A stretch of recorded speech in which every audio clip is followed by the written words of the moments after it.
welcome in, folks. Thank you so much for your patience and waiting. I surely do appreciate it. I hope you're looking forward to the session. I know I am. We are going to be playing some good old-fashioned Dungeons & Dragons 5th edition. It is a one-shot featuring some of your favorite creators and people in the sphere. If you guys wouldn't mind going ahead and introducing yourselves. Don't worry about introducing your characters yet. Just who you are, where you can be found, and what you do. If you wouldn't mind going from the top, we'll start with Andy. Oh, okay. Yep, I'm Andy, or Boss Taven Art. I can't help but feel that I've been overthrown this weekend. Usually I'm the one sitting in the GM's seat on a Sunday here on DM Studios, but I am looking forward to being a player for a change. Especially since I almost killed myself doing 20 minutes of exercise. Thank you for being here in spite of that. I appreciate it.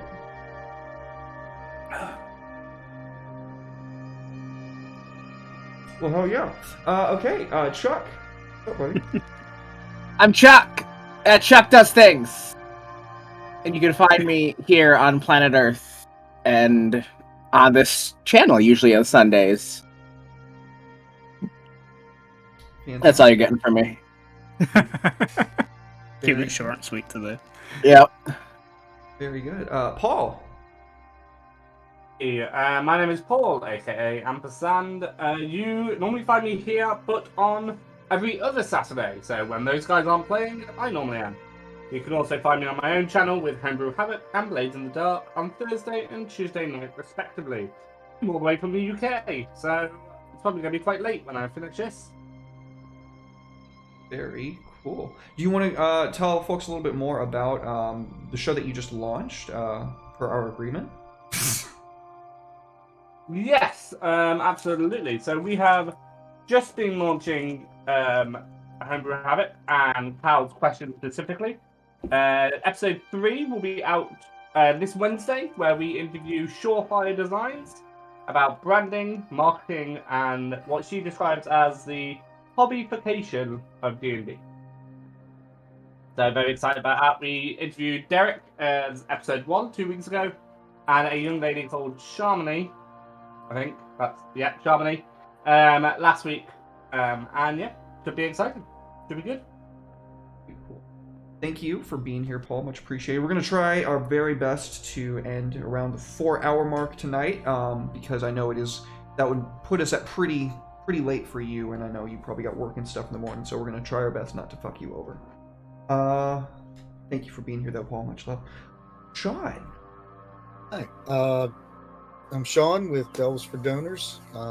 Basically a charity game that I do once a year, usually in March for National Hemophilia or Bleeding Disorders Awareness Month, but have had to take a little other mix up on the schedule just because of shutdowns and COVIDs and restrictions. So been doing what I can. Have been hanging out with Andy and Chuck and Derek on some other streams and just having a blast, basically getting out here and just being with all you great creators and content makers. So thanks for once again getting me back in here. Thanks for see if we can have some fun. Mm-hmm. Pleased to have you, man. Thanks for being here. Jihan, the homie. The man, the myth, the legend. Hello there. I'm Jihan. I've played on the channel before. At Hussein Jihan on Twitter, if you want to say hello. That's about it for now. Very well. All right. Well, our adventure starts. I will pull up the map and share it to my players, just in case they have not had the opportunity to pull it up yet. And you folks at home can see as well. Our adventure begins kind of in media res, as they say, in the middle of things. Our adventurers, ardent as they are, level 10 characters, I might add, are all, for whatever reason, dispatched into the region known as the Fogmire. There is a very strange kind of emanation that has been altering the flux and flow of space-time in the region. And those of you who have been kind of aligned with some sort of holy order, which would be speaking specifically to Paul and Jihan's character, who we'll introduce here in just a minute. You were sent, I'd say, a while back, probably. The time it took you to pin down and locate the source was independent of one another, but when you did finally come into contact, you saw that you were both just and righteous warriors for noble causes and kind of paired up. It's about that time that you came across our friend Chuck here's character, who we'll also be introducing. A folk who takes the corruption of nature incredibly very sick helmet, by the way. I love Destiny. Somebody who takes the corruption of nature very personally, I would imagine. Our very own individual here met up with you. It was upon kind of a chance happening that the final two of this group came to kind of attach themselves to this posse. Two half-orcs on what can only be described as a pilgrimage to purify the land and to prove themselves as noble and forthright in their tribe. For whatever reason that they have amongst themselves, they had this journey thrust upon them and were lashed together, their fates intertwined. Now, I would like to start from the top, from where I just described. We can kind of see this like shadow in the fog rolling over this very misty and dank horizon. There's multiple shapes, 5 of them. And between Jihan or Paul, whoever would like to describe their character first, tell me what you are doing at this point in time. You have all gathered together, and you are about to enter a town. The only town that you know to be in this location. I don't mind going first, but what time of day is it? Is it morning, night? It is about evening, I would say twilight, but it seems like the darkness set in insanely quickly. Okay. I'm a Warforged rogue of the Psychic, is that what it's called? Soul Knife. Yeah, that's it. My name is Kale, and at the moment I'm just watching the sunset. I'm walking towards this town, assessing various things of like various escapes and entrances, how many gates it's got, and generally just enjoying the sunset right now. Very well. Jihan. My character is Caravan. He's of the Order of Bahamut. He's a bearded man, pretty tall. He's got a comb over, you know. He's still in the 90s. He wears splint armor, dons a shield, but usually uses the glaive in battle. I guess he would be walking up with his elk spirit, and he'll tell Chael, "You don't smell that? It reeks."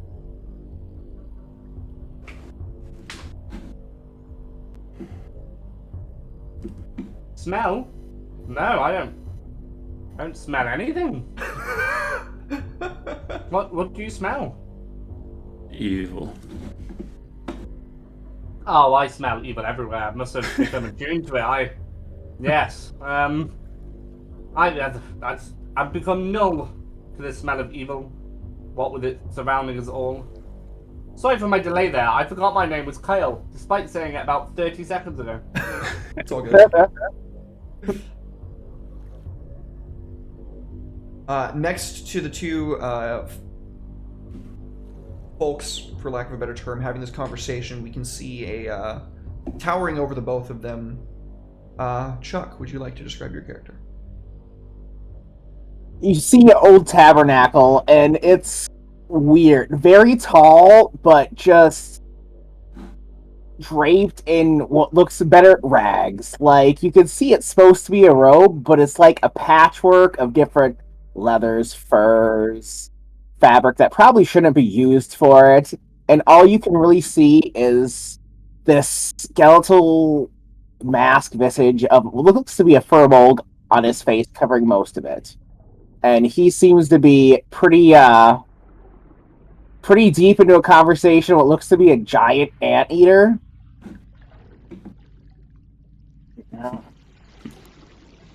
We need the materials right here. We need them. We need to get them.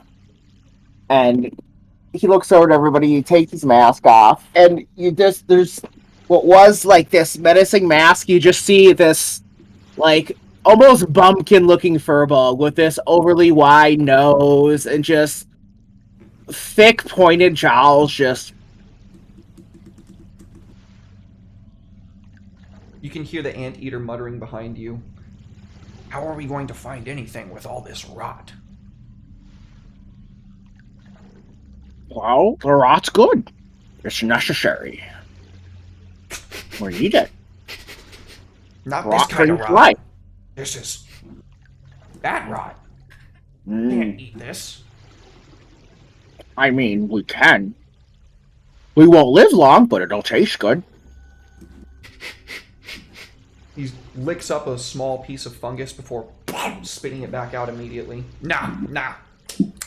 Tastes bad. Old Tabernacle just kind of looks like he spits it out, just reaches down. It tastes like coffee grounds, but without any of the like actual flavor that people give coffee grounds when they're like roasting it. So it's just this like black kind of gunky goop pouring out of the center of this little gray piece of fungus. I should have listened to you. That's not good. Next to, or rather I should say probably behind the strange old Firbolg, we can see even probably about on par with height, two more half-orcs having a conversation of their own, I imagine, in Orcish. Whichever the two of you would like to introduce your character first. Oh, spicy, go for it. Okay, so Spicy. Spicy's on the larger end for being a half-orc. With wild, almost dreadlock styled, fiery ginger hair. And he doesn't wear much in the way of armor. He has a kilt on, like one of the big over-the-shoulder sort of kilts that has like a big ornate clasp kind of holding it on that's engraved with the names of all of his ancestors in Orcish. And he has a massive claymore on his back that has dragons engraved into it. And even the ripple in the steel of the blade has a sort of red and orange glow to it. And under his arms, even going through the fogmire, that's where we are? Yeah. Yep, on the map. Yeah. He currently got a big set of bagpipes that look like they've seen better days tucked under his arms. And he turned to his cousin. See, cousin, this is why we don't wear breeches. Kilts are far more practical for going through swamps. Because you don't get your breeches all mucky if you're wearing a kilt.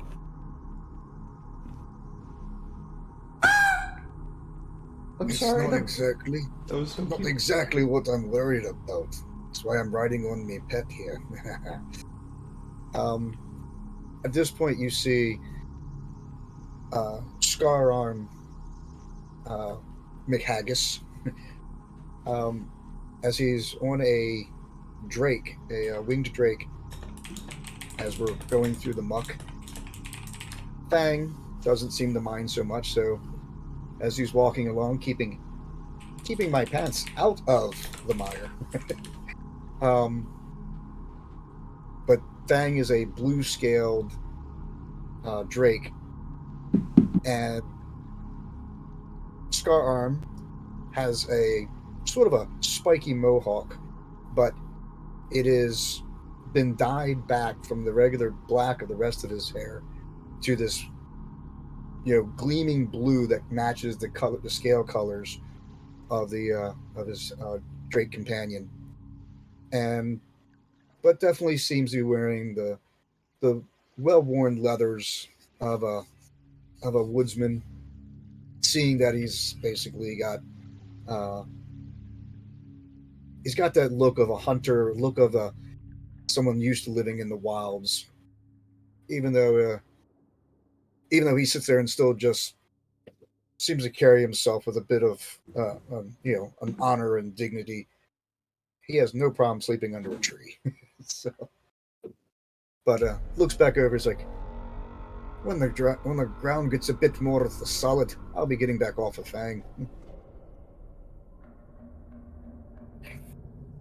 As you'll be losing muscle in your legs, cousin. Patting the calves. Keeps you strong, walking on your feet. I do. As you all continue stalking through the mist, the shapes of ramshackle buildings off in the distance are just visible through the heavy fog. There's just these kind of shadows lurching in the distance. And you all know that if you go any closer, you're going to start reaching the outskirts of this town. So I'll kind of open it up to you guys on however it is you feel you would like to approach the situation.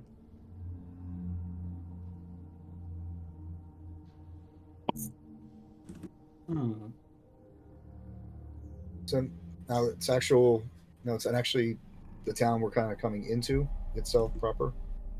From what you can see, which is again not a lot, it looks like the path that you're walking is narrowing quite a considerable deal before it, like this natural bridge, comes out to a little bit thicker of a topography, a little bit higher, and that's where you can see the shadows reaching out, looming out, and that's where the travelers that you spoke to a few days past, they told you how many days journey it would be, and you know that you're about coming up on that. You did your best to make good time, but it seems like even though y'all kind of, not to the degree where you took levels of exhaustion, but you rode hard and or walked and ran hard, taking very few breaks, you're still just kind of like barely making it at the exact time that they told you it would take you.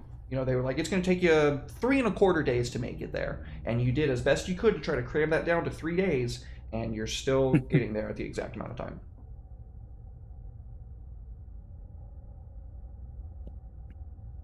It's good to be finally at this town. 3 days, over 3 days of walking. You're right, though. It does make you strong. I don't know why you ride that dragon everywhere. Huh. It's our bonding time. What are you talking about? Well, Maria, don't see no point in wasting any more time. You lot were slow enough as it is. Let's go. When you say we're at the edge of the town, DM, is there like a wall? Is there a gate? It's completely open. The mist is literally so thick that I am not going to show you what the town looks like until you collectively tell me that you go into the town proper. Well, I walk into the mist, and I personally go into the town proper. All right. Does anybody go with can I just double check? You know the map on stream? Are we supposed to be seeing that on Battlegrounds? Yeah. Oh. For those who aren't, it's the little red dot on the left-hand side next to the map right above. It just says Vile to me. It just says what? Vile. V-I-L-E. Yep. Yeah, so if you see in the left-hand box with the chat where there's that little thing that says image Ismira 3E0, and there's a little red dot next to it, click on that guy. and then that'll take you to the full screen map. Sorry, that was me not explaining it properly. Ooh, Image. the map. Just.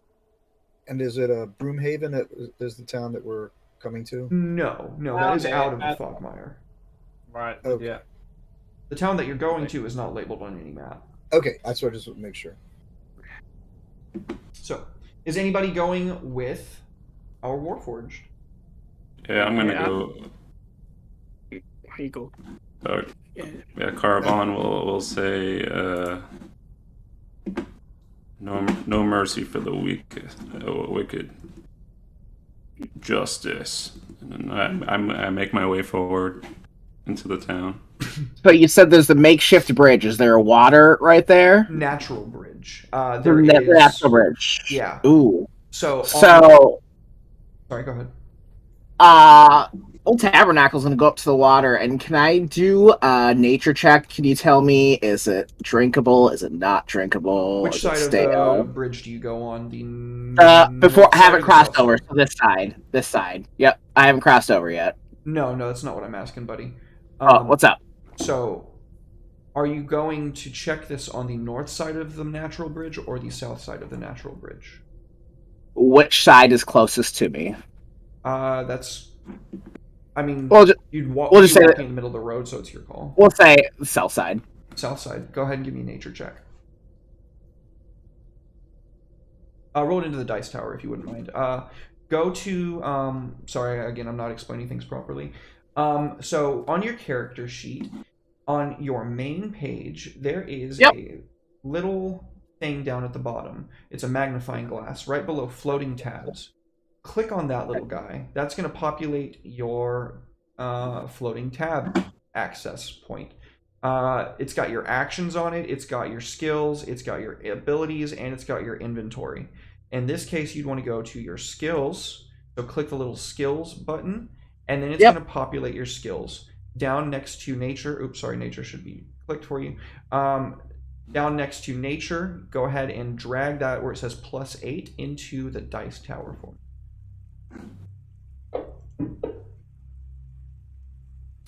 Oh yeah, definitely this is drinkable water. Yeah, this is, it's swamp water, so it's not like it's good for you to drink, but like, unless it's specifically infested with something at this specific spot, and this pool is like particularly icky, all swamps typically have some kind of like natural water reserve beneath them that kind of like feeds up. Yep. Yeah, this one seems to be like just a normal swamp on this side. He looks to Joshua, the giant, and goes, this is good water. We don't want this.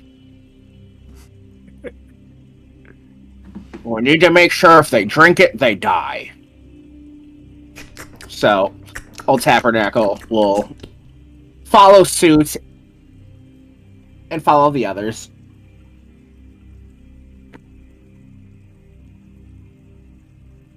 All right, Scotteron will sit there and dismount, and as he does, he sits out and leans into Fang. He's like, right, hang back just a bit, but follow in if you hear me. But stay close. Just hang back just a bit. And he looks kind of uneasily from side to side, his intelligent eyes taking in the surroundings, and you get this like telepathic impression from him, like, nah, I'm staying right on your fucking heels, buddy. I'm not going anywhere. No, I'm staying right with you. You're smelling something, La. That's good. Come on. You're uneasy. Yeah. And I just have hands on both weapons at that point. I'll just pat you on the back. Seems your Drake is about as good as taking orders as you are. You think we get along Let's catch so up with the shiny one. Yeah. Maybe he's our beacon in the fog. Ah. And head on in. Alright. Into the mists you go, and all of you can see broken down, ramshackle buildings on the outskirts of this town. You come in on the left-hand side up near the top. I'll go ahead and put Kale in there because that's the first person coming in, and I will turn off the lock. Just don't go too far if you wouldn't mind.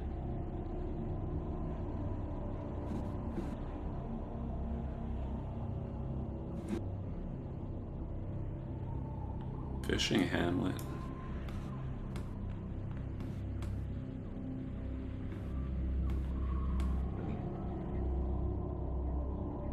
Okay.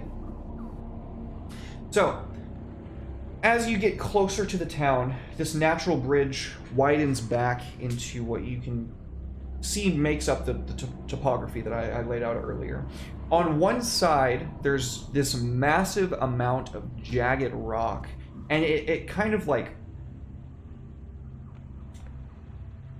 resonates a little bit. It kind of hums in the fog. You can hear this very low tonal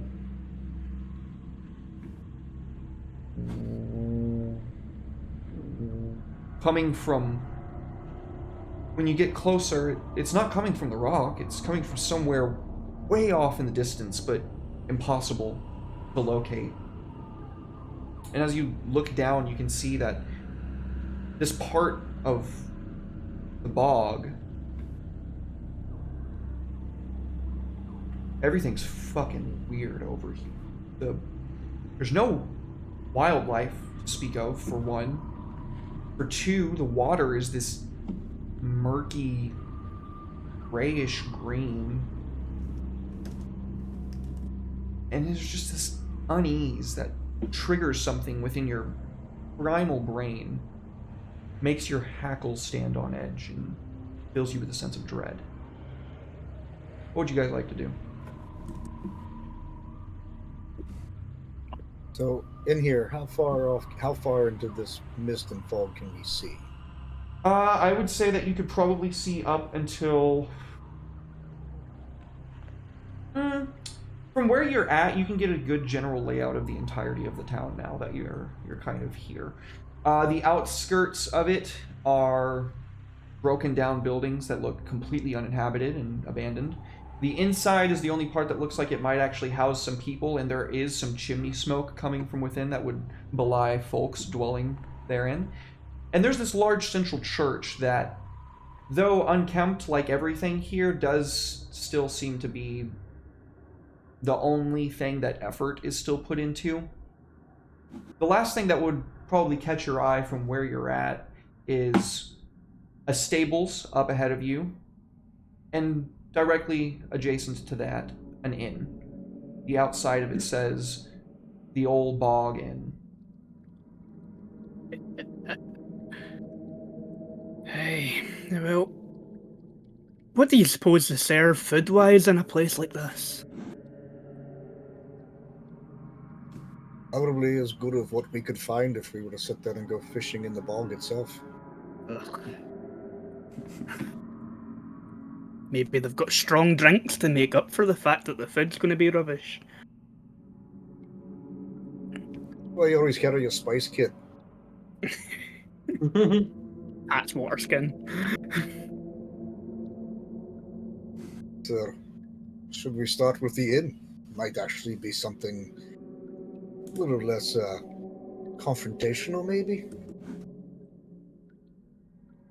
Been a while since I've got into a fight, so maybe we can get into a brawl. Would it be anything non-confrontational? I do. Oh, God.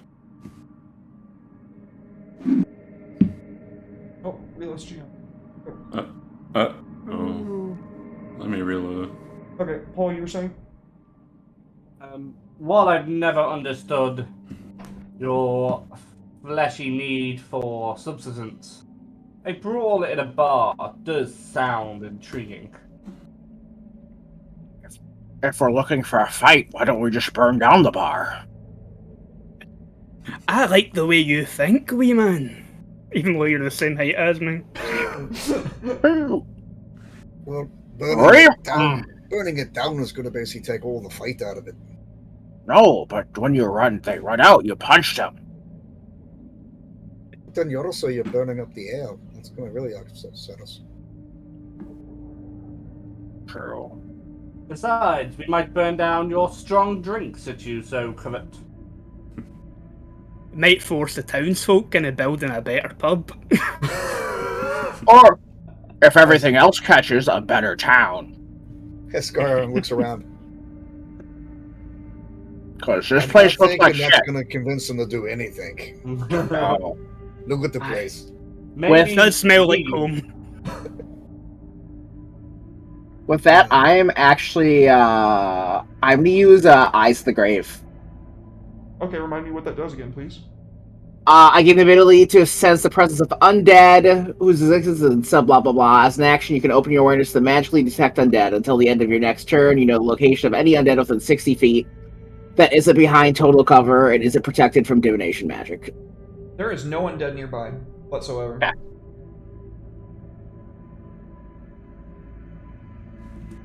Confidently, I can tell you that. Dicey doesn't like the undead. He's had bad luck with them in the past. Yeah. Caravan will follow step with Kale. Or is it Chale? Kale. Kale. It's spelled Chale, but it's pronounced Kale. Kale. Okay. Oh, I've accidentally given myself 10 feet of a cube somehow. What? Delete that? Thank you. You're welcome. I'll Everybody does that. I don't know how I did it. Like, what was that? Go away. It's a pointer. It's how you can select like areas of effect and stuff. Yeah, I'm gonna go to the pub. That's cool. I think this was the pub, wasn't it?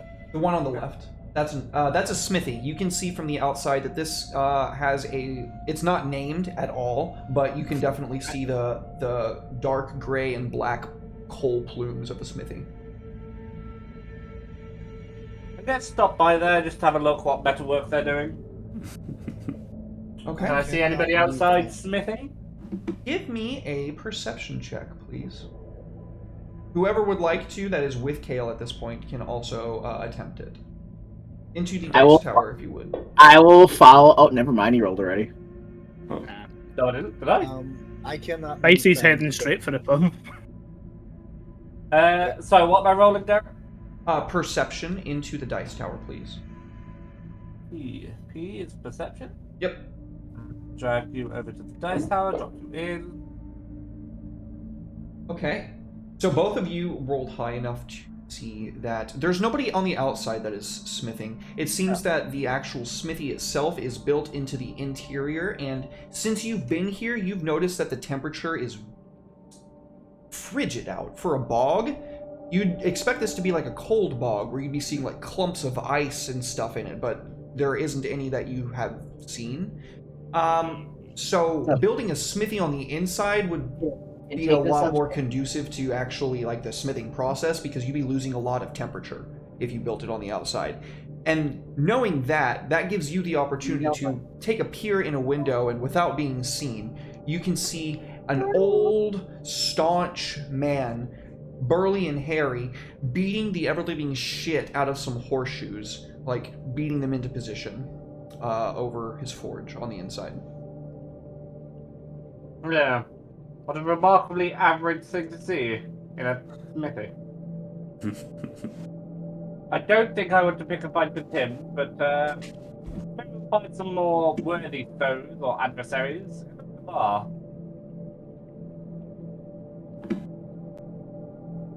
And Derek, are you able to give me? Oh man, it's really hard to hear you all of a sudden.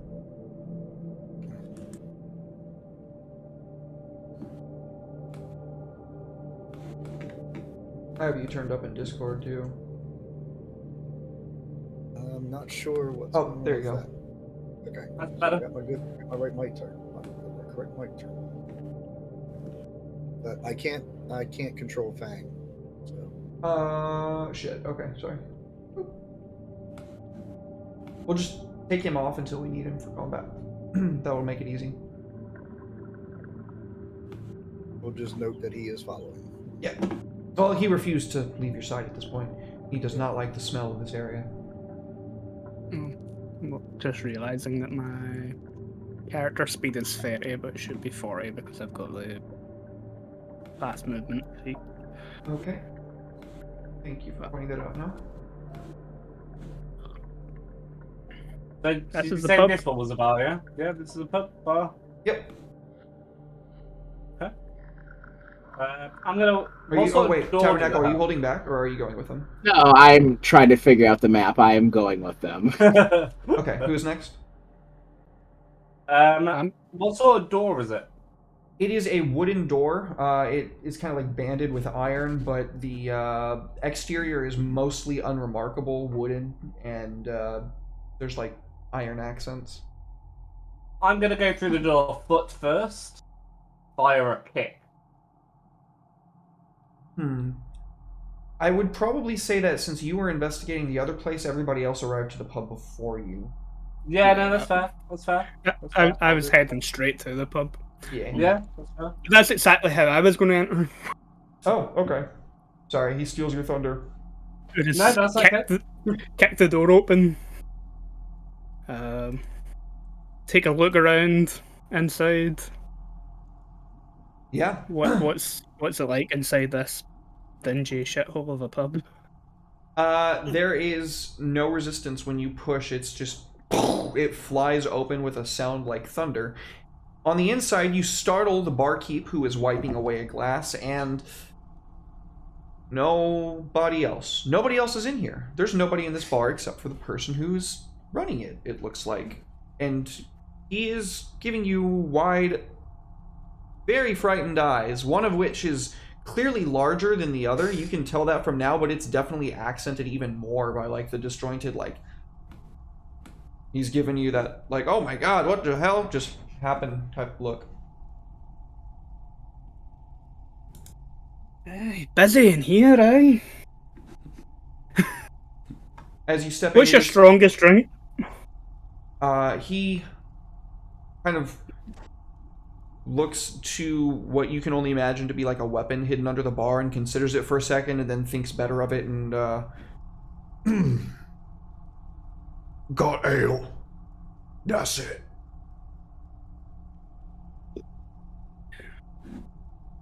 No, this is going to be a slow drunk. 2 pints. Give me 2 pints to start with. He very very quickly pours out 2 pints and slams them out onto the bar. The head is very weak. It looks like it's been sitting still for a long time. I know baby orcs that can pour stronger drinks than this. He's why are we in this place again?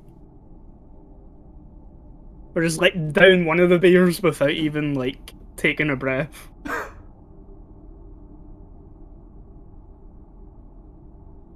So I'll basically walk in, just kind of looking around the place. It's like, I mean, it's pretty much just your typical tavern setup, just empty. Okay. Yep. So at this point, just looking around and just getting to a point along the bar where I can actually have my back against the wall and see the full layout, but lean up against the bar. I was like, I'll just start with one and get an ale. Yeah, he very quickly pours you one as well, still quite afeared of your cousin, and y'all look quite similar, especially to somebody who probably hasn't seen a half-orc in a long period of time, if ever. He puts that out on the table, or out on the bar. So, Scaron, it'd be polite for me to have a drink on behalf of the metal one, wouldn't it? Since you can't drink yourself. You are welcome to have mine, if you so wish. Another pint. Put the second one up. Yeah. Honestly, your obsession with this beverage is ridiculous. We'll say that it's about this time that Hale and God damn it, Harbin, both of you'll have names that start with a K, arrive. Tabernacle, what are you doing while all this is taking place?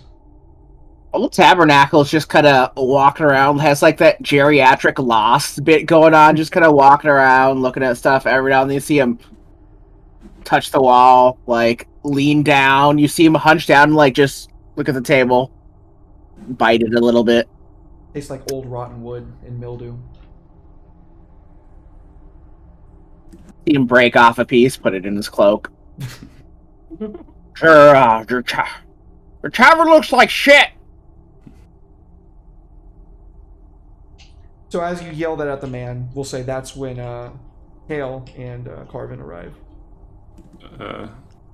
Carvon will dismount the elk spirit and then draw his weapon, his glaive, and say, "We're not on vacation." Sure. And then he's gonna press the bartender. Where's the enemy? Bartender looks uneasily at all of you. I need milk. Listen The here. drink is milk. It's a drink. Paul, You know, orcish children get off milk after about a week. The warmer, the better. That's only because the mother's milk is actually 80% alcohol anyway. Comparable to the dwarf. Listen here, barkeep, if that is your name. It's We are looking for some Obviously action. not. What? Barkeep. They're not all called barkeep. Why not? You're called Spicy? That's his What? job. What's wrong with your eye? I don't like it. he pulls up his That'd be like cloak. me calling you metal. Oh wait, I do call you. Don't metal. hide it. Don't What? hide it. What did Show you me. say? Nothing. He very Nothing. quickly shuffles off into the back. Oh, milk coming up. Yes. I'll give you gold for your eye. That's Furbolg. You have all sufficiently scared him.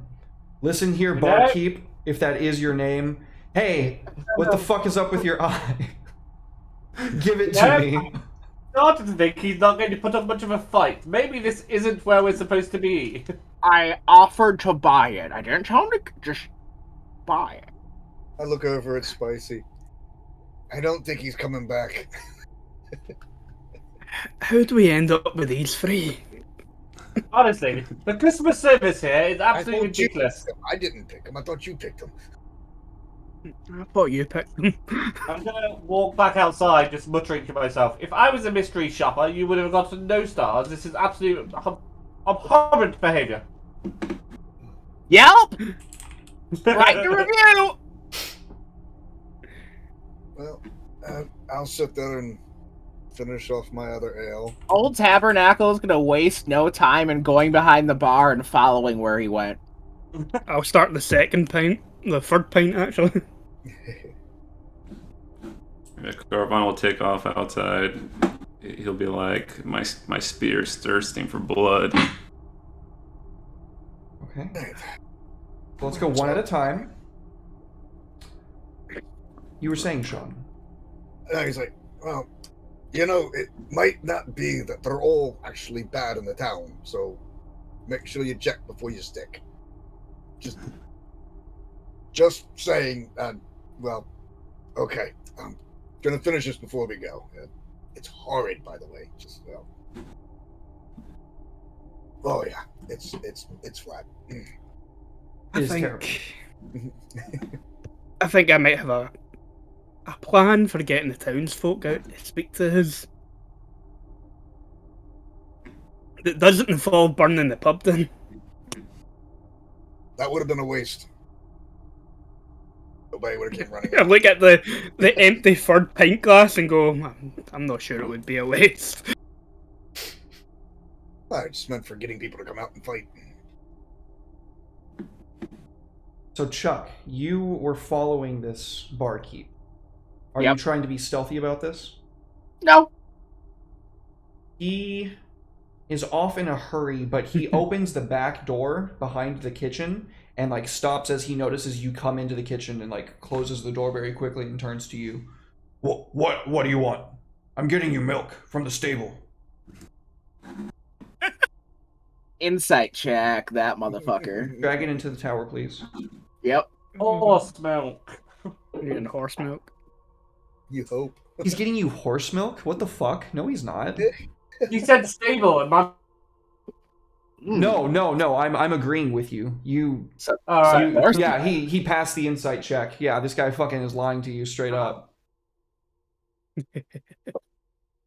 So is he smaller than me? I'm assuming so. Oh yeah, he's just like person sized, like human. So, person. Not that you're not a person.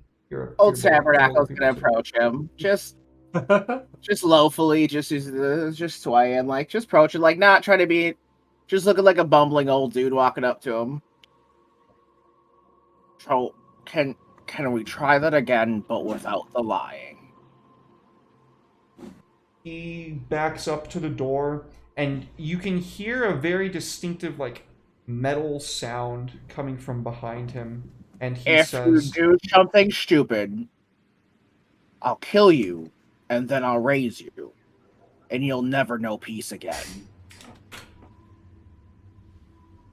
Sorry, I accidentally gave Andy 30 con instead of 20. My bad. He had god levels of... He is not going down. Yes, I fixed it. The man... you caught him in a lie. Are you trying to threaten him or persuade him? Persuade him. Give me a persuasion roll into the dice tower, please. Yeah, that -1.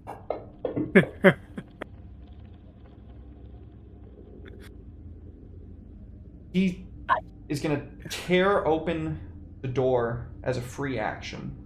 Okay. Will you roll initiative for me real quick? Can do.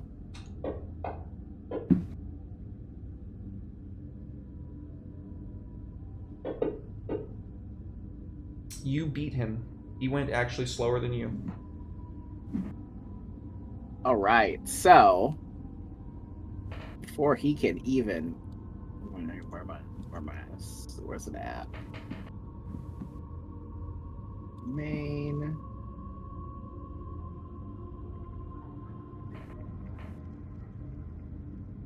We are going to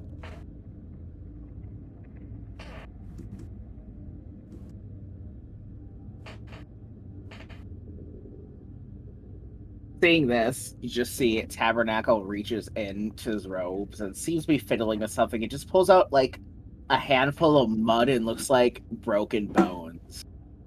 It just goes, "I told you." And he's gonna cast Toll the Dead. Go ahead and drag the saving throw into the chat box for me. You can just double click it if you want. Where is it? Oh, actually, it'll force me to make the saving throw. So, okay. Let me just drag. Okay.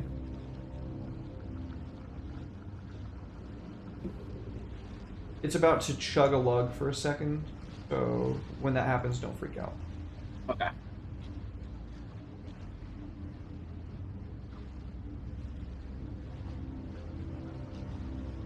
It does that when it's loading and stuff. Sorry. You'll see what it... Oh man, it really fucking starts struggling. Oh, there it goes. Okay. Vile Cultist number 1. You see that guy? On the map? Boop. Yep, Mhm. I see him now. Yep. Go ahead and drag that saving throw onto him. All right.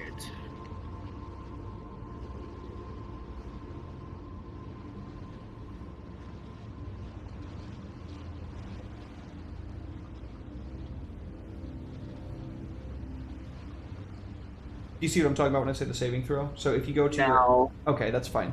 I'm not doing a good job explaining things again. On your actions page where you see the spell, You see the magnifying glass? Click the magnifying glass, and then where it says spell save DC, click that and drag that onto him in the combat tracker or onto his token on the map. Okay. Right. So, Tabernacle, actions, blah, blah, blah. Oh, magnifying glass, I see it. Okay.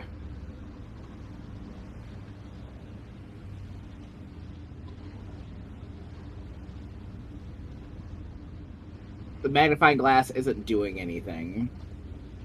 For that spell in particular? Yeah. Hold on.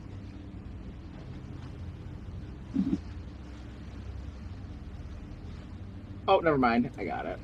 There you go. Save. Nat ones. Go ahead and drag the damage onto him. All right. Good way to start it off.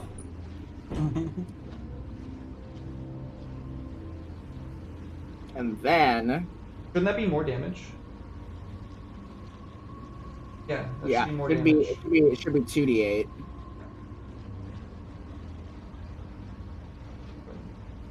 And I would go fix it now. And then I will also... where'd it go?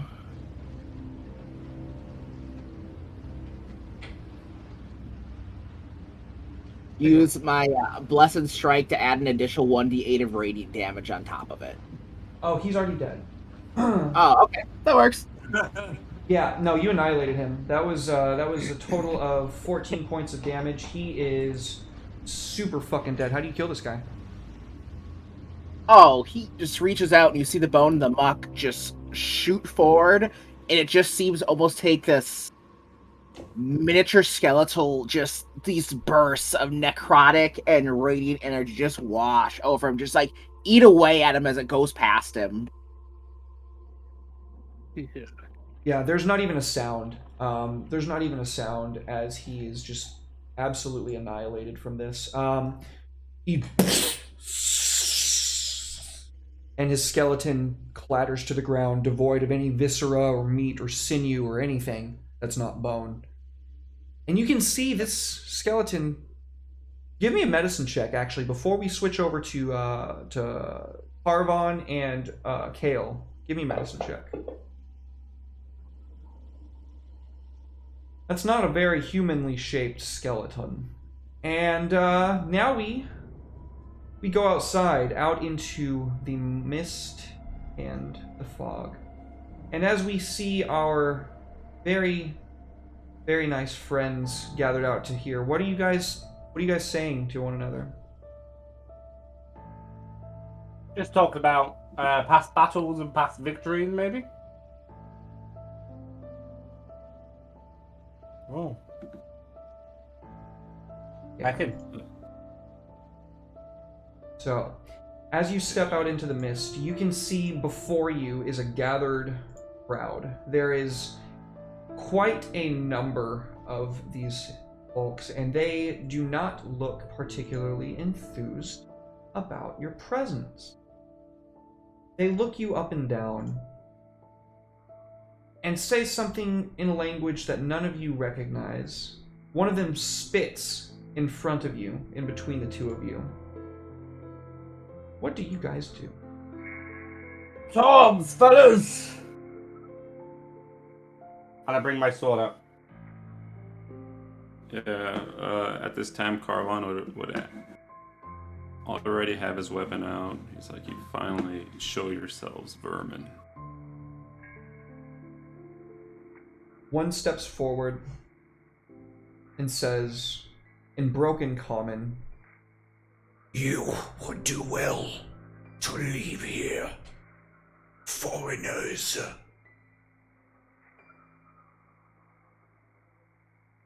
Fucking make me. Carvon will let out a battle cry. He'll smash the hilt of his glaive into the floor. Justice! And I think that would be a battle cry that they would hear in the pub. He'll move. okay, let's go ahead and have everybody roll initiative, please.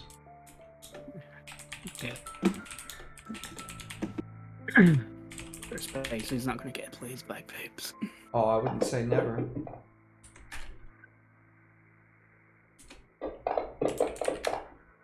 Is that dice Are we supposed to be able to see what we roll? Because all I keep seeing is shadows. Yeah. So if you roll into the dice tower, you're not supposed to see what you roll. You don't have to roll initiative into the dice tower. But I have them. Yeah, it's not a big deal. It'll place you. You'll be able to see where you are no matter what. So Fang has the same initiative as you, Scar Arm. What's your initiative? I don't know. I rolled and I didn't say I rolled. Of course, because I rolled in the tower as well. Not doing a great job of explaining everything. Okay. Oh, okay. I can see the combat tracker. Yeah, it will put everything in the combat tracker. So. Oh, there's a lot of cultists. A lot of cultists. They all go way before us. Thanks for the hydrate, Odie. Thank you, Boo. My apologies. Where am I seeing the combat? Where am I seeing the combat tracker? It's at the top under tool, the first little thing on the left. The 2 cross swords. Combat tracker. Yeah. Oh, I made it disappear, but I did see it for a brief moment. Just click it again. Yeah. Why does it keep opening up new windows? For fuck's sake. How the game works. You can always close out the windows that you don't need. Carve on. You go first. So, in a show of martial might, I'm gonna just try to take down this vile cultist 20. Okay. And see if they get scared. LOL. I'm no ordinary paladin. I'm level 10.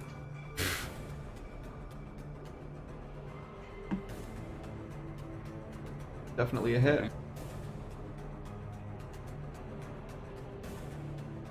Is it supposed to be 2d10? Or... Oh, No, it's a single D10. Okay. So he did. For attacks and damage, we don't have to roll into the dice tower, either. No, for attacks and damage, just roll it onto the dude, and it's totally fine. So he's dying. Yeah, how do you kill this guy?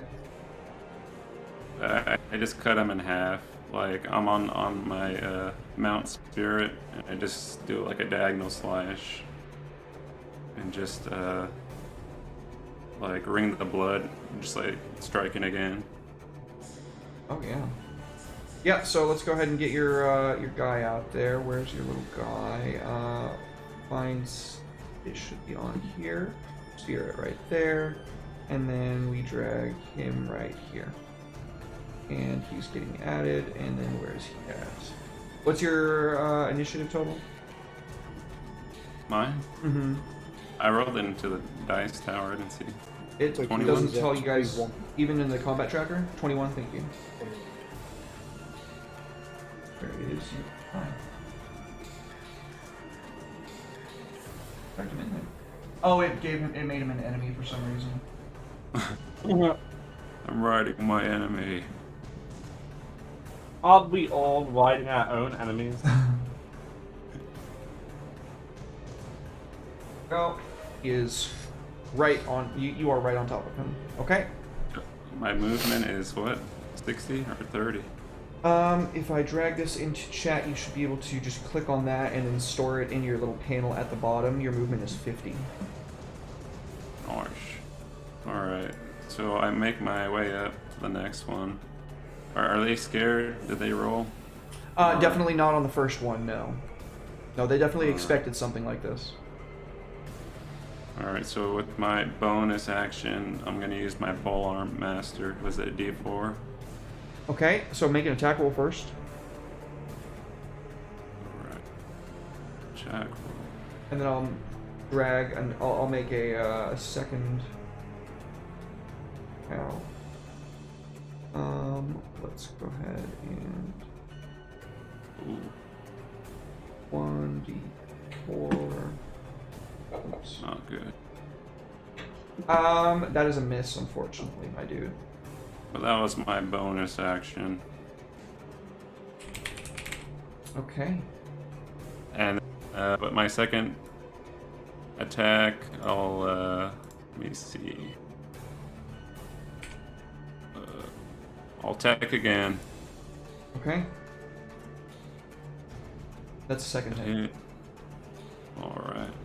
Shoutouts to Andy for these fucking baller-ass tokens, by the way. Oh, the colors. Oh, yeah. And then I'll add a smite on top of that one. Okay. Smite them down. So how do I roll that? So your smites should be, where it says Divine Smite, click the magnifying glass, and then depending on which level you're applying. Level yeah. 1. So you, yeah. It will get huge.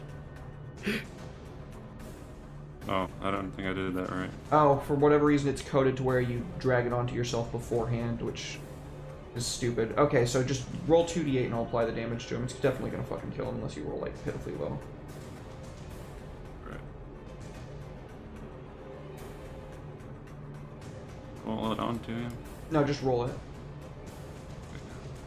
It should be 2d8. Oh, that's 6. Yeah. Sorry. There we go. And he is dead. That's the same amount of damage you applied to the first guy. And then I'll move back to Kale. Okay, I'm putting the token lock on. Just that way it's gonna trip me out just seeing you guys move like crazy amounts like that. Cool. So yeah, you definitely rush forward, chop 2 dudes down, smiting one of them, and move back. You guys hear all this from the inside of the bar, by the way. I imagine where you were just getting ready to play your bagpipes, Spicy. You were crudely interrupted by the folks down in front of you. Let's see, this is this guy. So number 9 is gonna rush to you, Carbon, seeing you just attack his friend. He's going to make an attack roll at you. He hits. And he deals maximum damage to you. In your flurry of movement, he just runs, jumps, and carves at you, like slashing down with all his might, and finds purchase in the slits between your splint mail. Number 10 is going to rush forward and do the same thing. He does not hit, however. Number 18 is going to rush around and give it to you as well. He misses. And number 3 rushes around and seeing the 3 of his homies getting bogged down fighting you, is going to try to, instead of actually hitting you with something, Gianni's going to cast a spell. And that is going to be...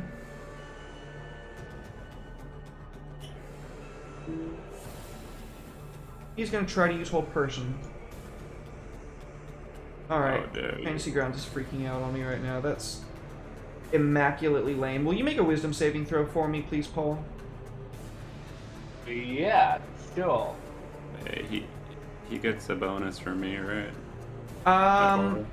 What's the bonus that he gets? He gets my charisma modifier added to his roll. Very nice. So go ahead and go to your main page, Paul, and on the right-hand side, it's where your saves are. Go ahead and click. Just double-click out in the open. It's fine. Your Wisdom saving throw. And then what's the modifier he gets on top of that? +1. +1. So that is not enough as it stands. He casts Hold Person on you, Paul. I'm sorry to do it to you, buddy. Guessing Hold Person isn't an AoE effect, is it? No, it's a single target spell. It's fine. Okay, no worries. Okay, that is going to take us down to these guys over here.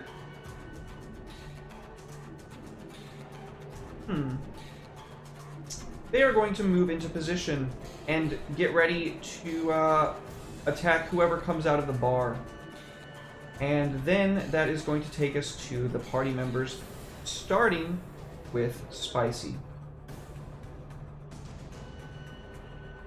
Okay. Spicy is gonna hear the commotion, mutter under his breath about not getting to play his bagpipes, and step outside.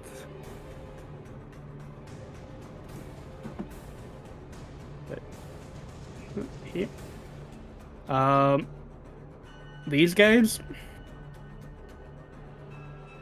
I'm just gonna casually draw my claymore, my dragon engraved fancy claymore from my back, and I'm gonna use my action to. Let me double check that I'm not limited in how many times a day I can do this one. Nah, I don't want to do that. I only use it once per day.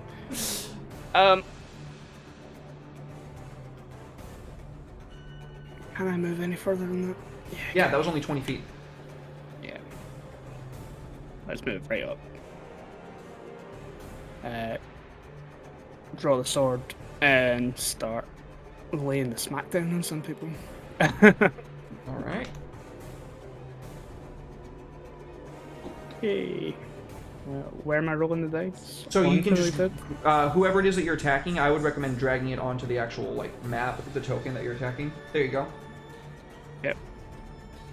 So that's a hit. Mm-hmm. Damage? Yeah, the damage should be right next to the attack.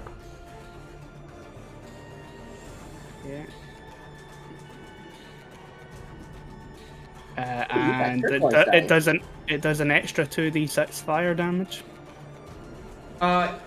Is that not plugged in there? It should be. That's not plugged in. It's just the God damn it! I did so much work getting everything ready, motherfucking.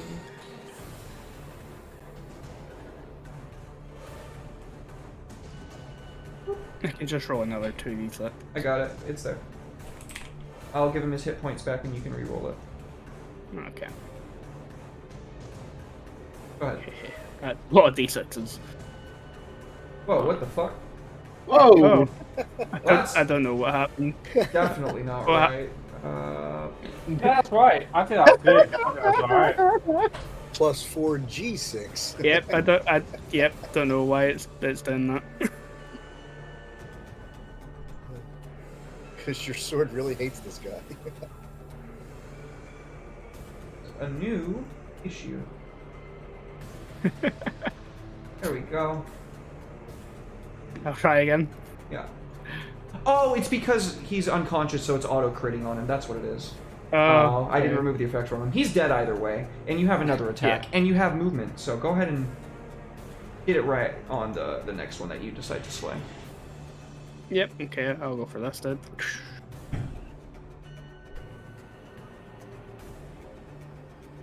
Guessing you're moving here. I didn't need to roll that, that's fine.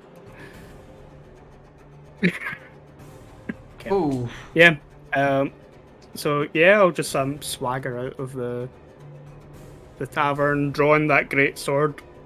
Instead of going to help the two over to the side, I'm just going to head to that big group that are waiting for people to come out of the tavern and cut the first guy down and then slash through the second guy. Like butter. Flames going everywhere. Yep. Yeah. Like a 1,000 degree knife butter. You just fucking and they melt before screaming as they burn. Oh yeah, they're super fucking dead. 100%. All right. You can hear a rippling going through the crowd as if everybody at the same time took notice of what just transpired.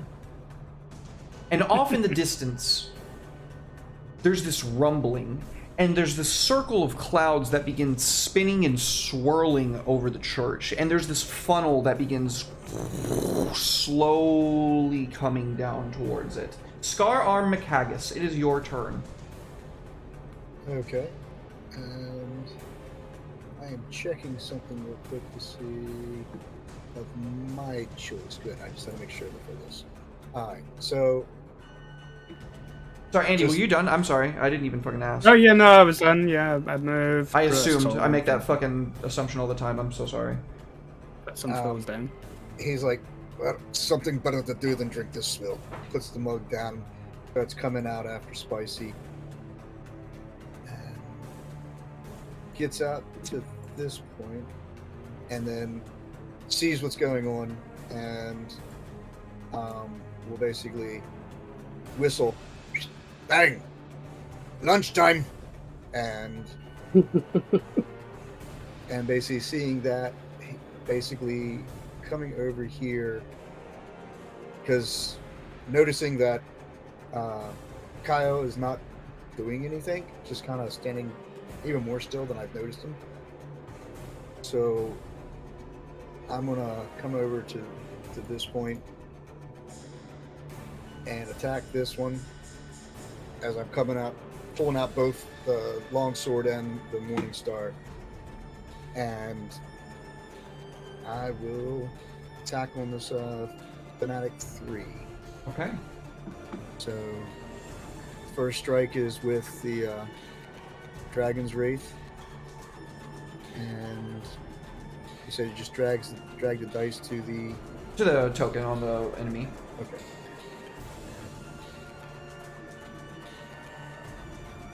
Oh, yeah. Yeah. And if he doesn't die, he's going to have to make a Constitution saving throw to keep the spell going. I'm not sure what that... Does that not have the damage on it either? Well, it rolled a 4. It didn't roll the elemental damage, though, like it was supposed to. It should be 2d6. Oh. There it goes. Sorry about that. Wish to Yep. roll that That again. is number 3, so give him his hit points back. Okay. Before we roll the damage onto him. Okay.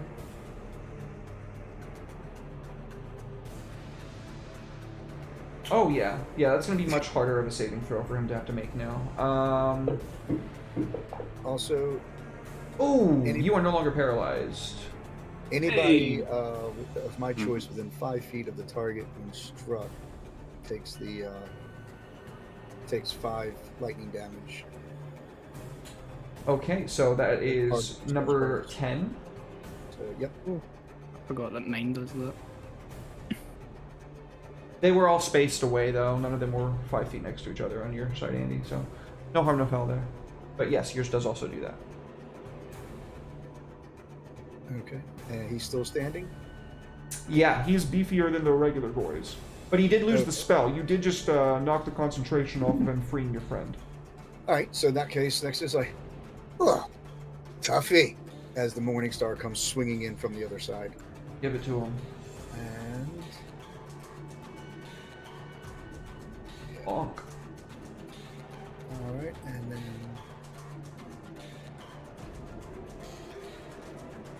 Ooh. Yeah, you lay into this guy. He's barely clinging on to life. You can hear the bones shatter beneath the weight of your Morning Star, of the hand that he was just holding up to channel that spell. You, like... where did you hit him with the first strike? First strike came in on, kind of as an uppercut across the midsection, right under his arms, going across the abdomen, lower rib cage, just slicing into that. And then basically as he's doing that, kind of turning to face me, that's when the Morning Star just comes in with that left, coming in from the left, just to smash into his outstretched hand. Oh yeah, it's just shattered, and he cries out in pain, completely horrified and in agony. And Fang.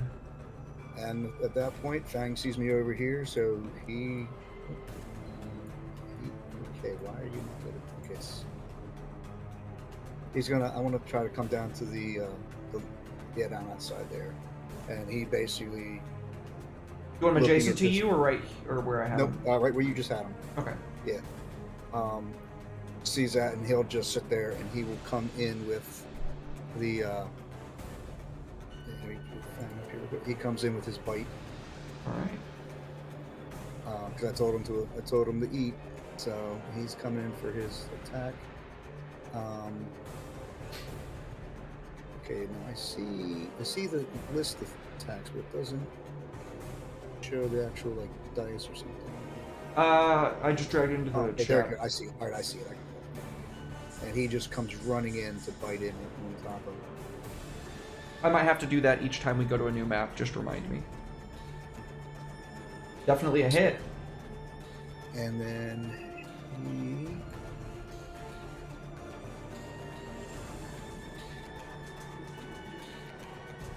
he. Ooh, dead. And so just crunching in.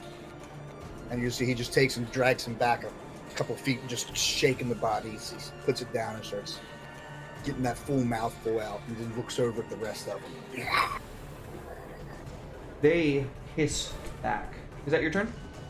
And that was move, attack, and bonus, yes. Okay. There's a force down the street that you can see, Spicy, kind of like lingering in the fog, and they begin moving up. Oops. Man, people for Spicy, didn't they? Oops, I forgot to do the thing. They were like this.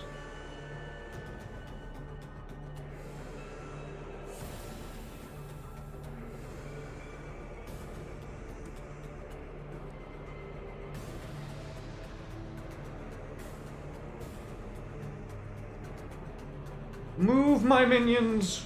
Move! We fighting off against a cow. What's that? Sound like a cow. I'm a furball, not a cow. Oh, move. That's funny. They use their actions to move into position.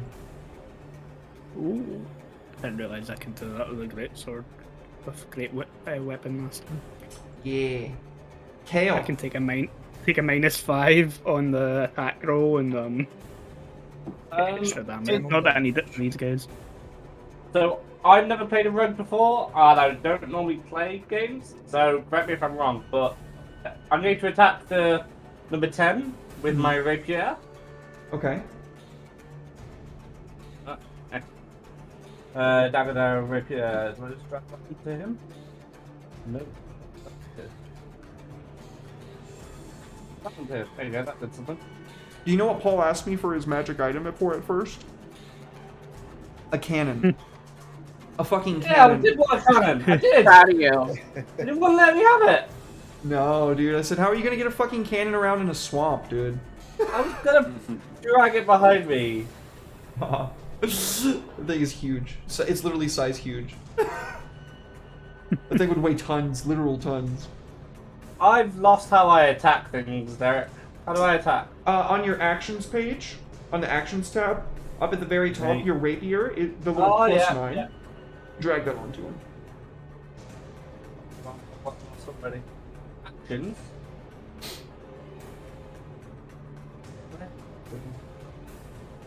Ah, my good lord, I need my glasses now, not next week. Skills, abilities, inventory. Actions at the bottom. Thank you. Rapier, drag the word or the dice? The bonus, where it says +9, drag that onto him. Excellent. There you go. Thank you. Ooh, that was so close, dude. Holy shit, that was almost the thing, like, immediately. So, I believe because a friend is next to him, I get advantage, don't I? You get your sneak attack. Yeah, which gives me advantage. No, it does not give you advantage. It gives extra damage, is what it does. That'll do. Okay, and so- then I roll... Yeah. Go ahead and drag the damage onto him. It should automatically be on there. So if you scroll a little bit down on your actions page where it says features, sneak attack, the magnifying glass, I have it opened. For the future, I did it for you for this round. For the future, what you do is you drag that onto you before you deal the damage.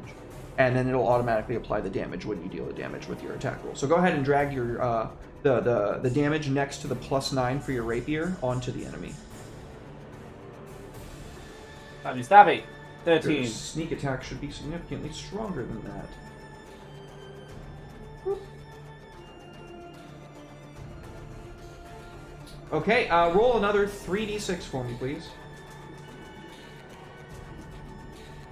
1. So grab the d6 in the bottom and then just right-click 2 times. Yeah, I did. Oh, 2 times. That's why I'm having issues. Gotcha. Roll. Roll. Oh, okay.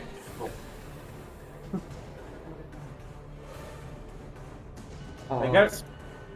Did it drag it onto it? It didn't drag it onto. No, into the chat box for me, please.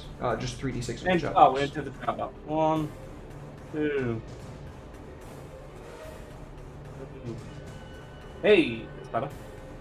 There you go. And one more. It didn't like the last one, apparently. So 14 extra damage to this guy. That is a grand total of... Oh, he's dead. You killed him. Ah.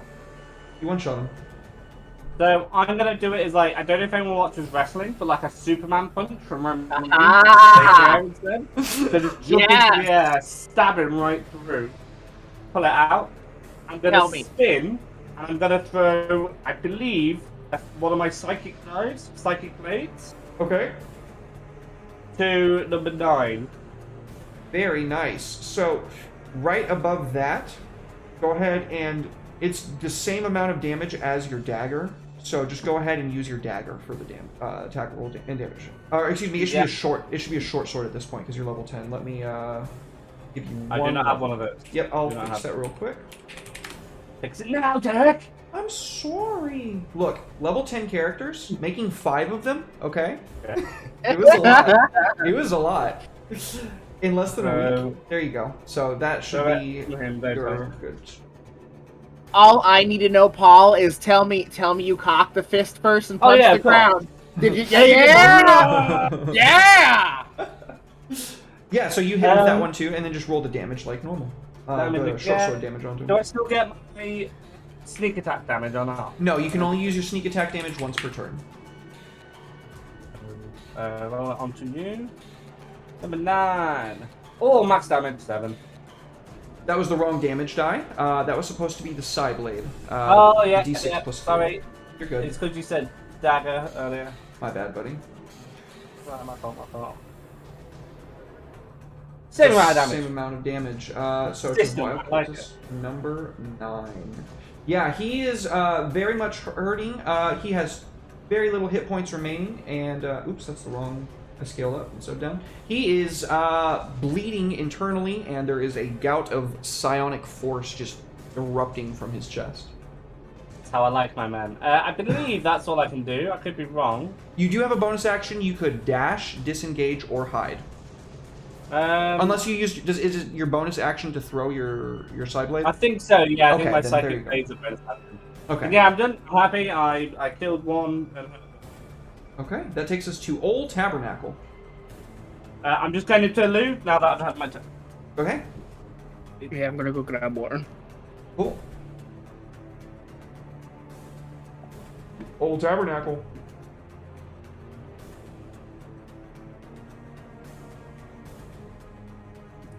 Old Tabernacle, having heard said commotion outside, is gonna not worry about checking the body and go out and it tells me how far my movement is. That's awesome.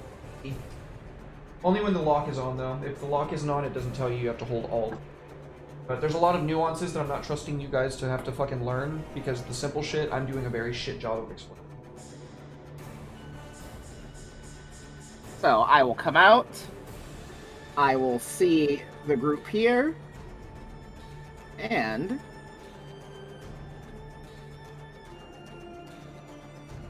where'd my spells go?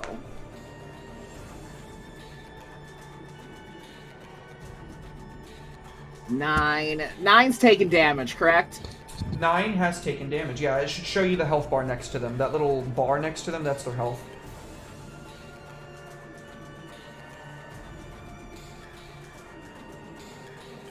Alright, so I am going to go. Tabernacle's old 9.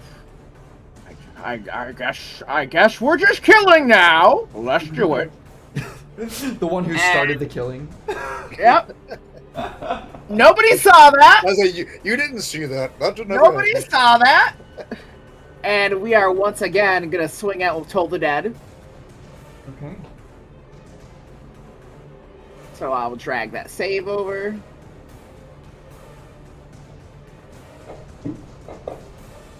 Failure. Alright, so then...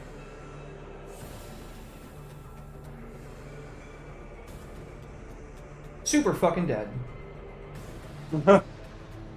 Same thing, you see him pull out this mud in the bones and just throws it forward, and you just see, like, these laughing skeletal faces wash over the body. Oh yeah, he's absolutely fucking mega dead, dude. He is no, there's not even a skeleton this time. You overkill him so substantially that his entire corporeal form was taken. Is there anything else that you'd like to do with your turn? Mumble, cause it's all gone, so he can't gather anything. That's it. Oh, sorry, I flavored it the wrong direction. No, it works. It's good. I like it. Like. Oh, crap. There's Spicy knows you're a necromancer.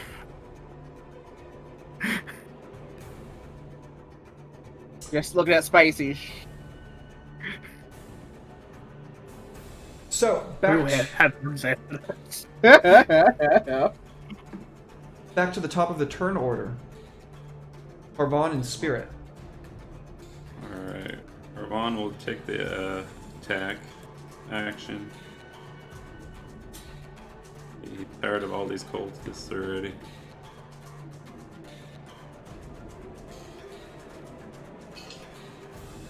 We're...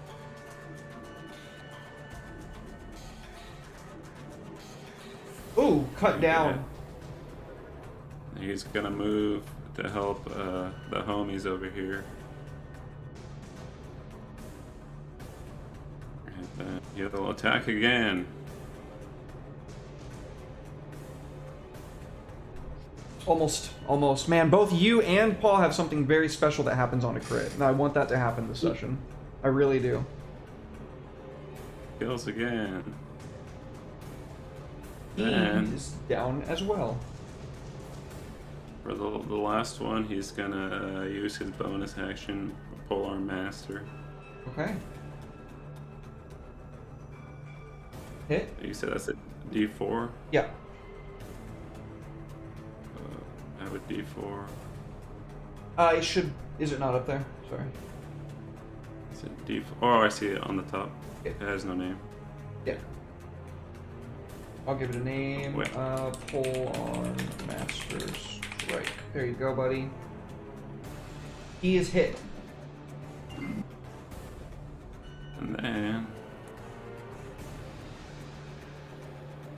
And then I forgot Spirit gets an attack. Oh, Spirit gets an attack? Yeah. Well, so he's gonna give him the hooves. Ooh. I think actually you could charge here if you wanted to, because he did move in a straight line. I don't see where. Oh, there it is. You missed anyway, though. Sorry. Sad. Oh, okay. Right. Sag. Very good move. Yeah, you definitely just, as you're running through, slice one guy down, do like this huge swinging arc where your glaive comes back around, and then you cut down the other one, and then just bop him with the end of it with your follow-through force. Is that your turn? Yeah, and my turn. Alright, number 10 is going to stay there. 11 sees Spicy and moves in on him. He's going to give it to you, Spicy. Are you raging, and did you recklessly attack last turn? No, because you didn't do it. I have not raged. No. Okay, well he is going to stab you in the side of the back. What's that? Spices don't deserve... cultists don't deserve Spicy's rage. Fair enough. Well, he jams you in the back behind, or like between your rib cage, and you stop him from drawing blood and doing like serious damage, but it was coming straight for a lung. 13 is right in front of you, and he's going to try to do the same thing. And he succeeds.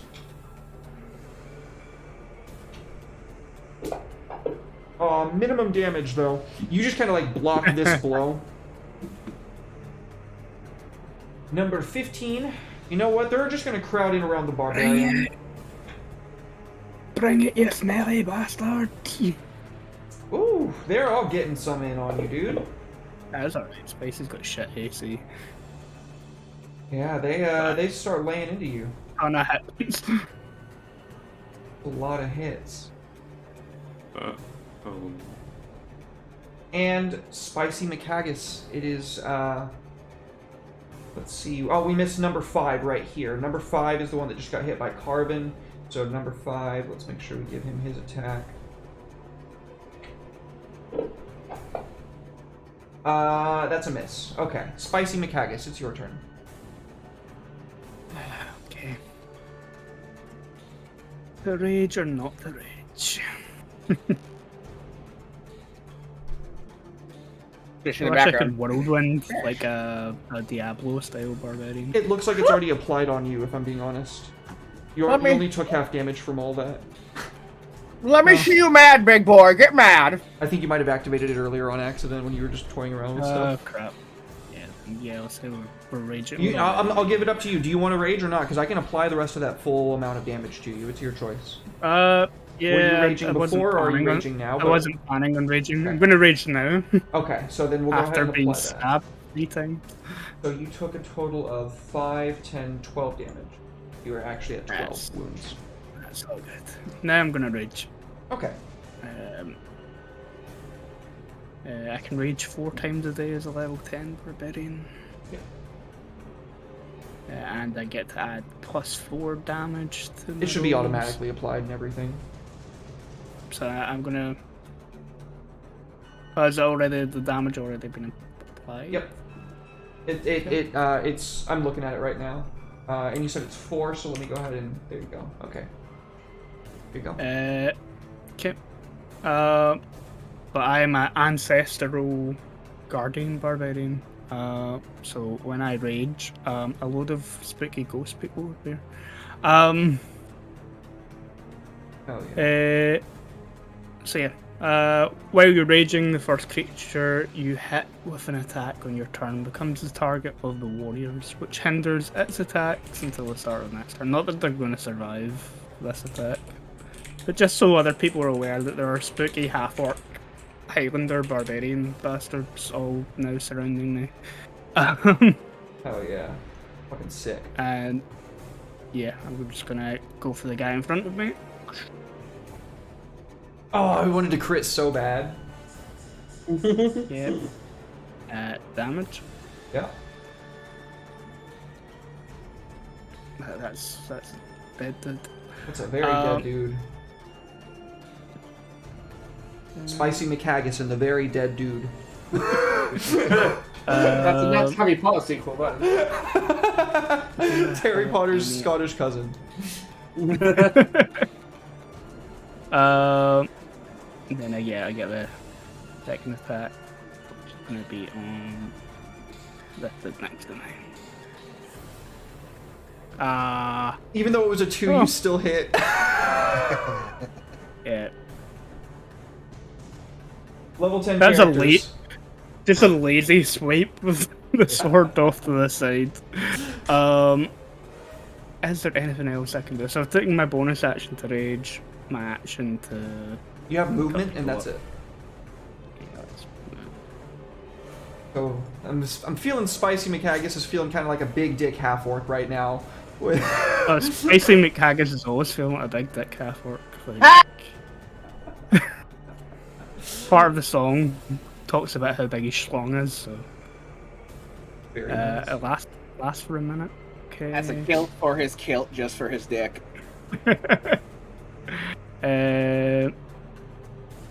I'm not being surprised. I get extra damage on critical hits. I can reckless attack if I really want to, but I'm not going to at the moment. Yeah, you need to make sure that you apply that before you make your attack rolls. That way it'll automatically roll the advantage for you. I don't think. That's it. Johan's character's close enough to benefit from Spirit Shield. Oh no. If you're raging and another creature you can see within 30 feet of you takes damage, you can use your reaction to reduce that damage by 2d6. So that's handy to know. Yeah, that's really good. That saved us a number of times in Curse of Strahd. Yep. But yeah, I've got no other actions. Alright, so this swirling funnel in Vortex, you can start to hear the same words that you heard these strange looking, and now that you've been fighting them and killing them for a couple of moments, you're starting to get like an actual good look of them. They are all, to a man and woman, deformed, malformed. They have strange bulbous eyes, hideous lurching backs, and their skin looks like it's kind of like halfway melted off and has this waxy complexion to it. Their eyes are glassy, and when they are talking to each other in this hideous, disgusting speech, you hear this booming, same language coming from above. And, yeah, this is gonna be targeting everybody. Boop, boop, boop, boop, boop. Oop, no.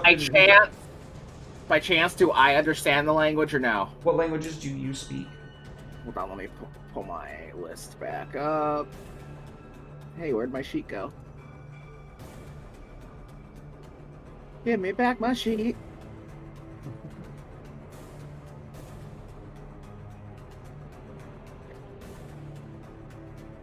There we go. I know.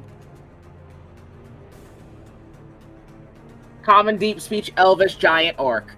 You can hear something deep within you resonate. You know this to be deep speech. They're invoking the speech of the stars to change this world into a visceral storm.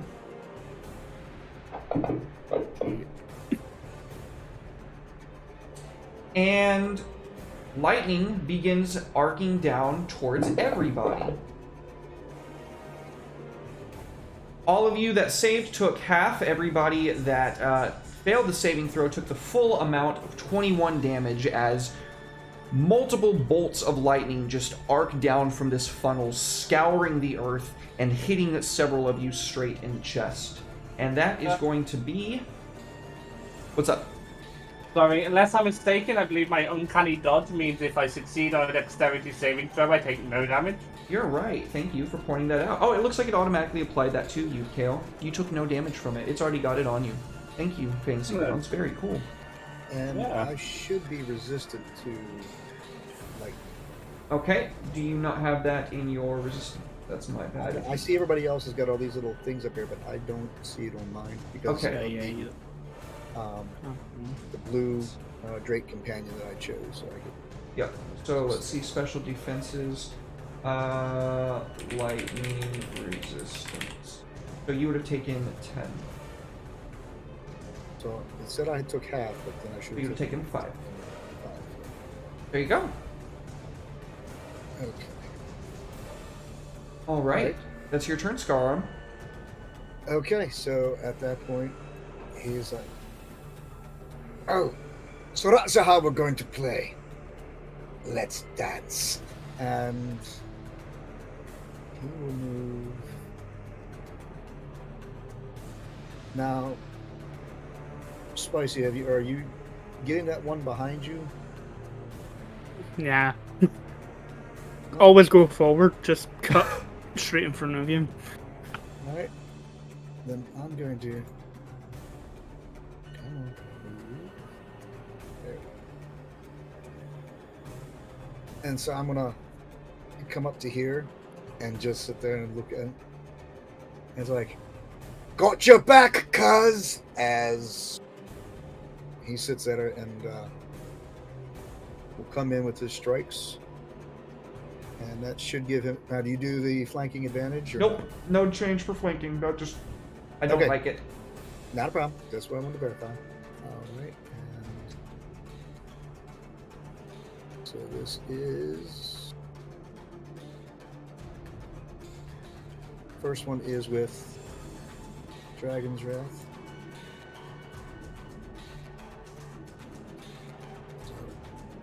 Isn't the splash damage only on a crit? Yeah, it's on a 20. Yeah, I applied splash damage last turn, and it's only on a crit. Yeah, oh well, it's fine. It wouldn't have changed much. Oh, it was 5. Okay, the 5 points? Yeah. Oh, okay.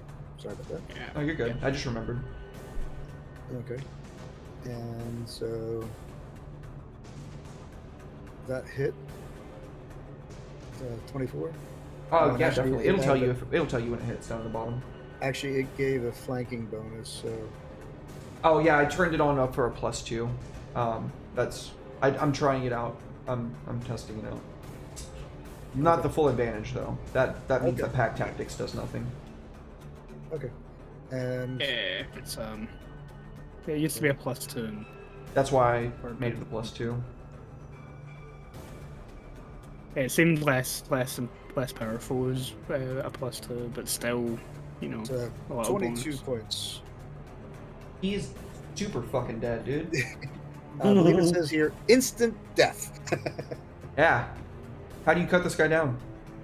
Come in with that, and just, you know, as I'm coming around, and as I'm coming in to move in behind him, I literally just kind of just keep spinning as I turn, and just right through just below the rib cage, you go right through the spine and straight across. Oh yeah. He is instantly dead. And at that point, a whistle, and it's like, for Fang, it's like, I hope you're not fool, lad. Go get the munchies. And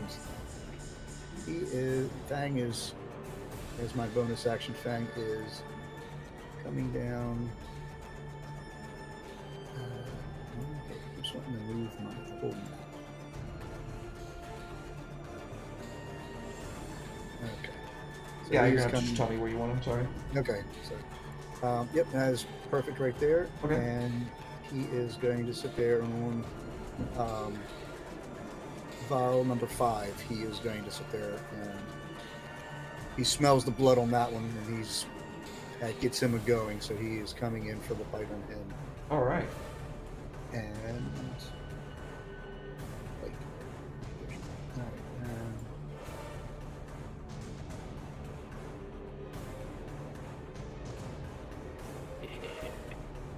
that hits, and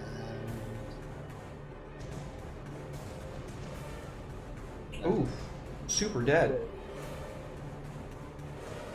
he just comes in right behind this guy and just reaches up and just right at the base of the skull, just crunches in, twist, and watches as the head pops off as the body drops below it. Oops, does the whole snap open the mouth, crunch and swallow. Oh yeah. Yeah, that guy stops moving immediately. Is that your turn? And 'cause I think I just only had 30 movement. That got me where I'm at now. So, yep, that ends my turn. Okay. Fanatic number 1 sees you just absolutely annihilate his homie over there and says, "Oh fuck!" And he is going to try to hit you with shield, or with shield of faith. That would be hilarious. Here, have a bonus to your armor class. No, he hits you with hold person. Okay. Number 4, right next to him, is going to then hit you with Sacred Flame, which is going to deal 2d8 damage to you, being paralyzed. Can I use my reaction to reduce that damage on? Yeah, go ahead and roll your 2d6. It's 3d6 Ooh. 10th level. So just go ahead and grab 3d6 down at the bottom. Go grab one and then right-click 2 times, and then just drag that into the chat box.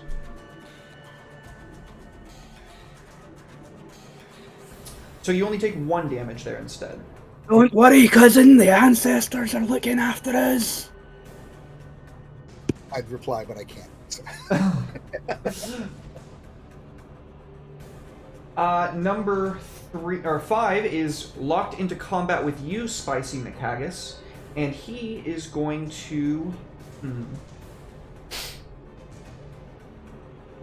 He's going to, as a bonus action, cast spiritual weapon, and then use that to make an attack against your cousin. With advantage. It hits. It automatically crits. I am gonna cancel that crit. Alright then. So, I'm just gonna roll that damage into the chat. So, instead of taking additional damage, you only take 8 more damage. And then as his action, he is going to, let's see, could he... Yeah. He's going to run around you, and he is going to use his dagger. Oh, you should still be paralyzed, so he should be attacking with advantage. Are you not still paralyzed? No, you should just be... For whatever reason, what the fuck? Oh well. So it's crit damage 18 now. still hits, so... Yeah, it's still crit. Oh, I accidentally fucking doubled that, so I give you 7 hit points back. Sorry. We're just fucking all over the place. Yeah, he just pivots around you and just comes in and jams his dagger into your cousin's kidney. A debilitating blow, critting on him indiscriminately.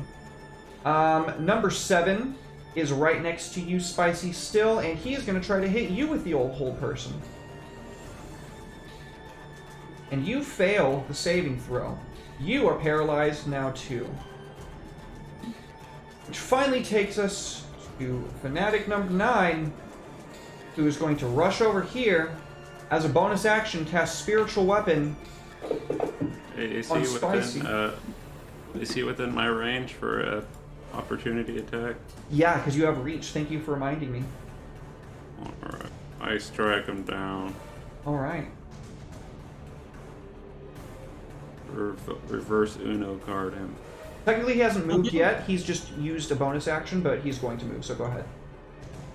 Okay. That's a hit.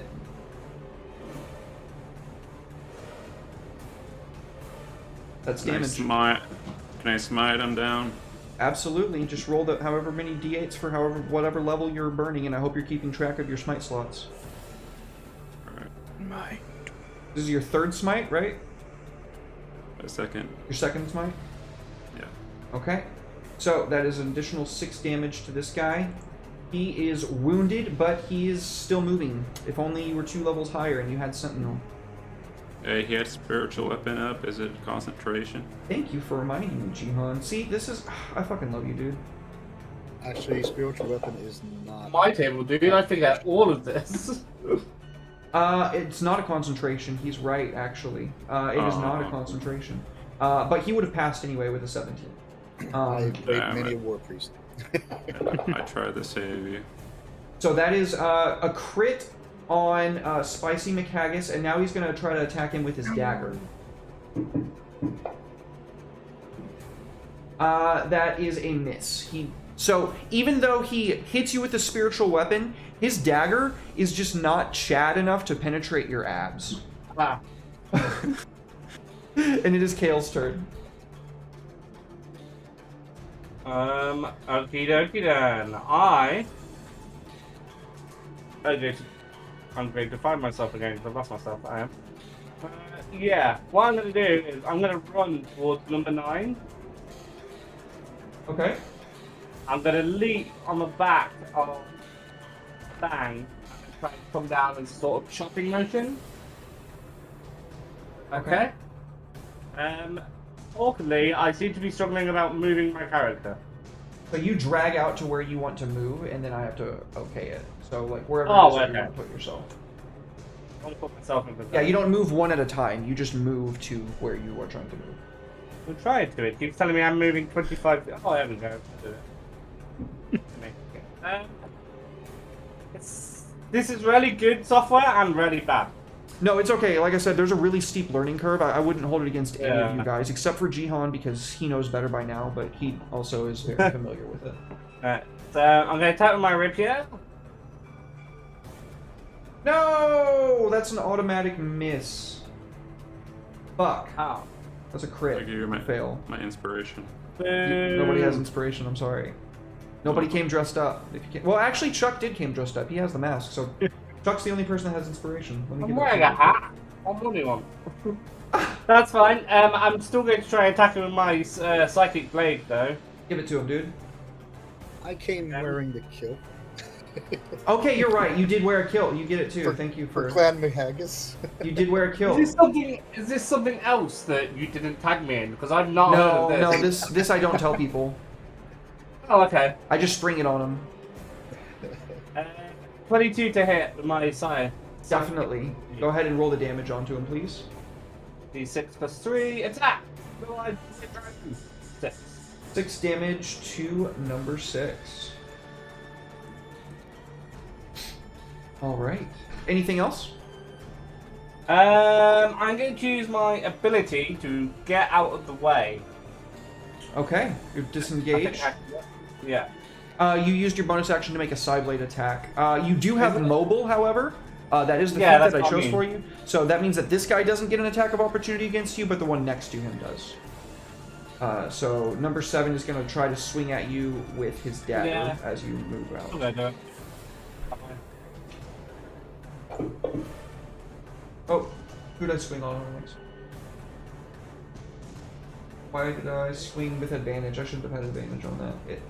That's weird. Stop cheating, Derek. Does this guy have advantage for some reason? What is going on? Does the ability let him do the disengage action? No, he automatically has that for being a rogue. Mobile means that whoever he attacks with a melee attack, whether he hits or not, does not get to provoke he does not provoke an attack of opportunity from when he moves away. This guy missed. So yeah, definitely missed. I don't know why he had advantage. He had disadvantage on those rules, not advantage. Okay, so it looks like when I rolled with disadvantage on the first one, he still hit. I'm sorry, I misspoke. So he is still dealing just a very slight amount of damage to you, Kale. Yeah, 6 damage. It's fine. I'll consider that one. And is that your turn? Yeah, I'm happy. All right, Old Tabernacle. Old Tabernacle, seeing this gangbang going on over there, is gonna jump his ass into the fray. Whoa, where'd I go? You moved. Right, nope, right. Oh, God, Jesus. I moved you back because I don't know where you were. If that's not where you were trying to go, then where are you trying to go? Right, like into the next, right here. Like kitty corner. Nope, go back. Like nope, down. Beneath him. There we go. Thank you. Communication So is key. Right there, and we are going to cast Spirit Guardians. Do me a favor. What's up? Go ahead and hold control and click every fanatic around you real quick.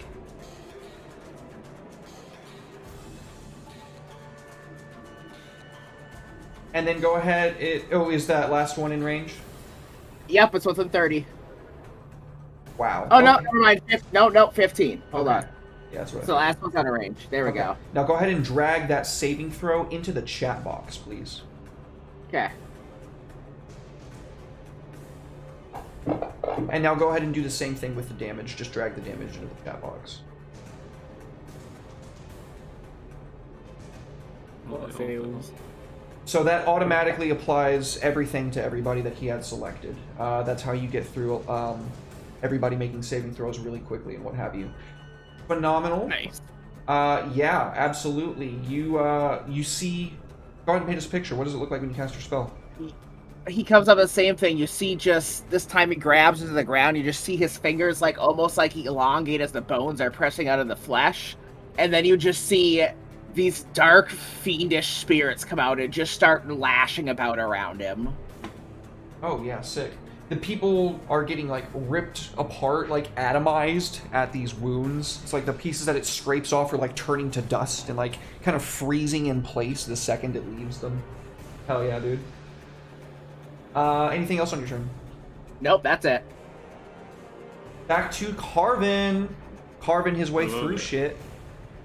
Hello there. Hello. So I'm gonna find Steed again because he died from the lightning attack. That is a ritual. That takes like 10 minutes to cast, I believe. Oh, okay. So I gotta wait for him to come back. Sorry. Oh, It means I need a dexterity saving throw versus you being knocked prone. Because you got knocked off your mount. Torrent died, dude.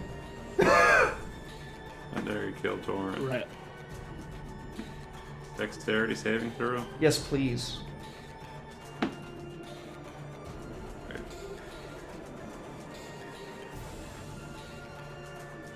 Oh, you're still super dexterous, though. Yeah, you just, like, backflip off and land on your feet. Superhero pose. Alright. 3-point landing. So,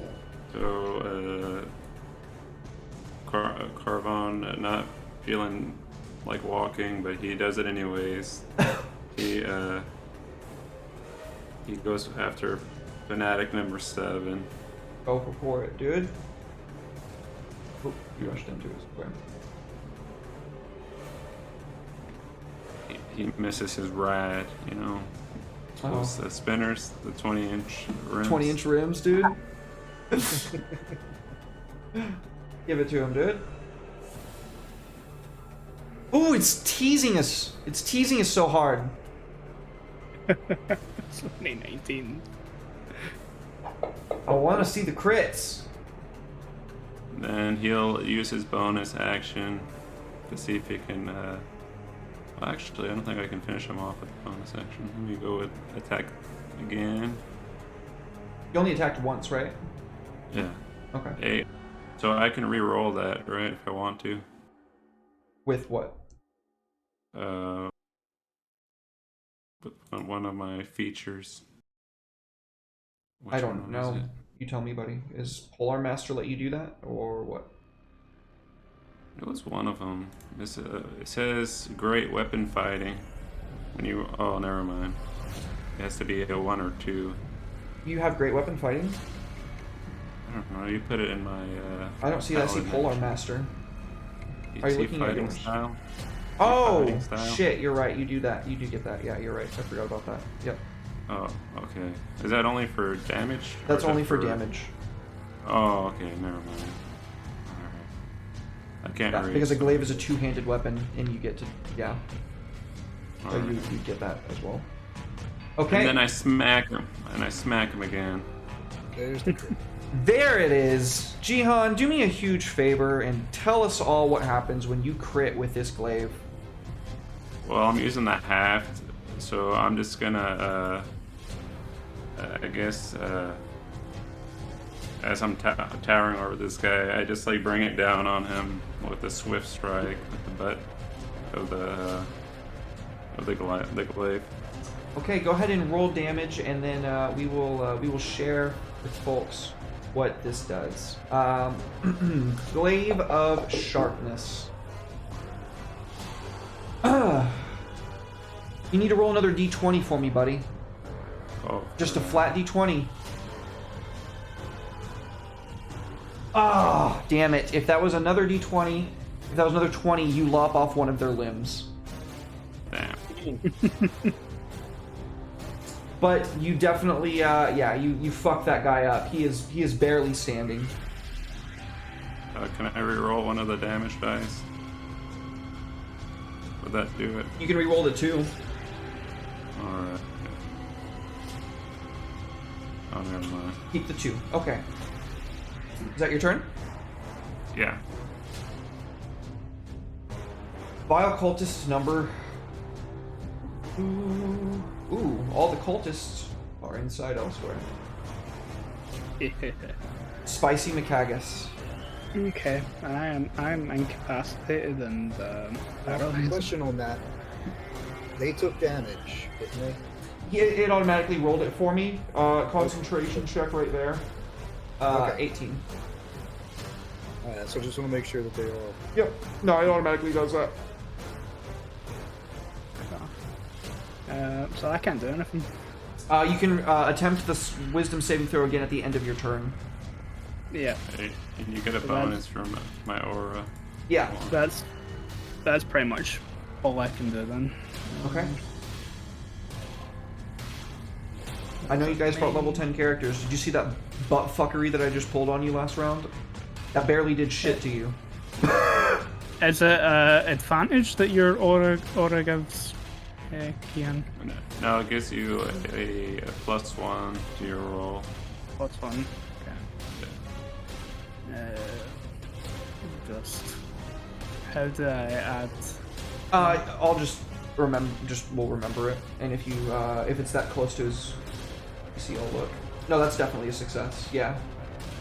Yeah, you are no longer paralyzed. You break free. There you go. Break free.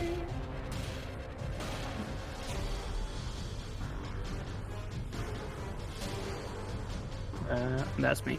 So it's at the end of the turn you take the wisdom. Yeah. Throw, so yeah. It feels shitty to do that to players, but you know what? I have to be tactical. I'm sorry. The storm is still brewing overhead. Oops. And he's going to be attacking you guys again. Do I not get my turn after Spicy? He goes in between the two of you. He's still not revealed on their turn order. Oh, okay. He's he's right there. Evilly. Evilly, menacingly. Yeah, I just realised that I can make an extra attack as a bonus action if I kill someone.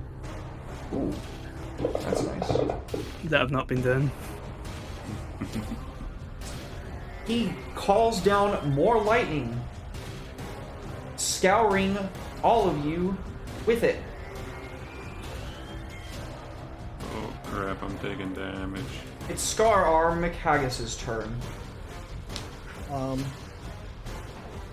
It gave me full damage. God damn it, okay, I put it in...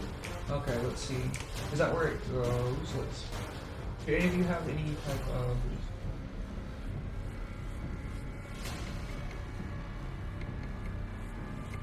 Taking damage. Okay, let me,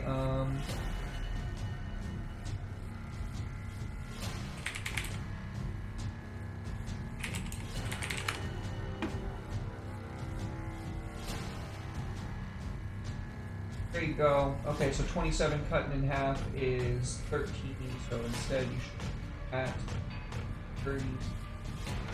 Oh, 35. Okay. Okay. Alright. So, at that point, I'm still paralyzed, so I just have to make my save. Yeah, at the end of your turn. And I believe I am outside of the...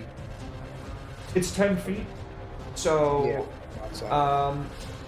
You are, yeah, well outside of it. Okay, so... Sit there.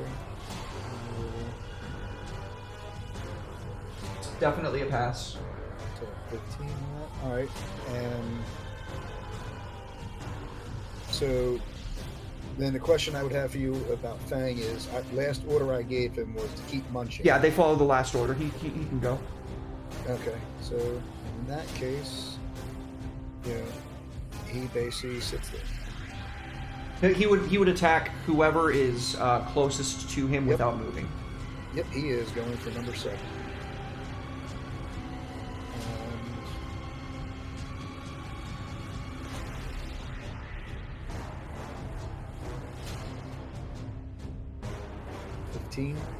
Oh yeah. So damage. Crunch. He is dying. He is dead. Yeah, absolutely. Fang rips his leg out from under him and just kind of breathes out, like belches out some lightning, scouring up this guy's body.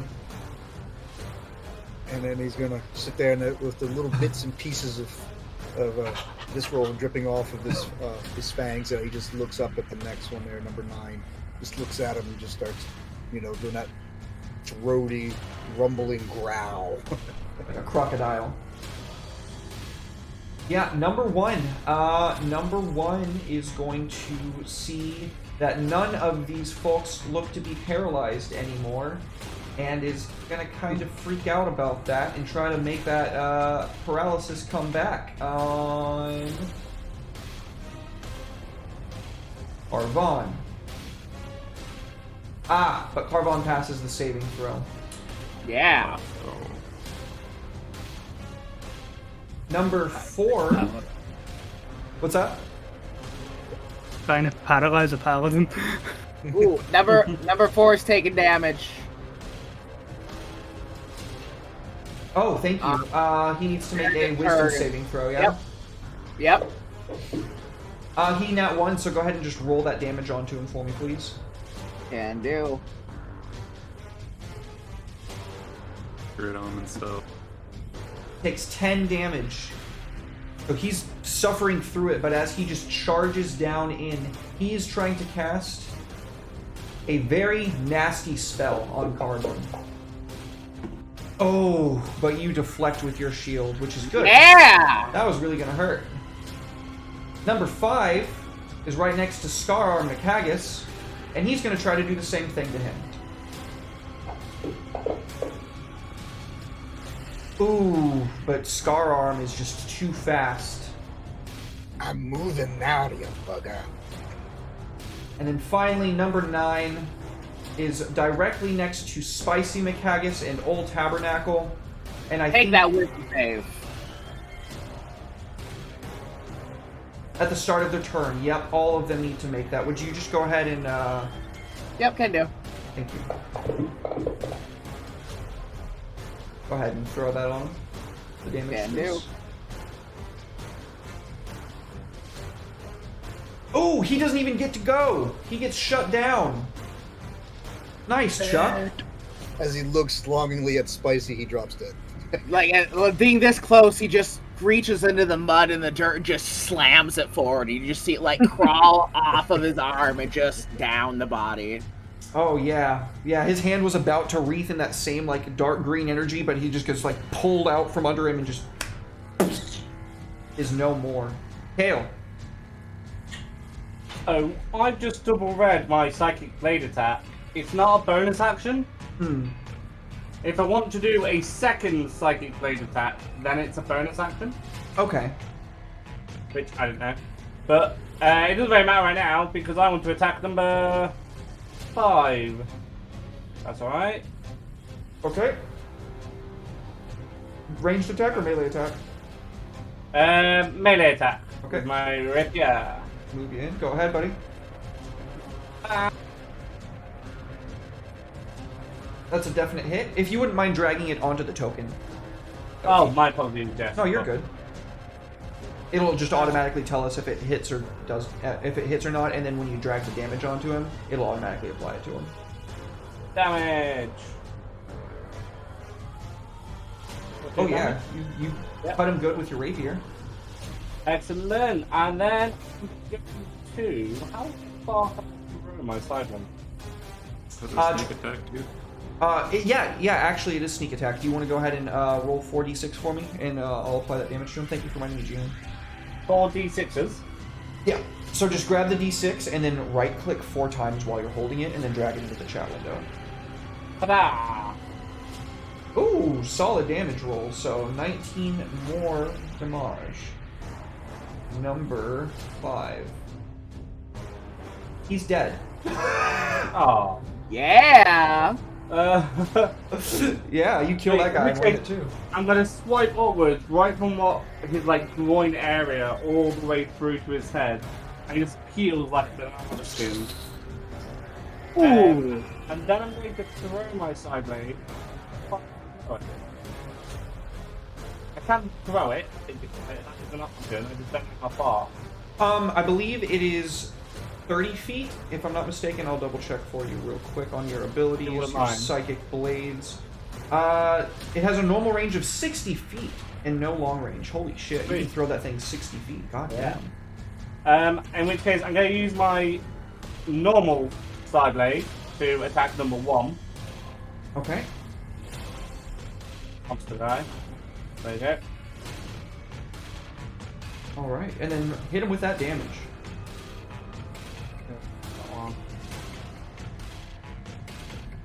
Ooh! Nice. Yeah. And then I'm going to use my bonus action to do the same thing. So you can make an attack action roll and then make a second attack action with your side blade and then a bonus action. Jesus Christ, that's cool. I know. I had to reread it, and that is right. But my second bonus action side blade is a D4 plus 3, not a D6 plus 3. Oh shit. Okay, so then I will go ahead and give you another. So go ahead and just use your dagger then. Yeah, just shoot. Yeah, that's better. It's just the easiest way to keep it moving. Yeah, that's fine. Hell yeah. Great. Very nice, dude. They fall before you. You slice one like a banana, and then you hurtle your psychic blade at one, and then, like, with a flick of your wrist, throw the last one. Great. Alright. Old Tabernacle. Is that your turn? Sorry, is that your turn? Yeah. That's fine. Okay. Ooh. Old Tabernacle. Seeing what's going on. Oh, you're looking good out there, vile cultist fanatic number 1. Looking juicy. So, looking nice and fresh. Might need to change that. But first, come up. Look at 4 and hit that Toll the Dead.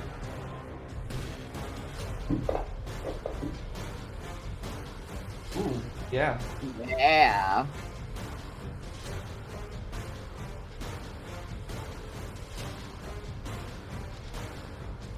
Ooh. Barely standing. Another D8 for the Radiant. What's that? The D8 for the Radiant. How do I roll that? For what specifically? Let me grab the ability. Close. Oh, potent spellcasting? Yes. It's an effect. You can just drag it onto yourself in your grave domain actions. You can just drag it onto yourself. Okay. And then roll the d8 for me and I'll apply the damage.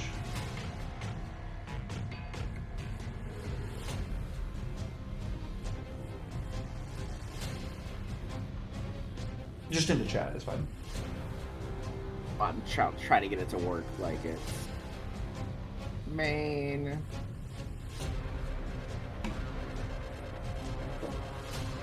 Feature. Abilities. There we go.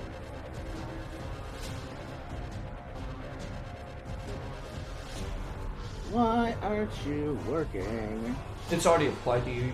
It's not going to roll the damage, it's just an effect. It'll roll it when you roll damage, that's what I was saying. So in the future, it'll work like that, but now just roll the extra d8. Roll d8? This damage, yeah. 3 more damage to Cultist. Fanatic number 4. Oh, Jesus Christ, he has 1 single hit point in a dream. Ya motherfucker! Then we are going to move.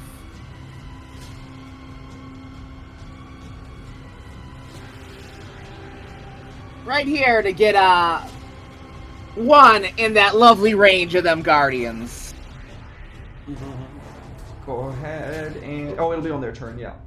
It'll be on their turn. Yep. Carve on. Alright, so I'm gonna use my bonus action attack on the dude at 1 HP Okay. to maximize my damage.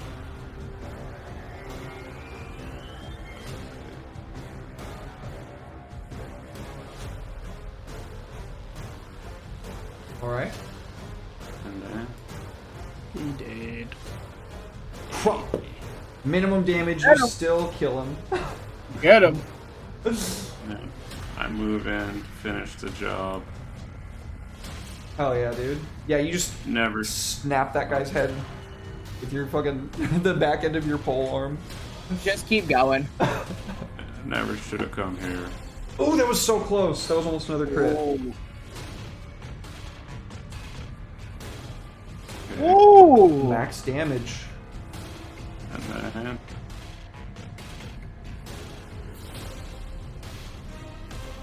Ooh! That baby him. Oh, Oh, just nasty! Carvon don't fucking play. Oh! highest damage, both rolls. God damn! And then I'll end turn there. Okay. Shouldn't they be getting scared by this point? These folks do not seem to be driven by logic. They seem to be driven by some psionic force. Oh, okay.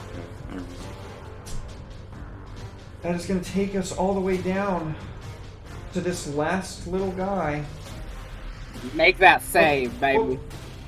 Oh, it's not his turn yet, actually. It's Spicy's turn. Yeah. When you asked us during the week what items we wanted, and a few of us said healing potions, do we have them? You should have them. If you don't already have them, then I'll go ahead and add them now. Yeah, inventory. I got it. Yeah.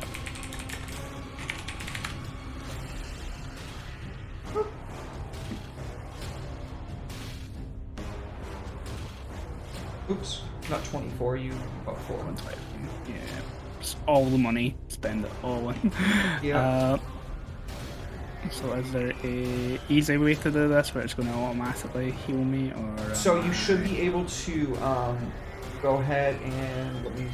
I drag it to. That didn't work. Okay, yeah, just go ahead and roll 2d4, and then there is a way to do it, but I don't know. I've never learned it because it's just so easy to grab 2d4 and then add 2 to it. Okay. And then, I'll heal you then. Or you can use a full action to gain the whole 10 hit points. So it's a bonus action to roll for it, or you can spend a full action. I'll roll for it. Okay, so you get 8 hit points back. Yep. Bonus action, thinking that. And yeah, I'm just gonna go as far as I can this way. Going towards the temple because that's where the cyclone, so presumably, well, probably cursing in Orcish about effing wizards and their spells, and gonna murder whoever's inside this temple. Yeah. Well, the first time Spicy's murdered the entire temple, fuck people. And yeah, that'll be me. Okay, now it is the, I think you all have suffered long enough to know that there's a fucking big baddie over here hanging out, casting this spell on you. He's still going to be channeling this Call Lightning because he can do this for 10 fucking minutes. Really fucking lose concentration on it or choose to cast something else. Down here. Get in there and smash his fucking head open, so... Yeah, so he is continuously just pounding you guys with this, oops, who do I select them? Targets. Select him, and then, yeah. Oops, one spell.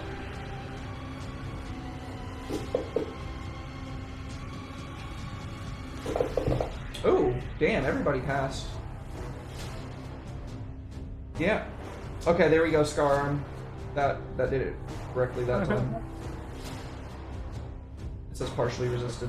I'm just gonna start laughing at the lightning as I've dodged all 3 attempts to hit. Like completely just sidestepping it. I'm not even making an effort at this point. You're just like, bloody bastard wizards. Yeah, y'all are getting fucking blasted by this lightning. Carvon is looking a bit worse for wear. Fang does not give a single shit. In fact, he seems to kind of like it. Nummy. Kale is, as he said, just sidestepping out of the way every time, no problem whatsoever. And Spicy's not too happy. It's your turn, Scar. Okay. I'm gonna sit there and as a bonus, it's like, bang, snack, and point over towards the fanatic one, and just have him sit there and just come running in, just cheerfully looking at him.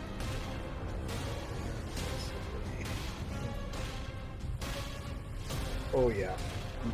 Nice. And there is a big chomp down on him. Oh yeah.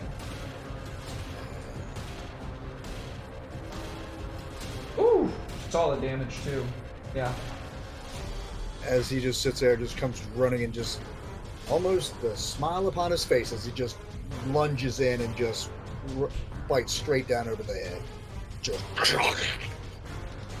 and just crunches and just drops down and just starts shaking while standing on the body. Oh yeah, he's super dead. And then at that point, Scar is basically going to start following after Spicy. Okay.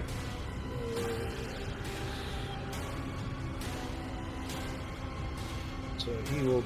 I will double move, get down here by Spicy. Okay.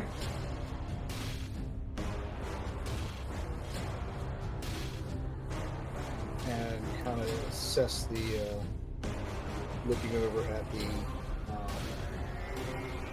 the scene. Looks like we got more fun, cousin. Shall we play a game? Hey! What game? And at that point, I will end my turn. Okay. Number 2 is out here. He is in the temple, so he doesn't see you guys yet. Kale. I'm going to sneak around these houses. Okay.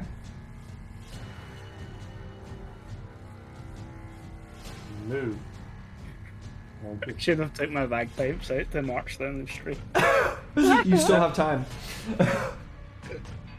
I can't do anything other than that. I don't think I can move any further than 40 feet. You can. Yeah, that was only... Can? Yeah, so you can dash action. You can take the dash action as a bonus action because you're a rogue, which doubles your movement. And you can use your action to drop into stealth, or vice versa, either way. I will use my dash bonus action then to move another 40 feet to... no, that's 45 feet. Yeah, let's say here. Okay. And then I'm going to use my short bow Okay. to try and hit number 10. Alright. Do I do this from a position of stealth?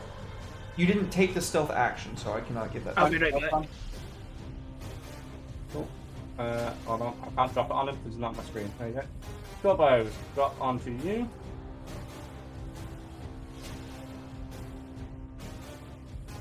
Hit, excellent. Okay. I'll do that. Spot. Nice. Ooh, very nice. You kill him in one go. Yeah! Excellent. Pop in the head. In which case I'm going to throw my psychic blade at number 8. Alright. No. I wish that was with the sword, but goddamn it, that's Me still too. good. Me too. How do I do that then? So it should automatically roll crit damage when you drag it onto him. Try that out. Oh, he's dead too. Oh shit, that's some rogue shit. Easy guys, just dodge the lightning, kill the bad guy. I don't understand what you guys are doing. I don't understand what's so hard about this for y'all. Very easy, okay? Why are you guys bleeding? What's going on here? Like, You guys are doing this Batman thing wrong, okay? Trying to survive, I know, but... yeah, that's my turn, because I've just murdered everyone, so... Sick. Great fucking turn, Kale. Oh yeah. Old Tabernacle. Old Tabernacle is going. Let's see how far I can get. No, we'll dash. We're gonna go through the houses, though. Okay. To avoid. Let's try to get in close enough to see this building and see the exits. Okay. Go ahead and move into position. You can very readily see there is only one entrance or exit from this building, and it is directly in front of you. Oh, he's just say, Old Tabernacle's got a plan.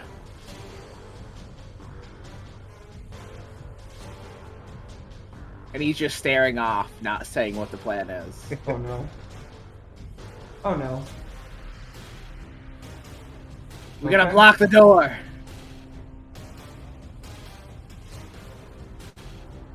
And that is Old Tabernacle's turn. Alright. Parvon. You're muted, Gion. Uh-oh. Oh, there you are. Alright, I'm gonna move, can I move under, like, the roof of this building so I can hide from the lightning? You can take the dodge action to give yourself advantage. Go ahead and... That's the only thing that's really going to help, though. That thing is going to seek you. It's plasma. It's going to go through wood. No problem. Oh, okay, let me take that back. Okay. How do I go back? Alright, I'm gonna, meet up with the homies. Okay. And then, how does lay on hands work? So it's an action, and you can use however many points from that pool as you want to. Okay. On one person around. Alright. So how does the healing work? It goes up based off my level? 10 times your level. 5 times your level, 10 times your level. 5 times your level, 10 times your level. 5 times? Are you just saying numbers at this point? Like, those two numbers are very different. We should probably distinguish which one it is. Sorry, I just have this habit of expecting my players to know what their abilities do. Leon, 5 times. 5 times. Give him a stat. Alright. Jihan, so you're gonna play this character in a campaign, you should know it. Just teasing. No, I wasn't sure if you're level 10, if there's any bonuses at that point. Ah, got you. Alright, so I'm gonna use, I'll use 3, so I get 30 health back. Okay. Alright. So you have a total hit point pool of 50 hit points, so you're gonna use 30 hit points on yourself. Yeah. Okay. Is that a, that's an action? Is it an Use action that. or a bonus action? I don't know. Lay on hands. It is an action. Yeah. Okay. But if I use that with my polearm master, that's a bonus action then, right? Nope. Oh. I see what you did there, though. Damn it, dude. Well, I'm gonna use my, so my bonus action is like an attack, is that right? You have a... So you have to take the attack action to use that as a bonus action. Alright. I guess I can't cheat the game. No, you can't. Is that your turn? Yeah. Alright. So, the cultists in the back cease their chanting, and the spell overhead begins to slowly dissipate. The storm of lightning across the sky breaks, and the cultists are making themselves ready for you. Spicy McHaggis. Bagpipes. Start playing them. Hell yeah. A kind of deep, haunting, you're all about to die shortly. Urge. As I slowly march. Those 10 feet. There you go. Up towards the temple. I'm assuming that's the entrance to the temple. That staircase, yeah. Yeah, so I'll just slowly march. In between puffs of the pipes, I'll swallow another healing potion. Okay. Full action, I'll give you the full 10 points. Okay. Bonus action to play the bagpipes. Ah, okay.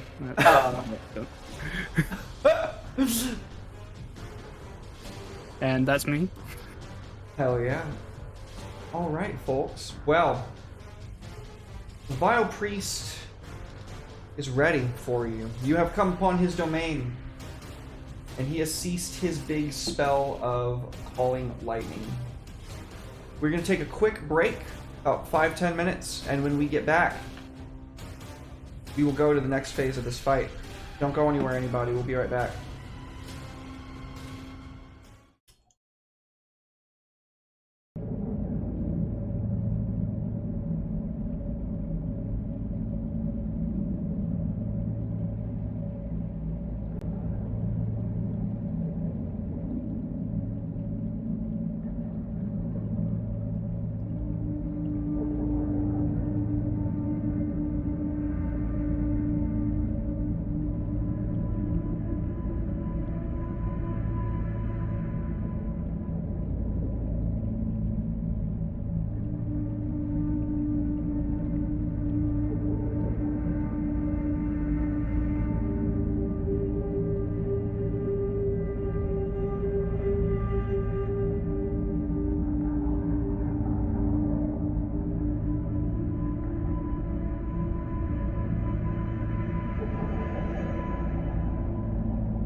2. Welcome back, folks. Welcome back. Thank you so much for sitting tight. We surely do appreciate it. As I mentioned before we went to the break, it is time for the next phase of this fight.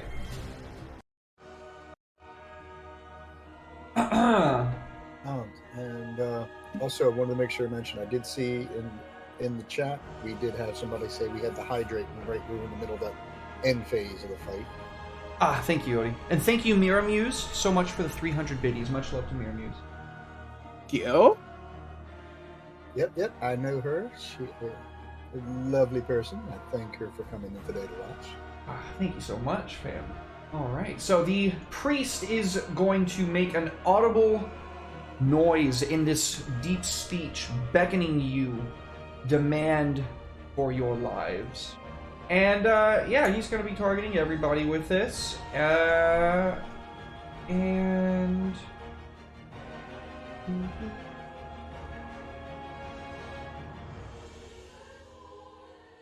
So, it looks like,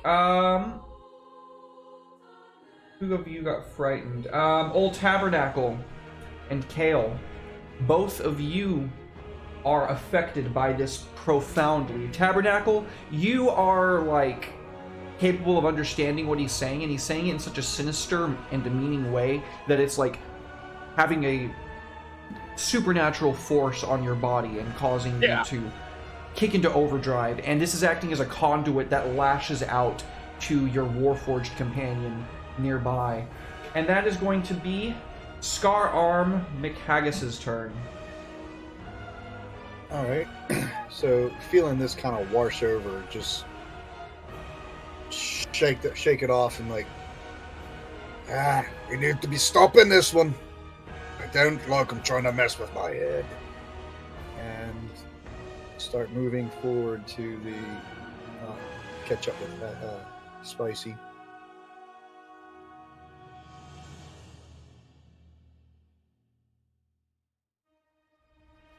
And I'll sit there. I'm going to whistle for Fang as well and get him to come follow me. I imagine Fang would have been following you that entire time. Okay. And that was, I think that was 45 to get to here. Yep. Now the steps that we see, how are they? It's about a 15 feet up rise. Okay. Well, if Fang was just loping after me, am I able to use a bonus to drink my potion then? Okay. So go ahead and roll 2d4. Unless you want to... Oh, yeah, you don't have the bonus action dash. You're not a rogue, I'm sorry. Yeah, not a problem.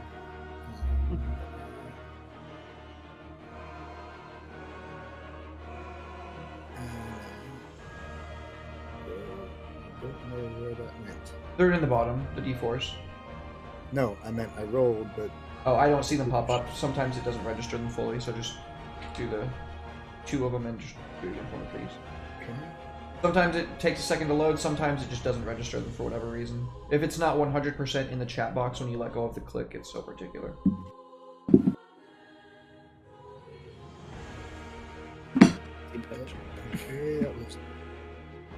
Okay, so that's not happening. It's not rolling 2d4? It drops them in. And okay. That's so weird. It's making the sounds and everything, because I'm not hearing any sounds on my end to let you know that I see them, but the problem is I can't. It's weird. Yeah. Nerds.wave with a raid of 8. Oh my goodness, welcome in, folks. Thank you for being here. Welcome in, raiders. Welcome in. Oh, hello. Alright, so let's see here. It's not letting you roll 2d4 into the chat. Can you drag it into the... There it goes. I was about to suggest that as well. Okay. Yep, I was... Fantastic. So, you heal for a total of 6 hit points. Okay. Welcome in, welcome in. Thank you guys for being here. Alright. Fang?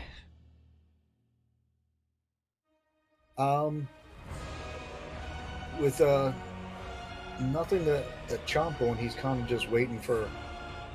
Okay. He's waiting around for me for something to take the lead on. On the inside of the temple, we can see 3 figures casting spells on themselves. Are the doors open? No, but we can see through the camera lens. Oh. Okay, just checking. I'm just describing what they're doing, basically. They're buffing. Kale's turn.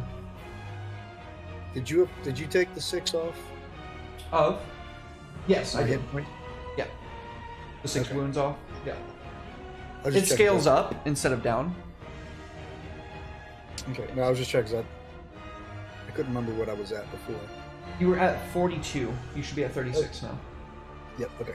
Thank you. Is there a way for me to break out of this fear? Let me double check on that, but I'm pretty sure the answer to that question is no. So, a frightened target can repeat the saving throw at the end of each of their turns, ending the effect on its success. So, you can try. I can't move closer to it. No, you cannot move closer to it. I don't know. Are you going to robots say get that scared. it's closer? Well, actually, you can't see him right now, so because the door is closed. So can't you see can move him. freely. For the Oh, time sweet. being, you can move freely. In which case, I'm going to go to the... Before I do that, could you describe the doors to me? They are these large, ornate metal doors that are like banded with iron and wood. Lock it. And do they have handles? Yeah. Okay. Before I walk up, do you think then, or can I tell from this distance, that I could wedge something between the handles to prevent the doors from opening or closing? With your body? No, with a shovel. You could increase the difficulty for the opposing parties to try to burst out of the church, if that's what you're trying to do. Yeah, that's what I'll do. Alright, I'm gonna walk up to the doors and put my shovel that I apparently have. You just have that in your character sheet? Okay. Yeah, it's just in my inventory. I was like, Dungeon yeah, Years okay, pack, I'm guessing. yeah. Yeah, my shovel handles so that it's harder to open or close. Very nice. Okay. And then I'm going to use the rest of my movement over here because I suspect it's about to get very warm. Very nice. All right. Old Tabernacle. Tabernacle. You are feared. I feel like there needs to be fire. Well, Tabernacle is gonna. If I grab him. We'll get off. There.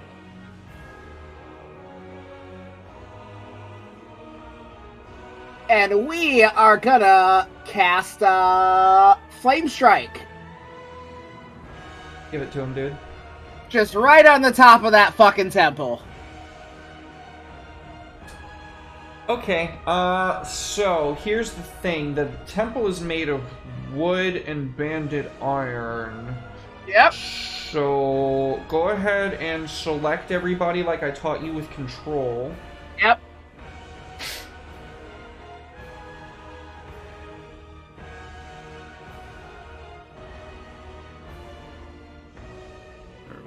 We're playing 4D chess. Alright. Then save. Yep. Then damage. I drag it into the chat, correct? Yep. You can even double click it.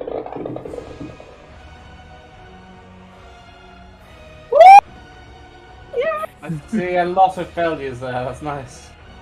He has a really high DC. Yeah. Oh. Man. Yeah! Against them. Yeah, bitches! Old Tabernacle gonna fuck your corpses!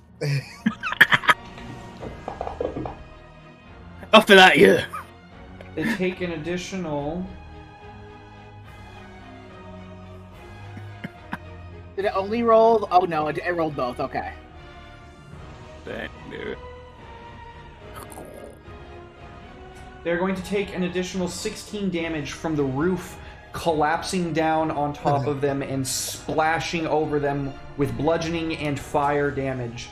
The entirety of the congregation, save for one lone cultist fanatic, is just crushed and burning dead. They're fucked. They're completely dead. The priest is now quite pissed off, and the interior is melting, cackling like flames burning on the inside. Old Tabernacle's gonna bonus action. You see him doing like a jig. To the bagpipes. Yep, dancing to the bagpipes. You just see him. Just. Basically playing this slow, ominous, mournful song, and you're like, There's only room for one death in these lands, and it's not you. See, aren't you glad you waited for the bagpipes now? That's way better than playing them at the tavern. That's my turn. It looks play like... the bagpipe, Go ahead. hide the sounds of the screams. No, those are backup singers. Those are backup singers. They improve the sounds. You are immune to the frightened condition, so for some reason it still made you roll that saving throw even though you're immune to it. Your turn, Carvon. Alright. So Carvon is witnessing the carnage, and he lets a smile loose from his usual stoic face. He's like, vengeance. He makes his way to the party. He'll dash another 10 feet.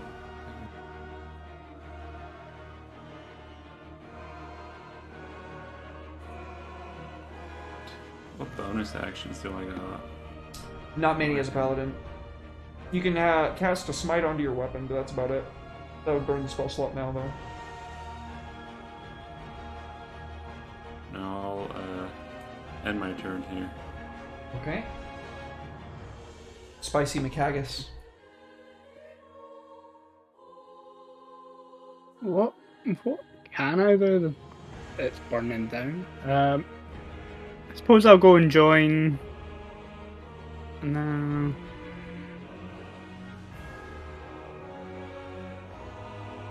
Yeah, I just want to leave them in there to burn. I'm just gonna keep playing the bagpipe. It can come out to us. They can come to us. Give me a performance check.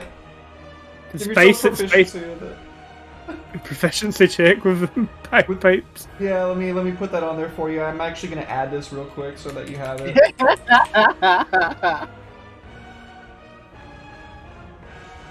Bagpipes. We're gonna actually make this a Constitution saving throw. Go ahead.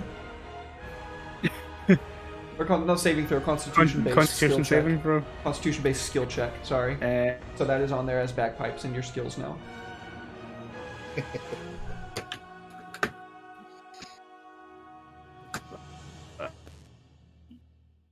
Oh.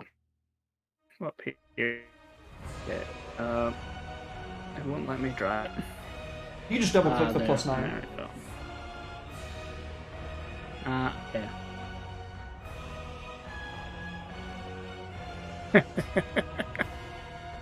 It's a jaunty old tune, dude. The mournful, it's a deep, sad tune. Icy doesn't get killed. The people inside this. They are certainly dying. Is that your turn, Spicy? Yep, that's pretty much everything that I'm doing. The Vile Priest is going to need to make a dexterity saving throw versus taking more fire damage. He fails. Let me grab the d6, please. Thank you. He takes 12 more fire damage.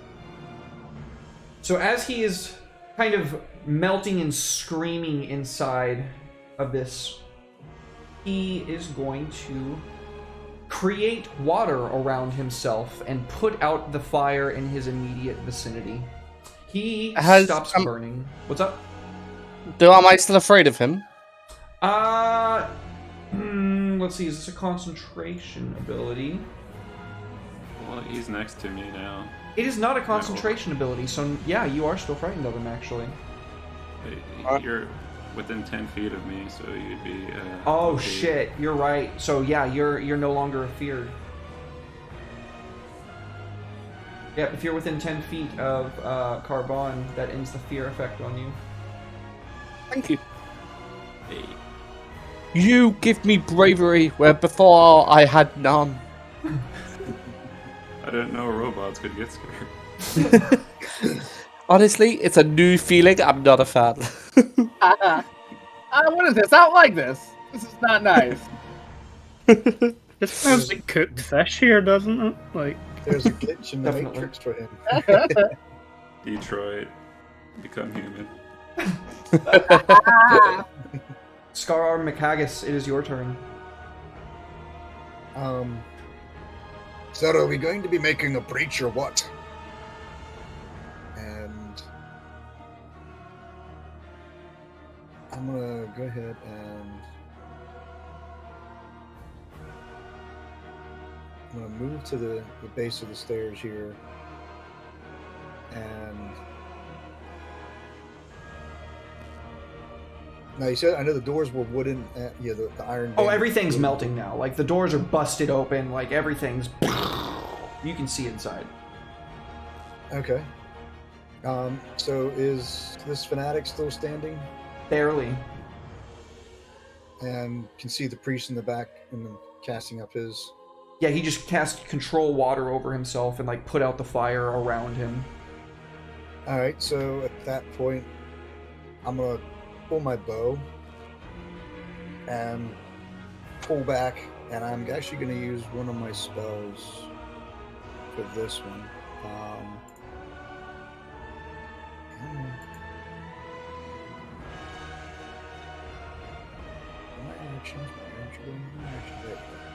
And I am going to use lightning arrow. So to do that, so you should let's go to your actions sheet. Lightning arrow is down here, so you want to click the magnifying glass next to that, and then go ahead and drag the saving throw. Go ahead and hold control with yourself clicked, or hold control with yourself highlighted, and then click on both the Vile Cultist Fanatic and the Vile Priest. So I, over myself, I then... Just make sure that you're selected. You should be selected by default, and then just hold control and click the Fanatic and the Priest.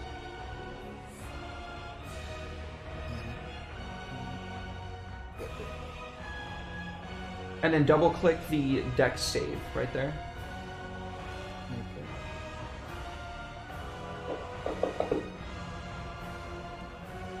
Okay, and then just double click the damage.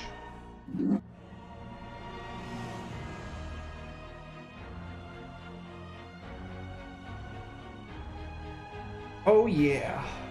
Woo! Yeah. Your arrow just instantly annihilates the fanatic in front of you, reducing him to cinders in an instant, and carries through to where it strikes the priest square in the chest, and he cries out, and for a moment you think he's dead, but some unnatural force is keeping him alive. Okay, and at that point, and I'll just pull another regular arrow and take a shot. Get him.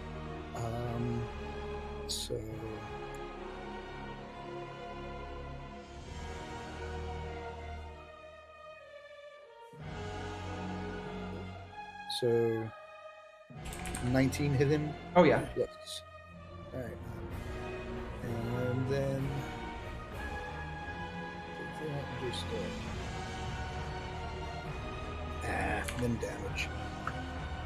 Ooh, he's barely hanging on there. So I mend it.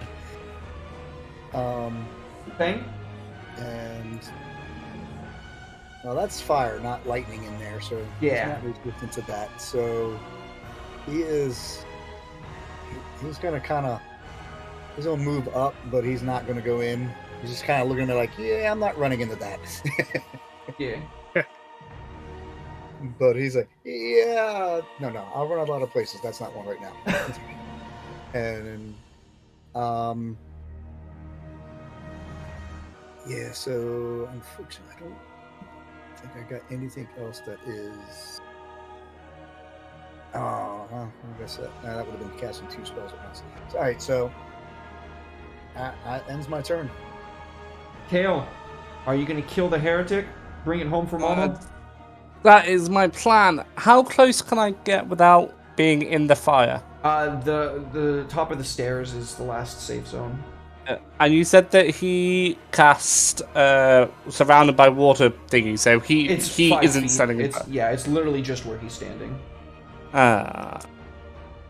Fuck it. For showmanship, I'm going to do it. I'm going to use one of my Psychic Blade's powers.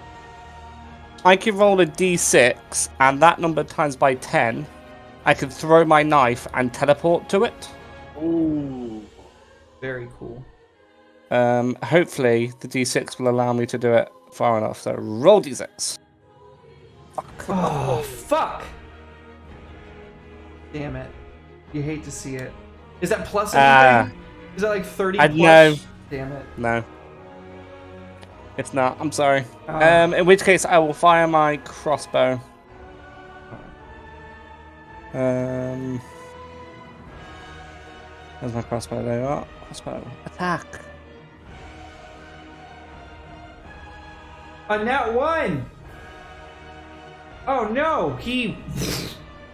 holding water still, like, just as it's about to skewer him straight in the face, the coral stops short in this ball of water that he's, like, projecting from his hand.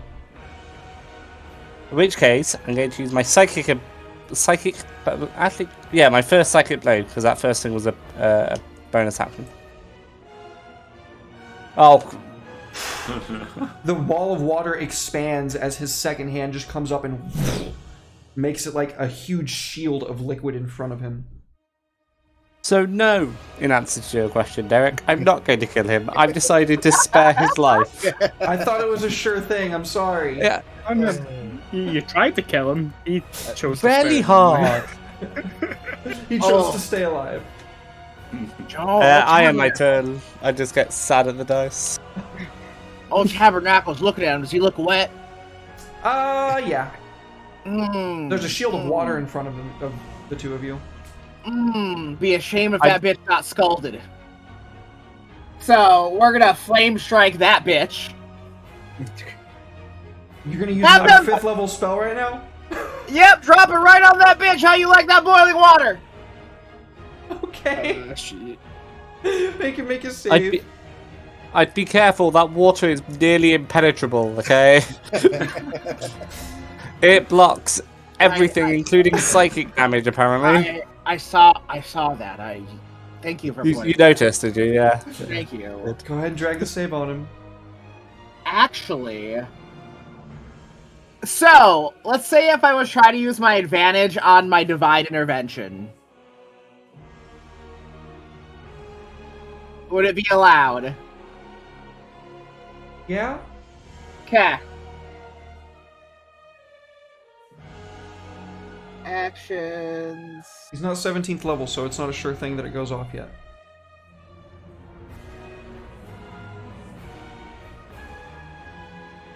How do I...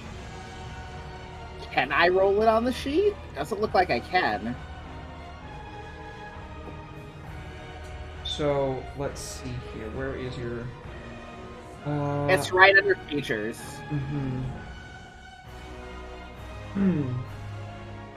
Divine intervention.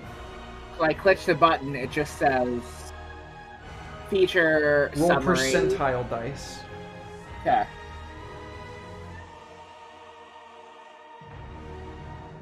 Is there a way to roll a D100? I believe it would be 2d10s. Okay. And we just take the first digit as double, as times 10.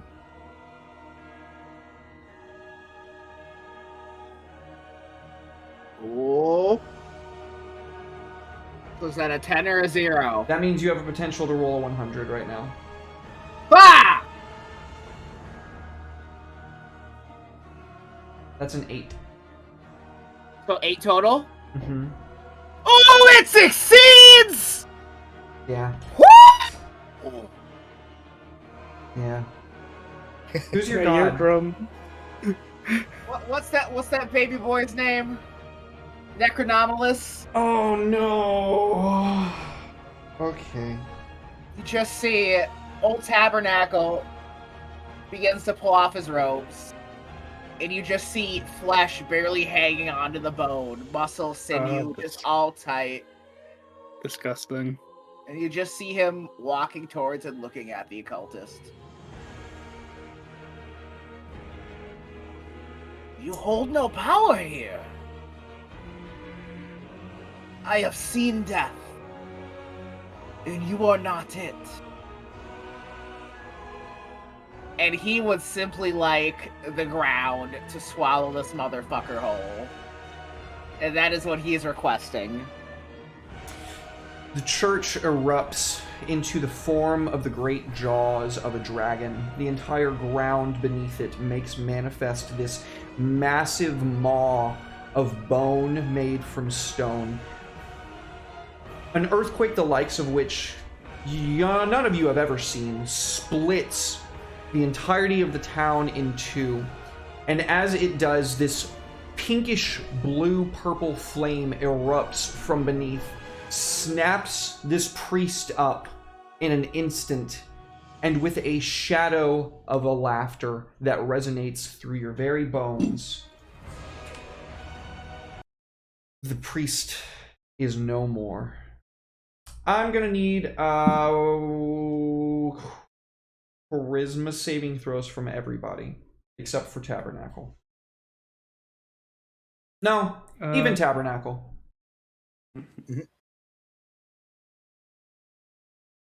God damn you. Which was that again? You said charisma. Charisma saving throw. Oh, goody. Yeah, that's like 0.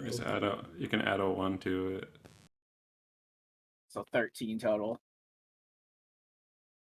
All of you collectively lose your minds. As the manifestation of what has just set into you, you have seen the literal face of death. And for 10 hours, you collectively go absolutely berserk. You storm, you can feel yourselves like passengers in your own bodies, storming into the townhomes. You see absolutely no children in this town whatsoever as you put every last man and woman to the sword. And when they die at your feet, the last of them completely dead, after 10 long hours of brutal slaughter, you can feel yourselves come back into control. Well, Spicy was going to do that anyway. So. Yeah, that does. That's a Tuesday, that is, man. Like...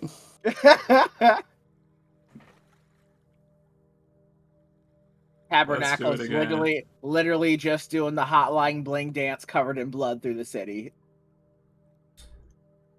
Let's see, where is the insanity table?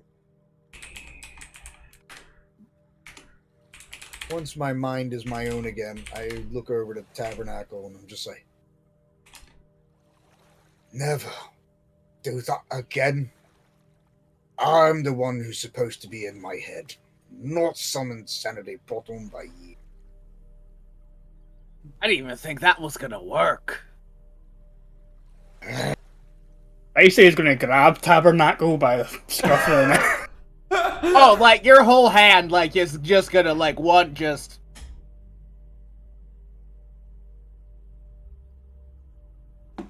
Crazy bagpipe noises. I'm just impressed that you got past that water, to be honest with you. That was some impenetrable water. Yeah, Spicy, your hand is completely around this basically sinewy neck it's like you can definitely feel your fingertips on the other side. Like, pull my hands, but if you ever do anything like that again, Necromancer, I'll cut your head off myself.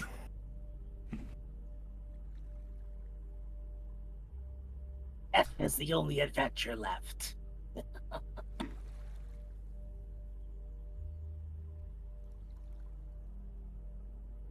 I'll wipe my hands on my kilt. Can I get perception checks from everybody, please? In the dice tower. Oh. Dice tower.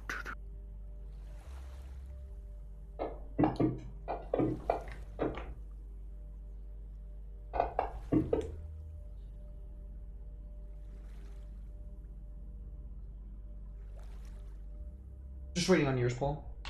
Yeah, I missed the dice tower. Oh, it's okay. Okay.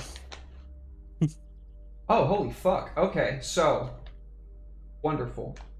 Scararm, you are so kind of caught up with the fact that, like, somebody was just in your head for a non-insignificant amount of time, and it wasn't you, for probably the first time in your life, and that has kind of shaken you to your very core. It's taking everything to kind of hold yourself together, as it were.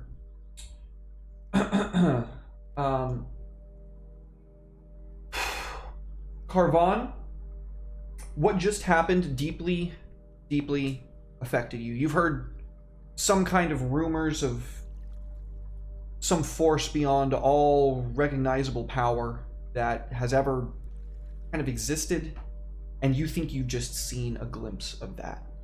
And that is not something that you were expecting today. Yeah. Spicy. This display of necromancy, you already aren't a fan of magic.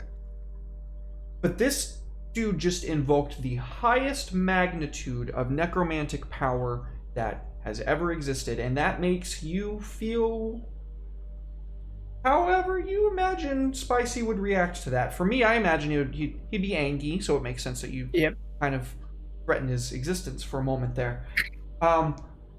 And you can feel that something's off now. Something is different from before he just did whatever the fuck he just did, and now. You're not sure what it is, but it's there. Old Tabernacle, you fucked the pooch, buddy. You really did, man. You gave it your best shot, and Necronomulus listened to you, and that is not something that is invoked lightly, and for the rest of eternity, you are utterly fucked. You might be here standing now, and you might have this preternatural force compelling you beyond your body's normal capability, but that has its toll, and it will come for you. And Hale, your big brother felt what just happened and took a look through your eyes as this transpired and saw what happens, and you can feel from him this overflowing sense of anger and hate and wrath burning in your gut like it's your own. Something of the utmost heretical designs, the absolute furthest reaches that any creature has ever gone, is what you just saw. And it is taking a lot of that hate that you are being given to keep it together in this moment. You are no longer on the material plane. You have been transported to a domain of dread. Cool. Okay.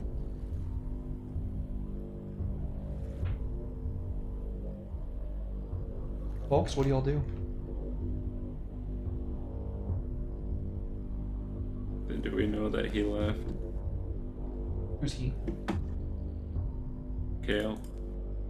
Kale's still here. All of you are being transported. All of you are there. Oh, we're all in Yeah, sorry if I spoke that incorrectly. I'm sorry. Yeah, you're all there. You have all been transported. He's the only one that noticed, right? He's the only one that got higher than a 24, which is exactly what he got. So, like, this location itself has been pulled into a domain of dread? Yep. I'm going to take my blade and put it to sorry, I've got my names mixed up. Was it Spicy that just said that? No, it was Tabernacle that did that. Sorry, Tabernacle. Oh, Tabernacle, yeah. Yeah, sorry. I'm going to put it to his throat and ask him where he's brought us and why. If you lost your marbles, we're still in that village. This is an old Tabernacle's doing. This is a plane of dread and horror. Why have you brought us here? Scararm, what's a domain of dread? Do I not when you sit there and you cross over the borders outside of our property over into the other one and they really get angry at you, I think. I don't know. You can all roll religion or arcana to see if you would actually know what a domain of dread is. I would say that Tabernacle probably definitely knows, and Hale, you know as well. Yeah, Spicy doesn't know what a domain of dread Nope, neither does Scar. Yeah. So, both of you two know. Carvin, you are completely unfamiliar with the term, even though your kith and kin come from a place that's kind of relatively similar in the multiverse, but not the same. Would Old Tabernacle have enough understanding to realize they probably just created, I'm assuming, a new domain of dread and got transferred in here? Yeah.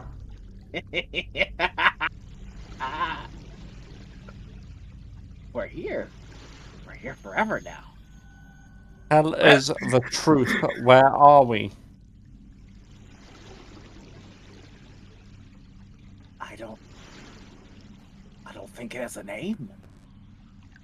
Don't you? We created this. We did nothing. You were with me lock and step. I am a powerful being. I could not do this. We made a mess of the place, but we didn't create anything. So now where are we if you're saying we're gone? Look around you, fools. The stars are no longer there. The world is no longer here. This is horror. This is the purest, blackest night. This is all of your dreams and nightmare collided into one in the void of space, and none of it is anybody's fault but his. And I once again put my sword to your face, to your throat. You're overreacting just a wee bit. It's What? It's just a creepy tune. Old Tabernacle seems just puts your hand on the wrist and just push. What? You're threatening death to somebody who seeks it. What do you think your words are going to do? This blade does not grant death. This blade grants eternity within it. You would not find your sweet release if I were to cut you down right now.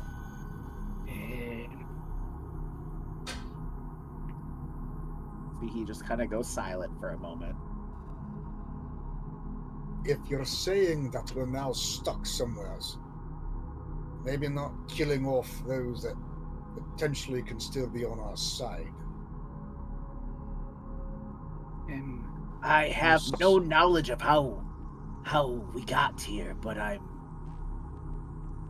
certain that calling out his beautiful name and seeking his gift created this place.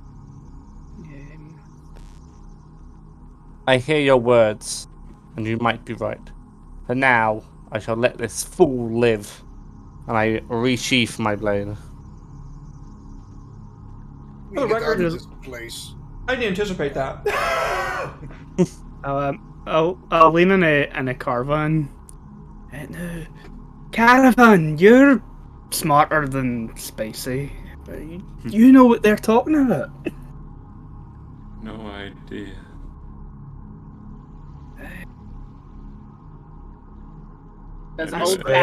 Does old Tabernacle sense their presence?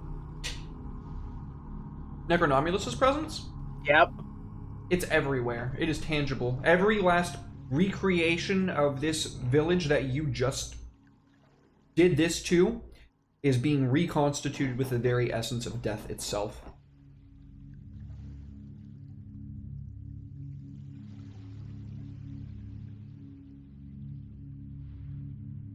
I swear, if that necromancer's got us into a bigger mess than we already planned for, I'm going to drown him. I'll beat you to the punch. And old Tabernacle will take his mace and brain himself.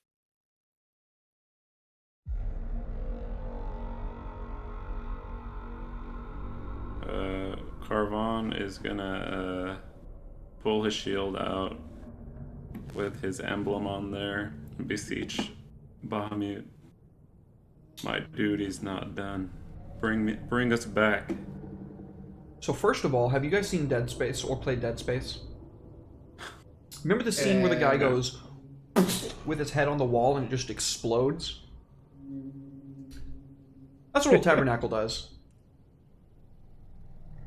And then he gets back up. His fragments of skull and rotten brain matter slither back up his form and seal together.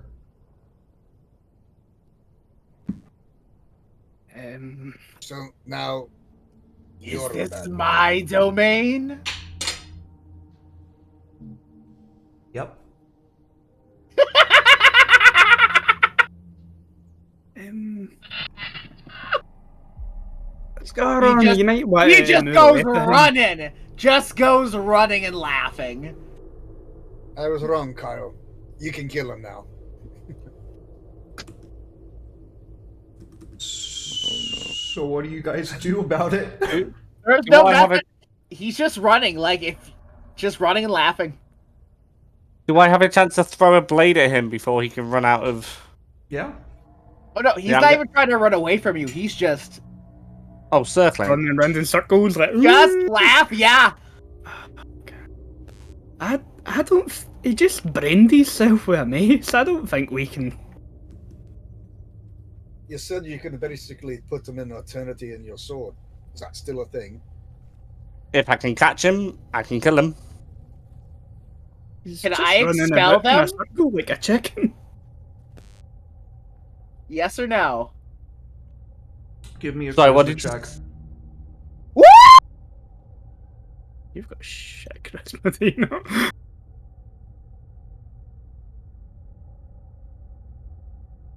Who are you trying to expel? All of them. Are you all trying to resist it? Being expelled from... Yeah, I don't even know what a Realm of Dread is. I mean, I don't... You just hear him yelling, "You can go! I have what I want!" I'm gonna grab his hand as he does it. Drag him back to reality. Nah, you're human again, bud. I'm going to resist it. Opposed checks. I need you to set what the DC is, Chuck, with your charisma check. And then they're going to make charisma checks against it. Roll it in the tower, please. Oh, I can set the... What am I setting the DC to? Anything I fucking want? No, you have to make the roll. Okay. Oh, it's not going to be good. Yeah, anything you like. Just pick a number, man. 37! Folks, go ahead and roll. My charisma is not high. You want me to roll a charisma check, and I have to beat 37? He didn't get 37. Oh god, no. I'm sure it was low as hell. In the dice tower or on the... In the dice tower, please. +1 to your roll. Weird. That's okay.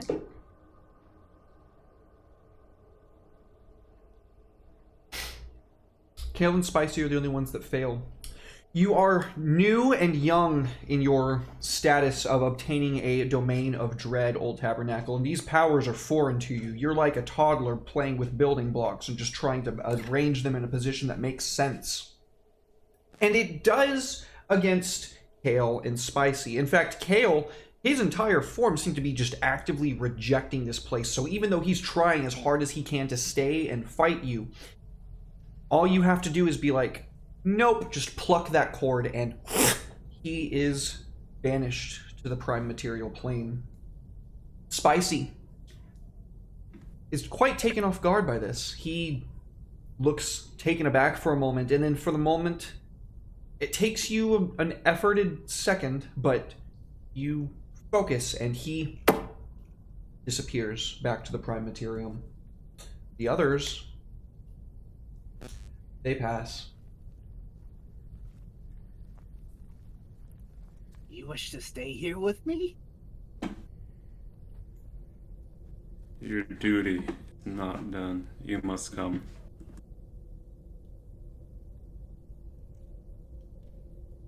I don't think so. I like it here.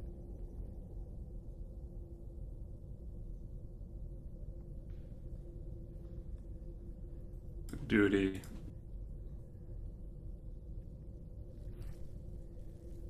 All right, so Old Tabernacle's gonna raise his hand and he's gonna try to raise the bodies. Did the dead bodies come with? There's. Do you have a spell slot? Oh, I have several spell slots. Burn a 3rd level spell slot. Oh yeah. So at this point, it's me and Carvana. Yep. Carvana, the only two left. Yep.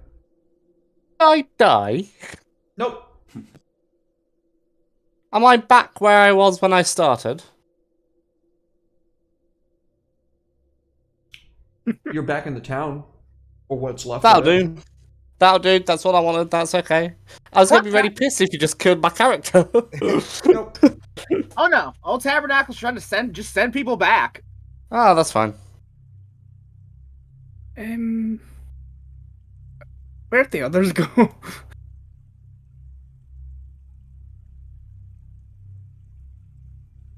Glorious question. So looking around, noticing that the other two kind of just faded away. Weapons back out, looking at Tabernacle. It's like, did you kill them? No. Or did you send them back where we were? Send them back. None of you need to stay here if you don't want to.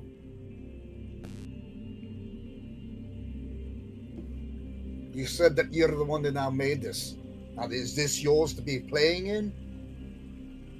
Domains of Dread are prisons. So I look over to you, Carvan. If this is his prison, thinking we leave him here then?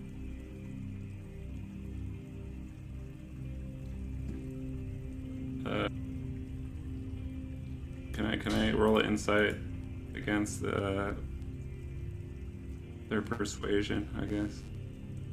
Who's against his persuasion? Yeah, Chuck. Wait, Chuck's or Sean's? Chuck. Because he can be the new big bad evil guy. You're muted, Chuck. Now. Yeah, you can roll. It's like he's literally just trying to send you guys home.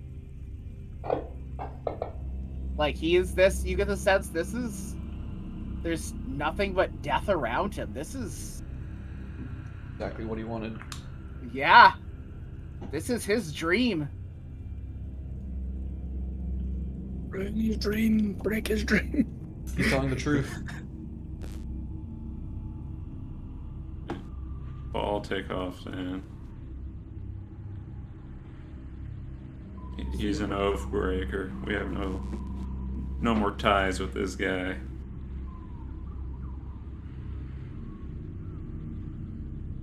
All right. So at that point, I look back over to Tabernacle. Right. If this is to be your prison playground, then you don't want us here. And I lay my arm across Fang. So then send us back to the others. Be done with all of this.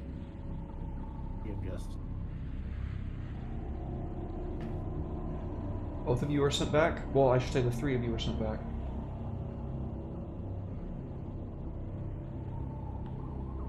Did you do it? Did you kill him? No. Unfortunately, I don't think we can kill him there. It's his prison. We still have our duty. I get the feeling that is not the last time we're going to be hearing from him. Don't take the call then. Considering it was a prison, he seemed awfully happy to be there. I don't be thinking he's able to leave. Anybody that fucks around with dead things like that is not right in the head. The 2 of you went missing, and I'm not thinking that the other 2 that were left were going to be able to do much more with it. So, especially when he decides to watch his pieces of the scroll crawl back up his foot and reform, that's just called batting practice, and I don't feel like doing that for eternity, trying to put him down. You may have a point. Maybe one day we can find a way to return to him and catch him by surprise. But for now, I think it'd be best for us to get out of here. Yeah. There's an awful lot of death around here, and I've been to jail one too many times recently. I'd rather not go again. Chuck? The time that has lapsed between you being locked in your prison that has elapsed is very small. You can still manifest your form in the physical world for the next couple of days, long enough to see this journey to its end, but you will be trapped in that prison at the end of it.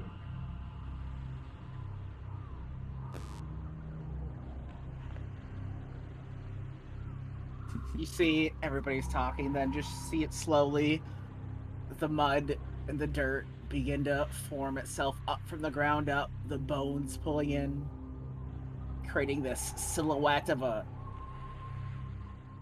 skeleton, essentially. And then you see little furbog horns pop up, and you just see Smiling Tabernacle, completely naked, mud smeared on his body. This is neat. Again. Should I kill him? I'm gonna cut his fucking head off. Your call. Make your attack roll against him. Do I just roll it onto his character? Yep. Hold on then. Repair. Which one are you? No, that's me. Don't attack me.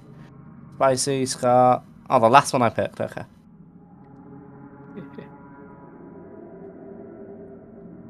Natural one. You rig this, Derek, because that is like the 5th one. I just trust in the dice to tell the story that they want to tell. You know what I mean? And then I just interpret that. He just starts walking and looking around. I'm here, but I don't think I am. I look at my blade that should have just slaughtered you and say, I don't believe you are either. It's either that or you've got water surrounding you somehow. I just don't think you're very good at your job. Well, I don't think you should think. It's a really good sword normally, okay? It does really good things. Draw the claymore. So, being manifested here. Mm-hmm.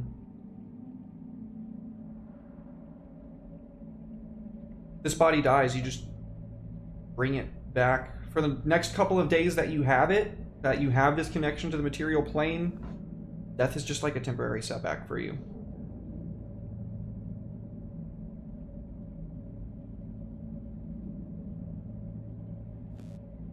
Just so you know, if you die and come back, I'm going to try and kill you again.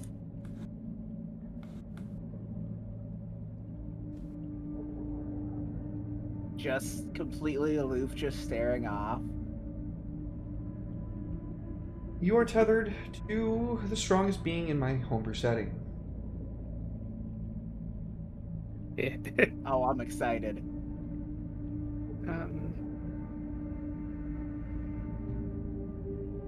He's gonna raise his hand and look at those dead bodies of all those cultists. Are they still here? The ones that are outside, yeah. The ones that are inside are ash now. Ones that are outside, he's gonna just strings, puppeting, see if anything happens. Do you have another 5th level spell slot? I think I have. No, I didn't cast that second. You did not cast the 2nd level Sacred Flame. Dance I Macabre. do have one. Yep. I have a 2nd level 5th. Yep, that's my last 5th level.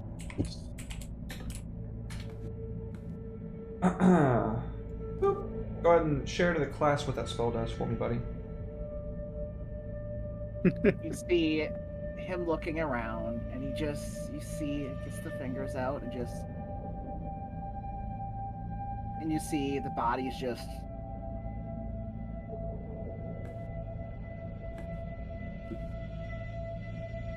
all around town. I should cut his hands off, right? Ready the greatsword. There doesn't seem to be any. He begins to sway like he's listening to some music that nobody else could hear, and the body's all.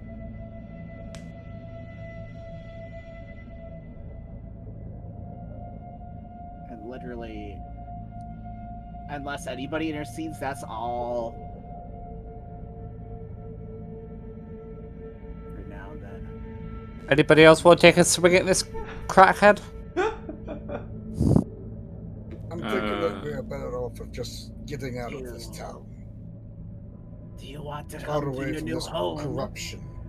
You see, he's speaking to the air, and he just goes, and all their heads move along with it. We should probably find out what those people were worshipping in that temple. Can he bring the zombies back with him? Yeah. So yeah, you see him snap his fingers, and him and all the zombies gone. Okay. What were you saying, Andy?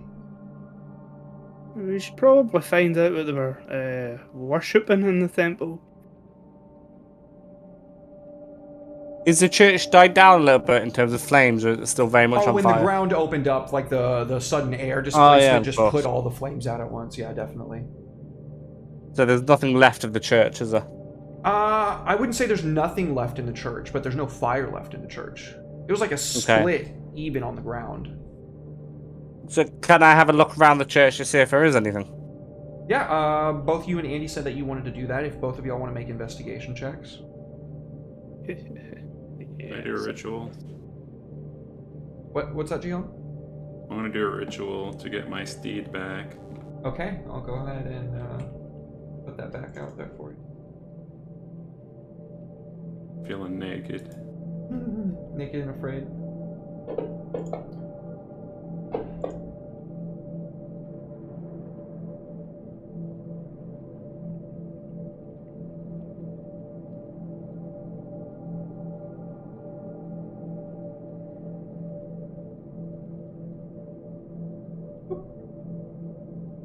Okay. So Spicy, unfortunately for you, you are a bit wrapped up in the carnage of what transpired in this room. Like, the building itself has been completely just shattered and like remade in an instant, and it's hurting your head to look at anything in here. the ground zero of the epicenter of fucking madness. Hale, you are focused at this point, and when you take in as much information as you can see upon this altar that was sheared clean in two. There's this wrapping around it, this marble altar. It seems to be some strange pictographs. What if you point that out to the rest of your companions, then anybody can make a whatever check you feel would be appropriate to determine what that means.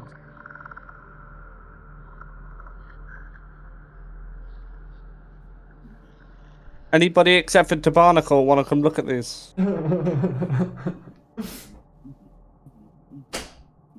Scar will walk in. I'll come check it out too after my ritual. So what rolls would you guys like to make? Arcana or Religion come to my mind. If you have something else that I would also be up for those. Can I do an acrobatics check to see what it says? I'm gonna have to go with no on the acrobatics one. That's a little bit of a stretch. Now this was the broken altar that we're looking at.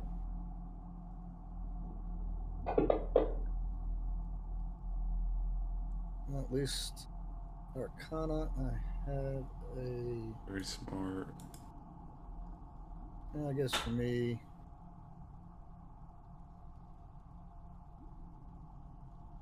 It doesn't matter either way. So intelligence would be. It's only a +1 on either one of them. I would allow you to use wisdom for that. For wisdom? Mm-hmm. To try and interpret it. Okay, let me put this back. Okay, I had to drop the dice so it would get out of the hand.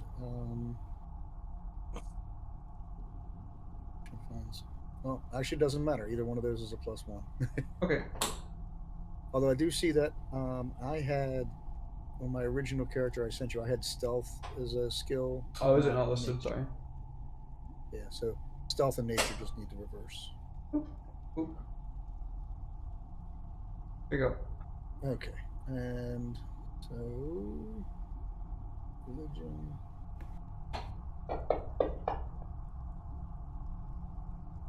All right. Would you like to make this check as well, Paul? No, thank you. Okay. So, to the best of either of your knowledge, you can tell that they worshipped some foul creature that fell from the stars aeons ago. It's hard to get an exact readout on what it is that the altar is depicting, but it seems to be some great mass of a creature that takes those of the village and turns them into its children to live forever beneath the murky surface of the vile fog.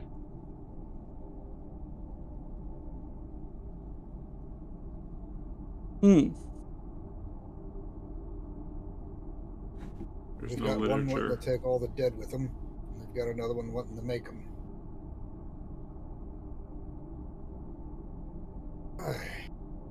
Why can't the dead just stay dead?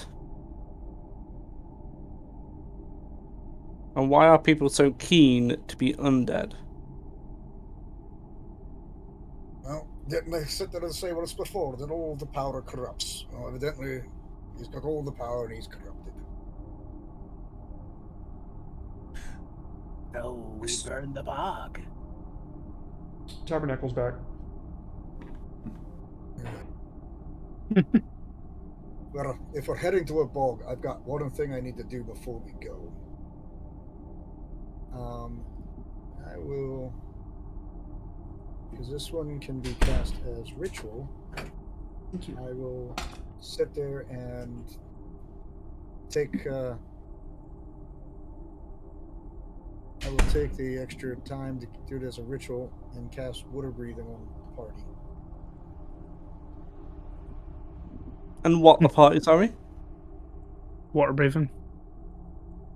So for those of us that actually, well, need to worry about that whole breathing thing. How long does that last for? 24 hours. Wow, that's good. All right, folks. What do y'all do?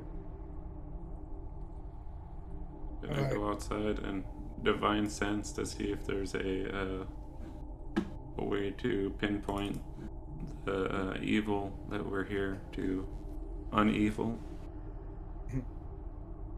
You can't get an exact location, but you definitely get a bead that it is coming from the north, in that horrible green mire. Far to the north. Probably half a day's journey. Double checking some spells. Because I actually can cast food. Nice. He's like, my necromancy is okay because it's my ancestors and they want to come fight for me. Your necromancy is bad because you're making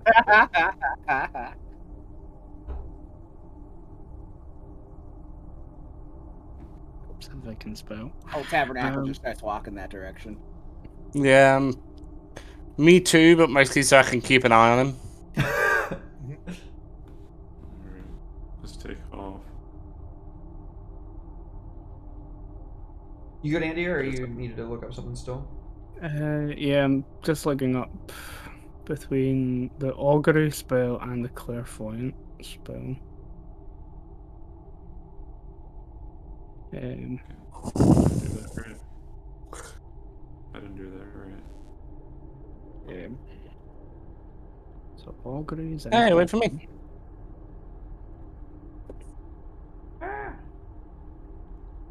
I'm running.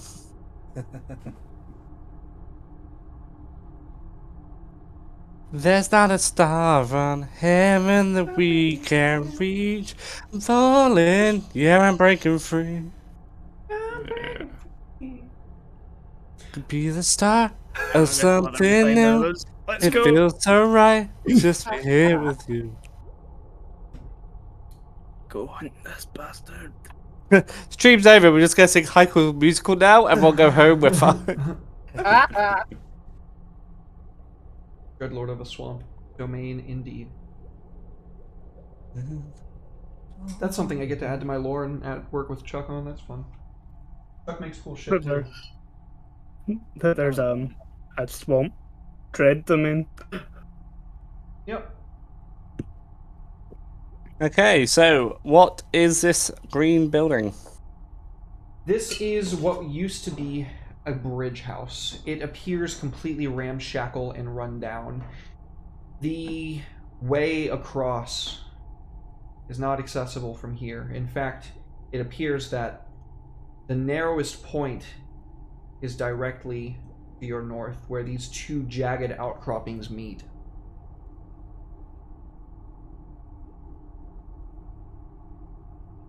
Can we build a bridge? You have fabricate spell?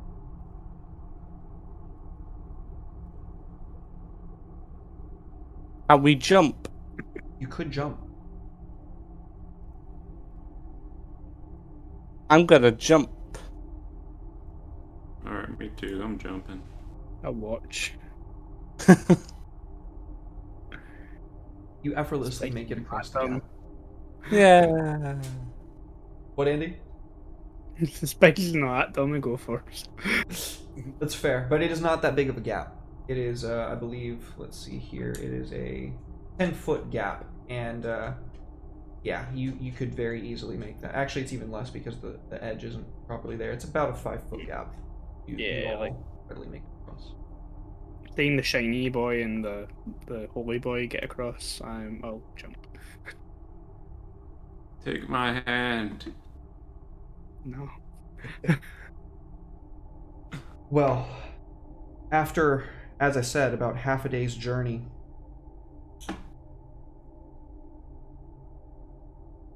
I just realized that the lighting isn't proper. Let me fix that real quick.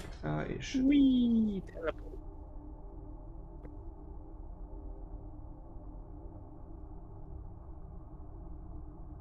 We are going to take a quick break, and when we get back, we're going to really get into some shit, folks. Be prepared. Don't go anywhere, folks. We're going to be maybe 5 to 10 minutes, and we'll see how it goes.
Welcome back, everybody. Thank you so much for waiting. We surely do appreciate it.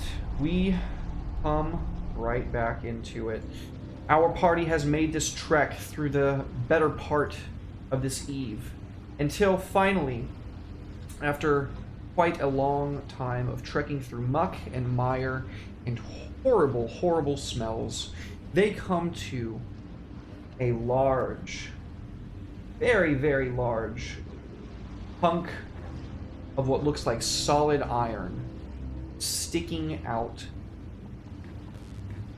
of this like basin next to quite a large waterfall.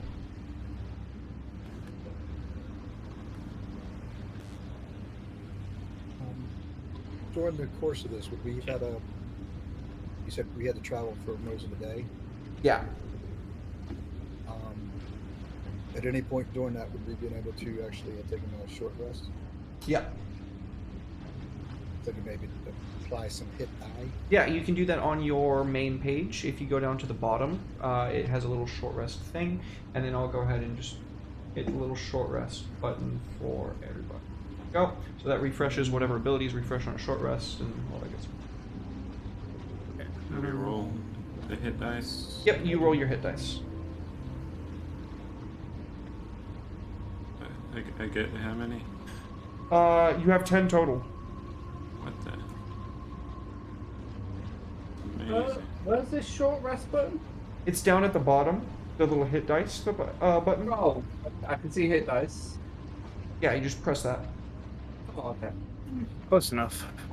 Still got 2 points of damage, but I feel like spending an extra d12 for that is overkill. That 2 HP might keep you alive, you never know. But I take the risk. I've got 95 max, so I'm good. So folks, that's what y'all come up on. You'll do. Did we see an iron thing coming out of the floor? Yeah, a massive piece of iron. Do you see? Can you see this, Carbone? So do you see this thing that's like blocking your view? That whole thing is the iron. Yeah. Oh. I'm gonna go scout ahead. Then I'll go take a look. Okay. Go ahead and move yourselves. Token lock is off.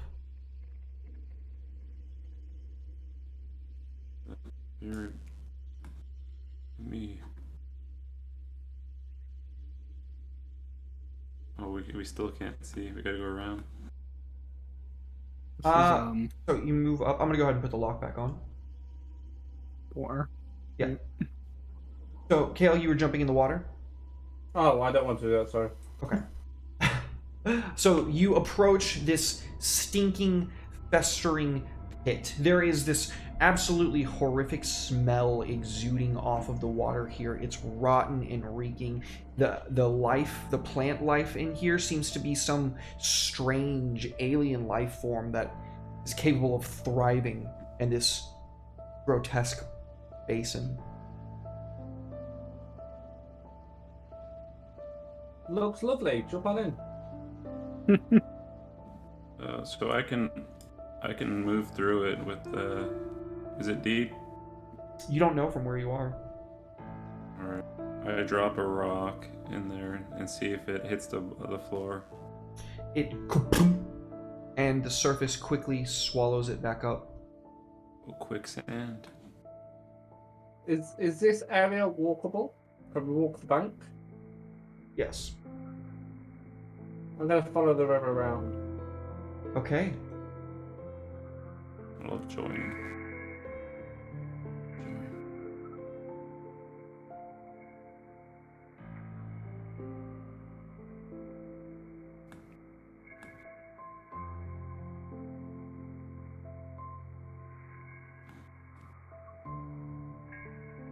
When you come to the rather large waterfall on the opposite side of this, you can see that the water that is falling into this basin... Was that? I'm sure it sounded like something got knocked over. Sorry. You can hear, or you can see that this water that's falling into the basin is actually pure. It doesn't seem to be the same gross, green, gunky substance. Is there a way to walk like almost behind the waterfall so I can walk across? It doesn't look like there's any like space between it. It's just rushing all the way down. No.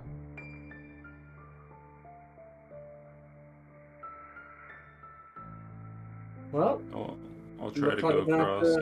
Go for a swim. With spirit. Unless I can walk across that branch that seems to be in the waterfall. Where's that at? Like, there's this branch here. Can I walk across that? You can use that as a head start, yeah. Yeah? Okay. Give me a dexterity check to try and stick to it as best you can.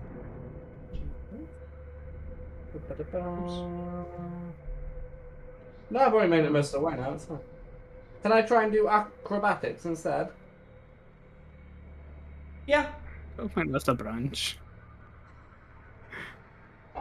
You're being nimble. You're like walking the tightrope. Yeah. And you are nimble and walk the tightrope. You make it as best you can about halfway across. Okay. All right. What is everybody else doing? Spice is gonna perch himself here on the edge and watch the shiny guy walk across the waterfall.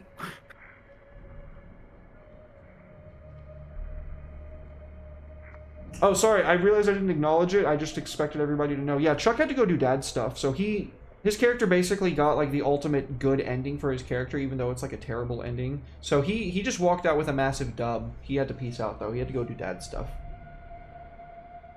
Sorry about that, everybody. I just realized I hadn't explained it. What are the rest of y'all doing? Well, I'm watching to see if he falls off. If nothing happens once he gets across, then considering doing it, following in suit, but also watching the water to see if there's anything coming out of it. Okay. Go right ahead and give me that second acrobatics check then. Unless, Jihan, are you going to do anything? No, I'm happy making it across. Sorry, Carbon, are you gonna do anything? I think you might be muted. Is it too deep to walk with the spirit in tow? You don't know. I'll inch out 5 foot at a time. All right. So you and Spirit kind of slowly start walking into the bank.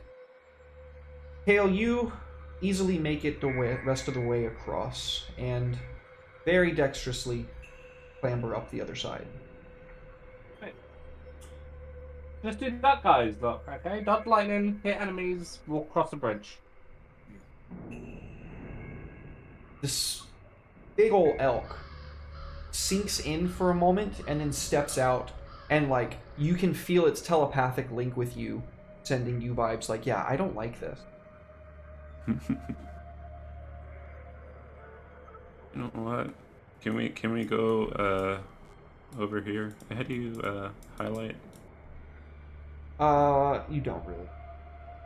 I mean, we used to be able to ping the location, right? Let me see. I don't know. I never really used it, so I don't know.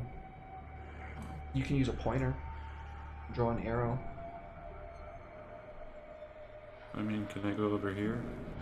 Is that possible? So you want to go down into the water and go over there? Yeah. Okay. You and Spirit make it about halfway. Spirit, again, does not want to be doing this, but at your urgings, complies. And then into the water, you plummet. About halfway down, deeper than you can see. And you're wearing heavy armor. So you just sink. Luckily for you, you have water breathing. How many people can be affected by that? believe it was as many as I could see during the casting. I knew it wasn't going to be more than actions.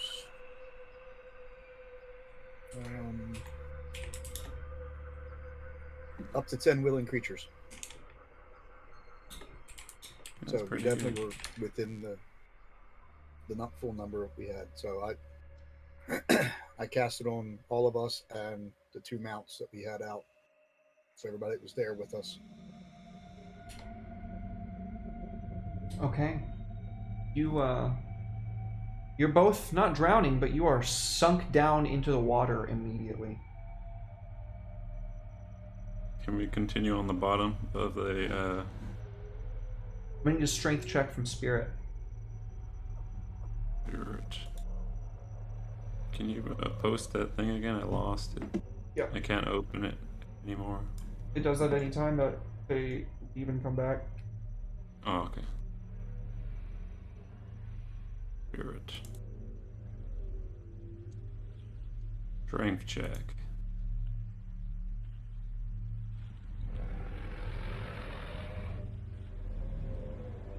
Not rolling. Not rolling. No. I'll do it then. Oh, there it goes. Oh, okay. Through the muck and mire, it begins to move. It can move half its movement.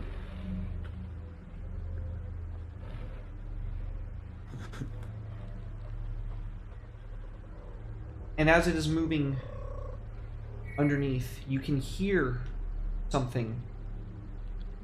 A force ripples through the water around you. Spicy! Makagas! Scar or Makagas? What do y'all do? Yeah. They've disappeared under the water. Just walked straight on in, yeah. But I'm going to say that it's probably deeper than we want to be trying. That oak is pretty tall, and I'm not looking to do that. Even though I know it's safe for breathing. I don't see him, and I don't like it. I think I'll follow for that little shiny friend.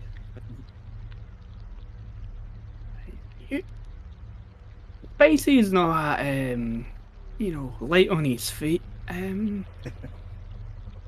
I throw over some rope to assist them walking across this bridge? Yes. I'm gonna throw you all some rope. Okay. That will give you advantage on the check. Then, if he's throwing a rope over, then I'll give it a go. Well, you gotta head first, cousin.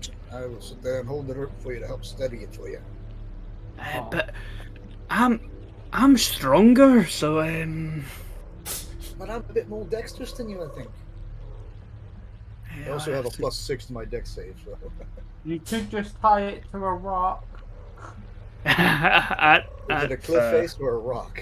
I love that. That was a fucking in-character moment translated to, like, actuality. Like, the barbarian's like, oh, well, we can't do this. And you're like, you could literally just tie it to a rock. Just, the rock surrounding you. About that, I was looking out there. Shiny one's got a... That's a good point. Tie a rocker and a rope. Yeah, you make a Nice one. sturdy enough knot.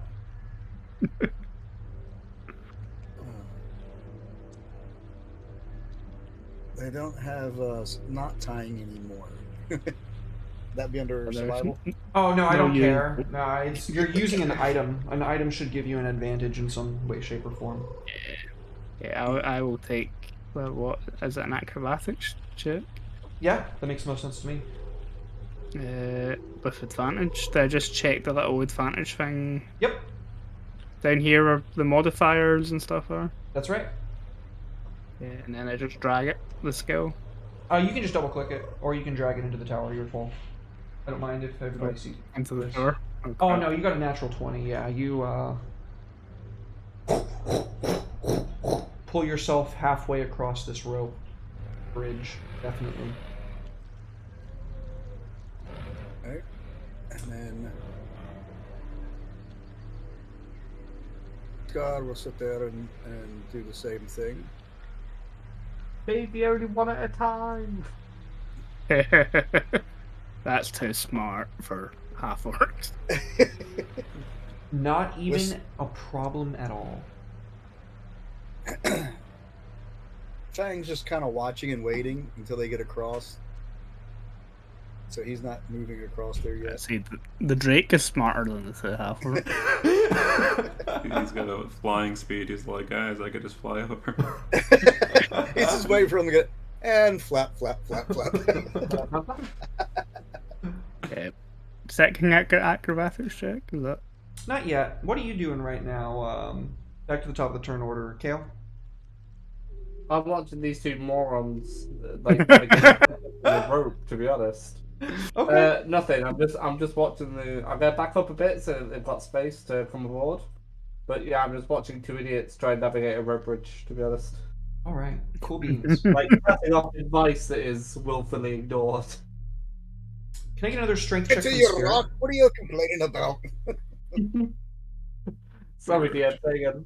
Oh, I was asking Jihan if I could get another strength check from Spirit, please. Let's do it. All right, so Spirit does not get very far this time at all. In fact, Spirit doesn't move. And the music kicked in at the perfect time. So I'm going to need everybody to roll initiative. Correct. Yeah.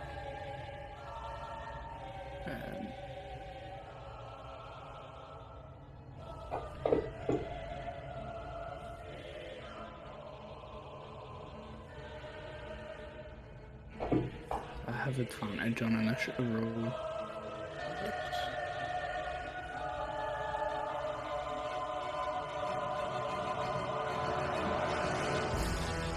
Ooh, that music is so good. That fucking... Oh, when it drops. Okay.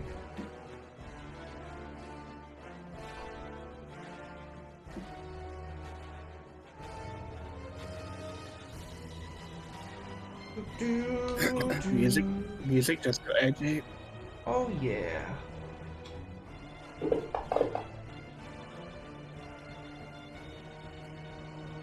No.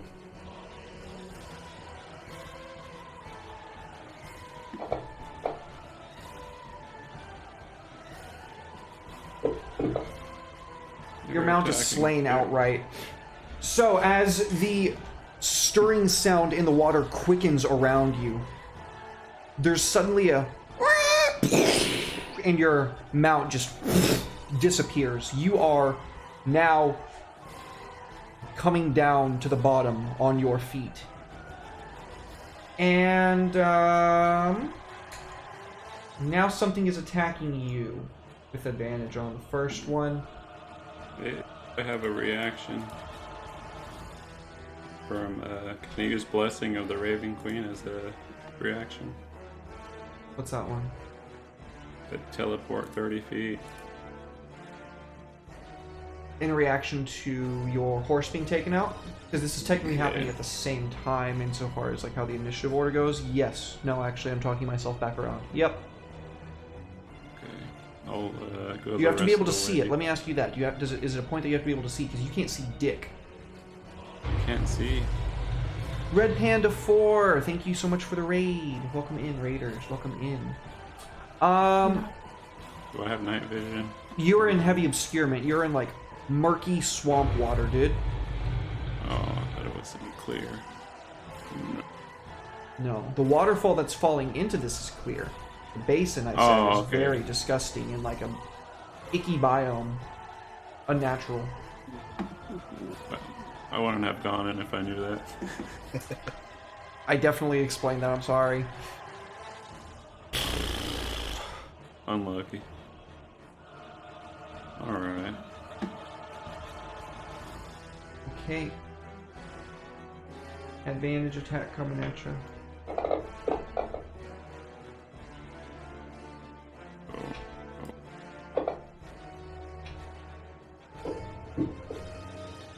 Ooh.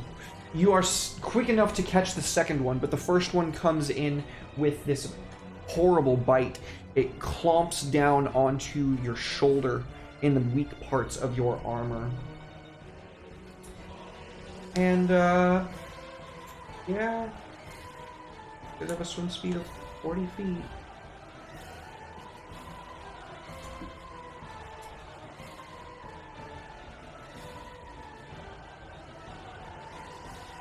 From beneath the murky surface,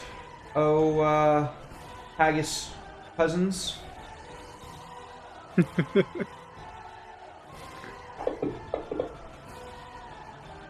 Definite hit on Spicy. Oh no. Second one misses. And then the advantage roll coming at our homie Scar Arm. Another hit with the advantage. Deals very light damage. Let's see if his second attack can hit and deal a little bit more. No. Well, you can see these menacing, hideous creatures that seem to have at one point been people, but their skin looks a lot like those people back from the town, but if it had had more time to fester and get significantly worse. They are green and splotchy. They have these gross, hideous tails that are like distended in their shape, and they swim through with these makeshift rods of like wood and rock hacked together. And that's back to Spicy. So what exactly did they hit me with? He hit you with his little harpoon. Okay, and I can see him on the water? He's sticking out of the surface of the water. Then I am going to make a reckless attack. Okay, so you would have disadvantage normally, so that's going to circle you back around to a regular attack roll. Because I imagine that even though you're trying to attack, you're trying not to fall. So the disadvantage. Oh no, I'm leaping down into the water. Okay, then go ahead and give it to him. Let's drag that reckless attack onto you. Make sure that you're raging first. So you're raging and then reckless attack. Reckless. There you go. On the first turn I rage, the ancestral spirits attack or like confuse the target that I'm going for.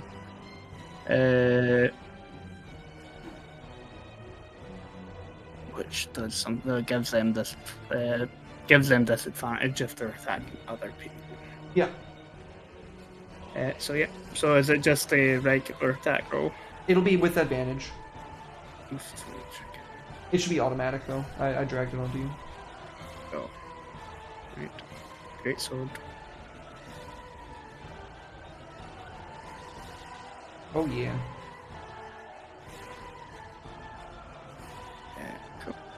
And I'm going to do damage.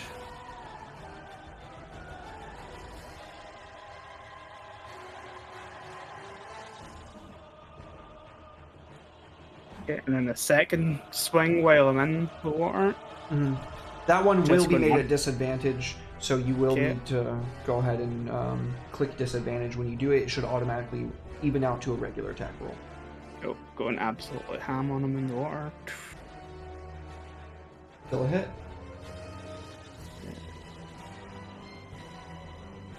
Well, why did I roll damage a second time? Sorry. It's okay.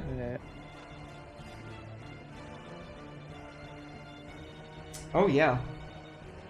Yeah. I don't think I've anything else I can hit him with. Okay, yeah, so you leap into the water, and as you come down, you strike down at him as hard as you can, and you can feel his flesh rend underneath your blade, but he is not quite dead yet. Scar Arm Nakagas. Alright.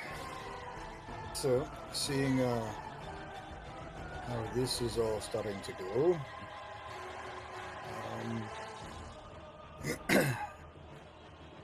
I am figuring that there's going to be more to them around here somewhere. Going to go ahead and cast Hunter's Mark. Which one? On.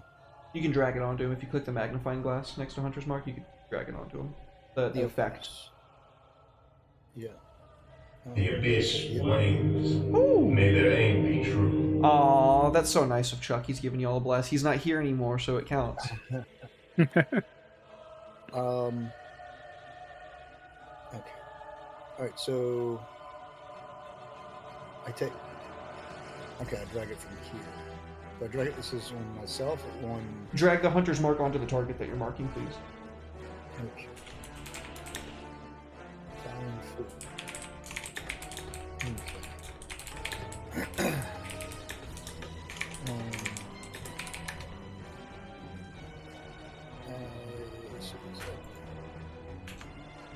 Yes, good. Making sure it's a bonus action. Yep. It's been a while since I played Ranger. Alright, Oh. so am not so comfortable as Spicy is about dropping in. So I will take I'll have to take the disadvantage on my attacks. Okay. And So go ahead and click the little disadvantage thing, please. yep, I did. And then on the fouling. Automatic miss. Nat 1. Yep. Oh, Chuck says no. Take an advantage. Reroll that. Okay. I have no problem with that. Now, is that just a standard? Just a standard roll.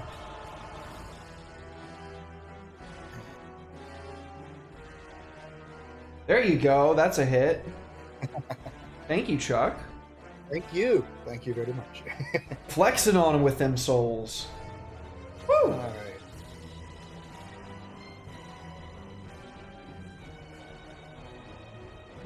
Uh, 16. Oh, yeah. And then did that apply the damage automatically from Hunter's Mark? Damage 16. No, it's only it's only the weapon and the 2d6 for this. Okay, so go ahead and roll the damage for that and I'll apply it to him. 3 more. Alright. And then I will sit there and swing with the Morning Star as a second attack with disadvantage.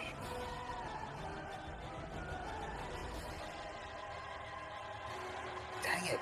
Ugh. I rolled off at 16. You got a blast.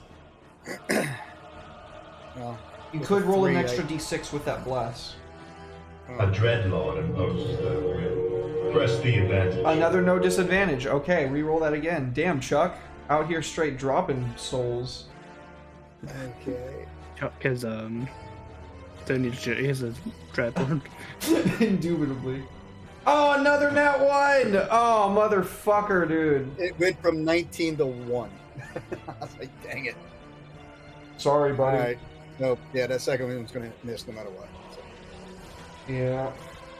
Even a Dreadlord can't prevent that. Bang?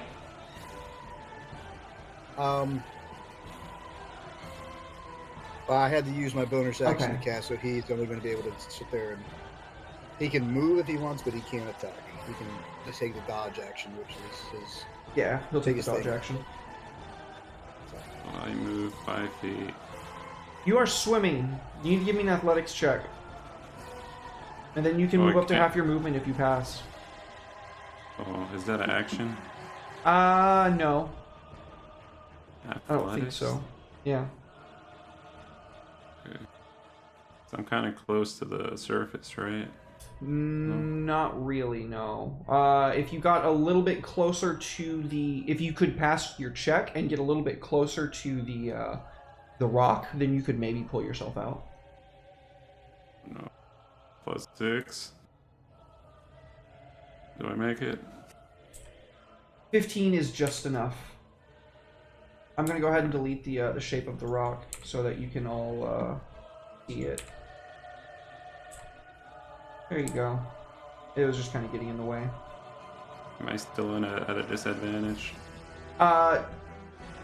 you're going to need to now pull yourself up as your action.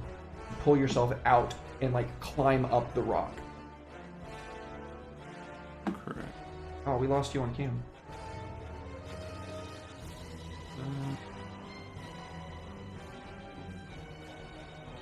What's the best course of action here?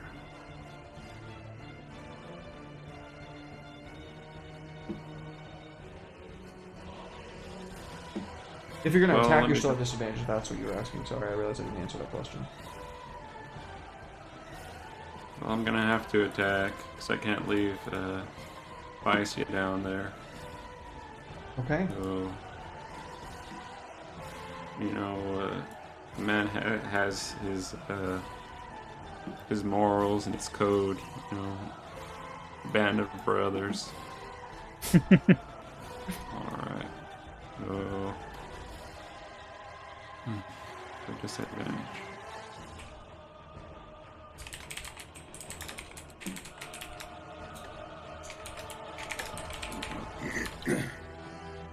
No, miss. You hit. Or, fucking Jesus Christ. No hit, you miss. I said that backwards. I'm sorry. Okay. There you go. You get that time. Oh, no. I reroll that. With what? Oh, yeah. You do reroll that. Yep. Okay. Why does he reroll that? Great Weapon Master. If he rolls a 1 or a 2 on heavy weapons, he can reroll the damage die. That's +3, so it's 12 damage. All right. And then I'll smack him. That was number 1. Oops. Oh, wait. Oh, fuck. Disadvantage.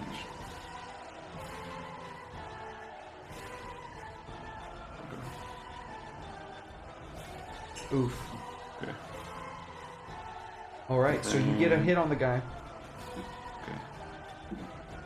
Also, we lost you on cam, buddy. I don't know if you accidentally closed it down. Let me try again. You can fix it on Kale's turn. Was that your turn? Yeah. Okay, Kale. Do I have any issues hitting these people with my crossbow? The one next to Scar Arm and the one next to Spicy you could easily hit. The ones next to Carvon are underwater, like down towards the bottom. Alright, I'll aim for number 2 then. With my crossbow. Give it to him, dude. Short bow, sorry, short bow, not crossbow.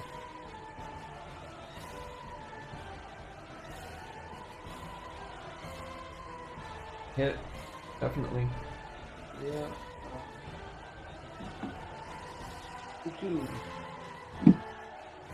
Ooh, he did. Excellent. In which case then, I will follow it up with a psychic blast to number 4. Alright. God damn it again. You crit without being the cool sword. I know.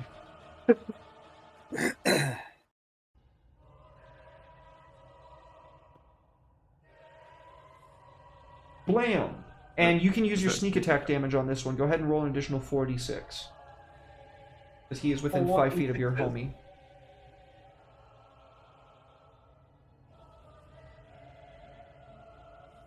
An additional 14 damage.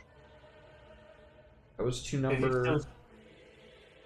Is he still standing? Barely. I'm going to use my bonus action to throw my second side blade. Damn. Alright.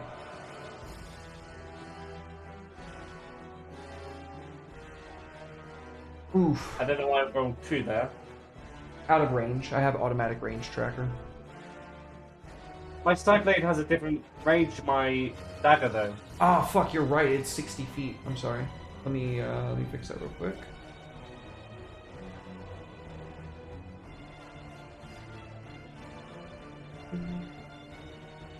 It's just 60. It doesn't have a fall off range. Just 60 short, no long range. Okay, so side blade thrown, and I'm just gonna do 99 ammo. Right. Do it again? Yeah. Why did it do it again? Just click advantage and roll it again. I don't know why it's giving you disadvantage.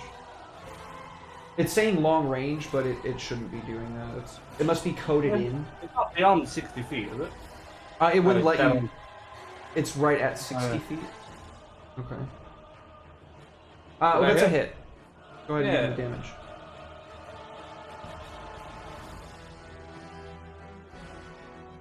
Ooh, he did. So I'm going to do that as 3 singular shot bolts, all aiming at the same direction. So my crossbow bolt goes to the first guy, bleeds his head off. Second bolt goes to the second guy. Third bolt goes to the second guy. It just shaves them all off.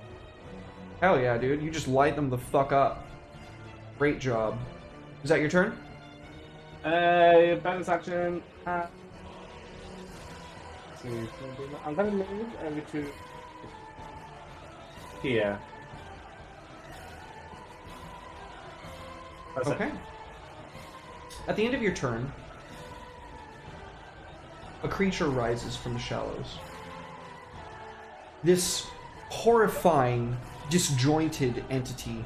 Its physiology makes absolutely no sense whatsoever, and when you look at it, it's this horrific mass of, like... You ever get those, like, white things in your eye, and if you've ever looked into it, you know that that's, like, your white blood cells? Effectively, that's what it feels like you're looking at. Just your body doing everything it can to protect you from actually seeing this thing. But at the end of your turn, he rises out and makes an attack against you. And he hits. Or maybe he shouldn't do that. Fuck, look at those dice so it.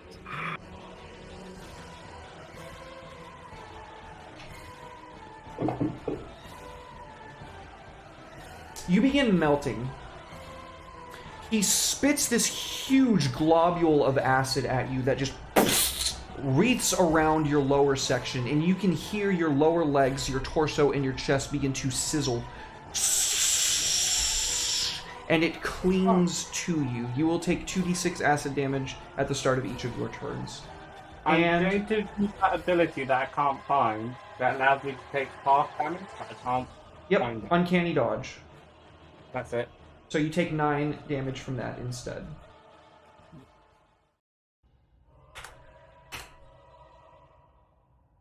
Okay. Oh, no, I'm sorry. I can't do that. I was trying to find it to check the wording. I can't see this creature that's attacking me, can I? Yeah, you can. He comes out of the water to hit you with it. Yeah. I'm not going to dick you over that bad. Yeah. You're pain. Well, that was his legendary action. And now that it's his turn...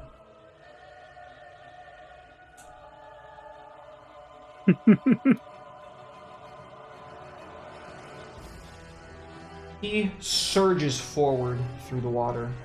And Jihan, he's coming straight for you. He has advantage on this attack roll.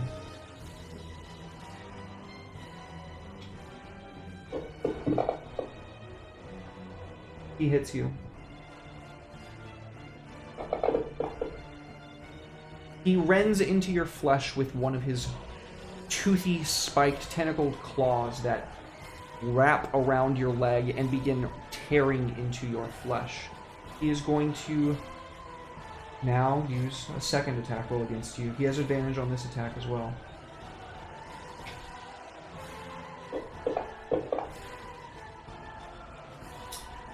Somehow, through the murk and mire, you are capable of deflecting this blow with your sword, and you can feel it sturdy and strong. His last attack comes at you. Oh, I forgot to give him advantage. Alright, I'll just roll it. That's what I'm talking about. And his second tentacle wraps around you, and you can feel it like it's trying to pull you apart like a wishbone. Your pelvis is screaming. Your flesh is in absolute agony. And you can feel it drinking your blood and eating you alive as it's tearing you. Are we supposed to be able to see this thing? No. Okay. Just to check, because it's not showing on the map, but it is showing on the... Yeah, no, Paul could see it because it raised out of the water to shoot him. So in that instance, he would be able to use his reaction to have the damage. But this thing is staying beneath the water. Jihan can see it. I would say that Spicy, once he goes underwater, he'll be able to see it. But, yeah, nobody... If you're above the water, you can't see it. I'm leaving it invisible for effect right now. Okay. Fouling number 1. Swims up on Spicy.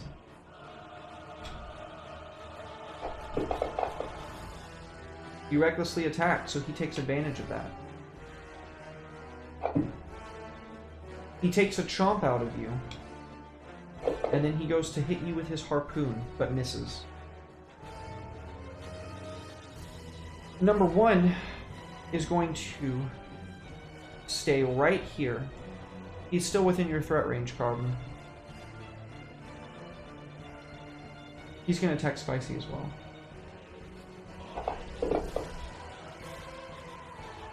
One hit with his bite.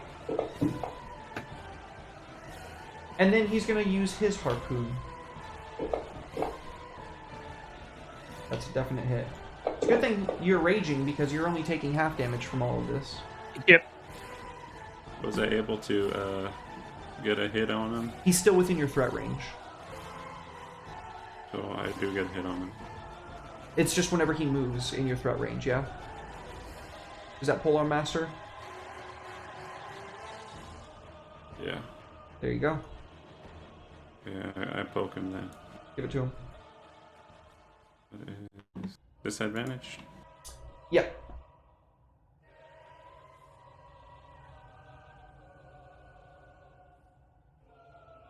Okay. Okay. Spicy Mikagus. Still raging, still swinging wildly. Yep, so I'm gonna continue using reckless attack. Yeah, just drag the Effect onto yourself, yeah. doesn't seem to be. So if you go down to where it says reckless attack and you click the magnifying glass, where it says effect, you can just click that and drag it onto yourself. Okay, there we go. And yeah, I'm gonna go for fouling number 1 first.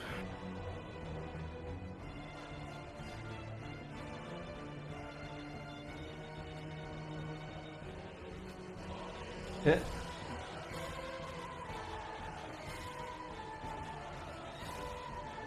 Nice. Yeah. Second swing at the fouling number 1. Oh yeah.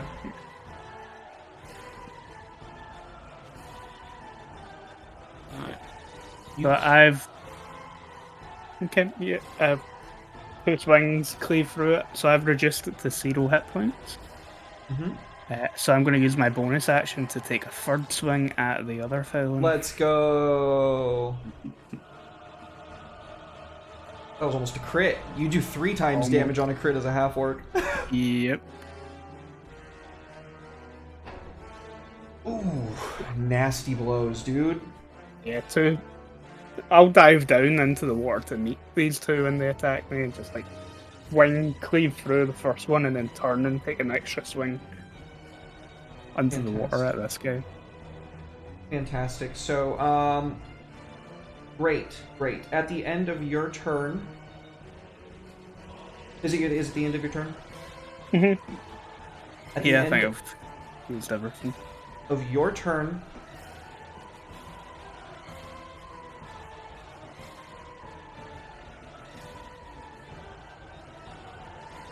you are just within the range of that. Oh, shit. Yeah. Oops, no, do that.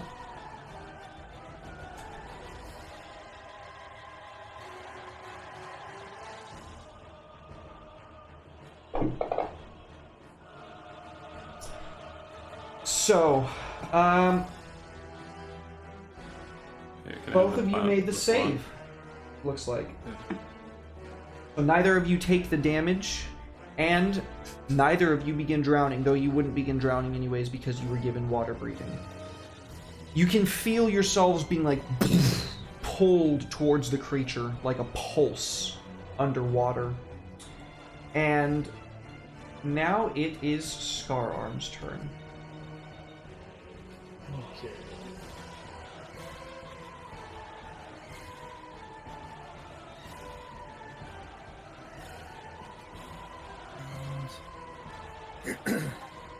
So with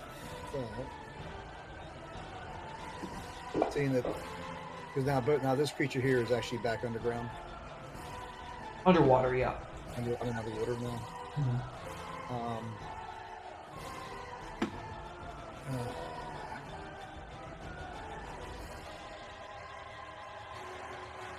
I'm gonna sit there and see about.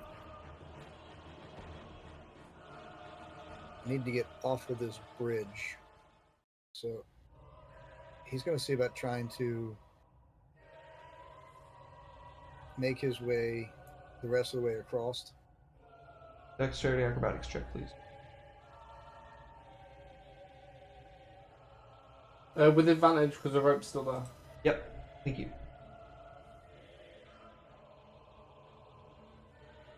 Okay, you said acrobatics or No, just dexterity acrobatics check. okay, so acrobatics. Mm-hmm. Alright, so advantage.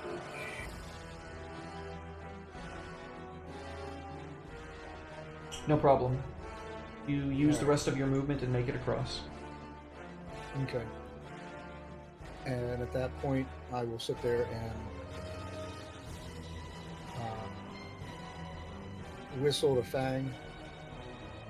Just having him, he's kind of sees that I get across, so he was waiting to get across, and then he would fly over.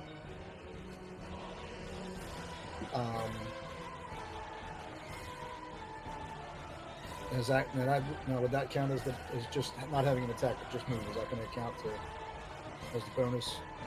What's that, buddy? Action? Would having him, just whistling him to get across, would that count as the bonus action for him, or? Nah, you're basically saying, here, boy. It would just take his movement. Just clarifying. No, you're good. In that case, I mean, the hunter's mark that was on previous fouling, I will move to fouling 3. Okay. Since that other one died. Go ahead and drag it on him. Yep.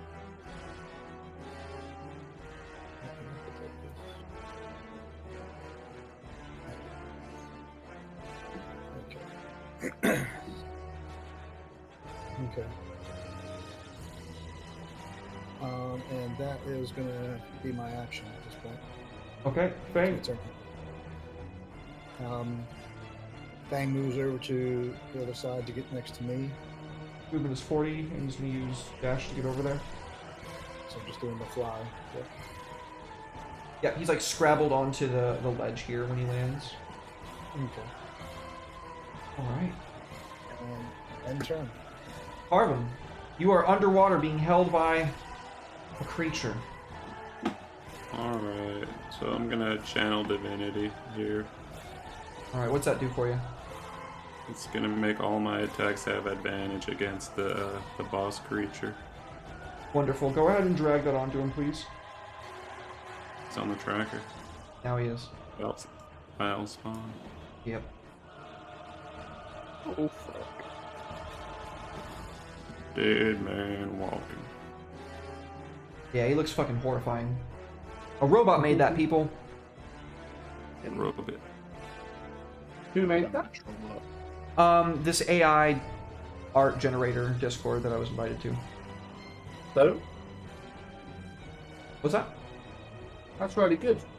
Oh, it's not skill or anything. It's literally just a robot mashing a bunch of shit I together. know, but It's really good with robots that can do that. It's a pretty cool little thing, but we're not going to sing its praises because we have a real live artist with us in our presence. We only like real art here. Robot art's bullshit, okay? I just needed it. Come back, robot. Right. I can Still my job. Guess I did it right. Automation tax. Yes. Yes, you did it right, Gian. Oh yeah, let me put my attacks on it. Oh, I knew that. It's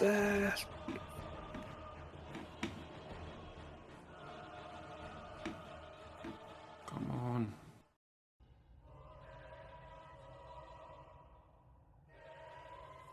Go ahead. I'm just gonna keep smiting this guy every time I hit him. Okay. So I'm gonna burn a level, the third level. Smite. Go ahead and roll 5d8s for me, please.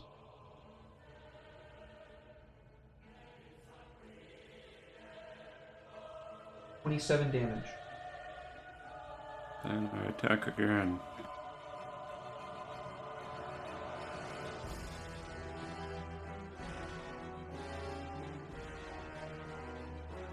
Another hit. Man.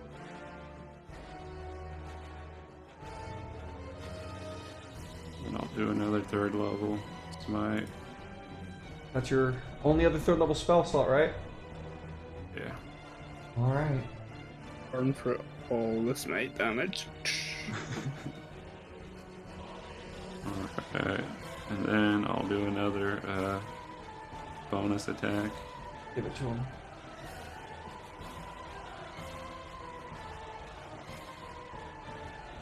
That is actually incorrect because you added the 2d20s together.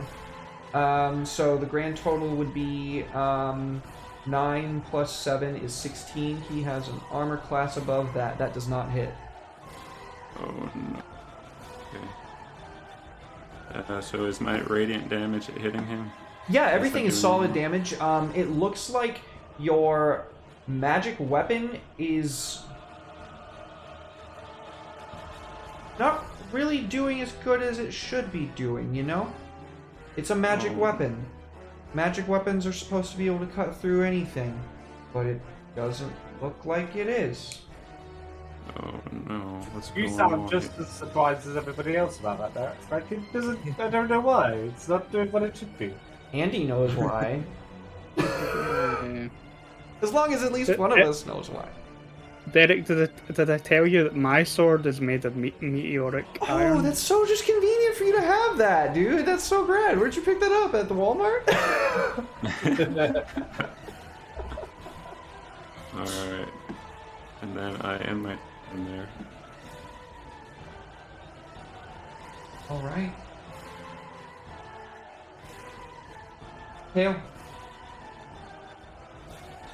I hate the fact that it moves me every time it's my turn. Okay. When the map moves me, it centers me on the screen. Yeah, it does that to everyone. Yeah, it's annoying. When it jumped out the water to acid me, could I guess how tall it was? Like 5, 10, 15 foot? I think it's easily like 15 feet high. 15 feet high. Okay. I'm gonna walk as close as I need to be able to see it. And then I'm gonna use a bonus action to throw a blade above. Can I see it now? Yeah, you jump into the water, it is underwater, you can now see it. I'm gonna throw a blade above its head, hopefully, in an unoccupied space. So I'm gonna see how far I can throw my blade. I can throw my blade 20 feet, Okay. which I assume is taller than it. Teleport to my blade, and hopefully fall on top of its head, bringing down my rapier at the same time. Make an attack roll. I lost my sheets, haven't I?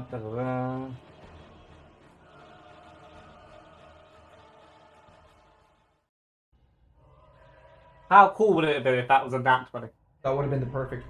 Well, it would have been amazing. Would have been really But it good. wasn't. Yeah, absolutely. You teleport above it. Go ahead and roll damage for me, please.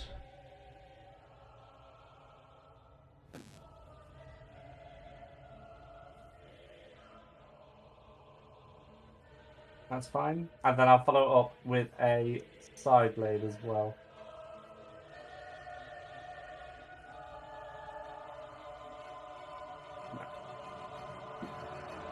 So, you drive the blade down. You are now in a contested grapple roll with this creature. I need you to roll strength athletics versus this creature's strength athletics. Since you are the one initiating the grapple, you cannot do acrobatics in this situation.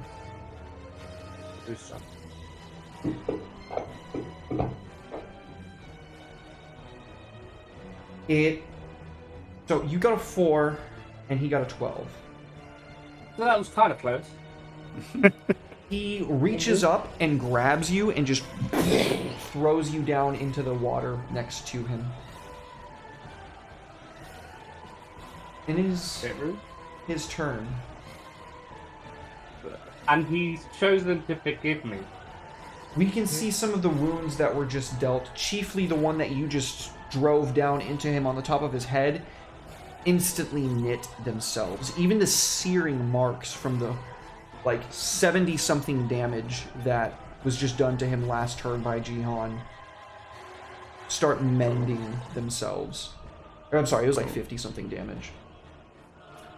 And he is going to see how this is going.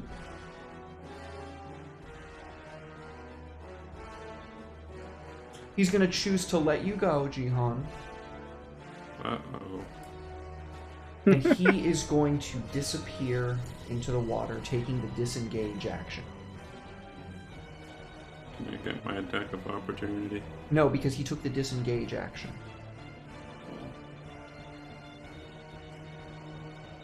Unless Pullmaster does it have something that says it supersedes that?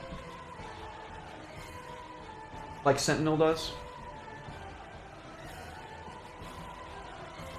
No, I guess not. The creature disappears. Glad smite select. You're welcome, guys. Defeated. What can I say? Could have been easy. Look, right? 4 things you gotta learn. Dodge the lightning. Hit the enemy. Walk across the bridge. Hit the enemy. I know 2 of those things are the same, but they're very important.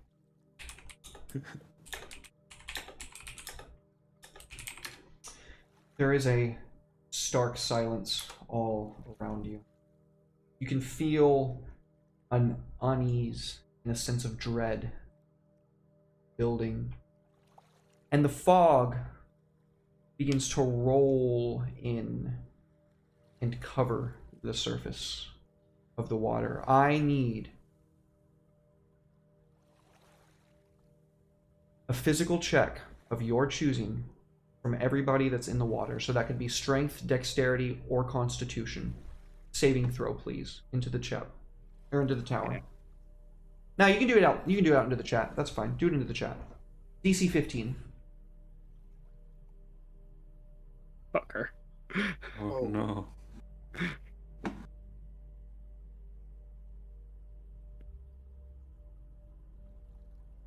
So here's the good news, folks. You make it to the edge of the water. But all of you failed that saving throw.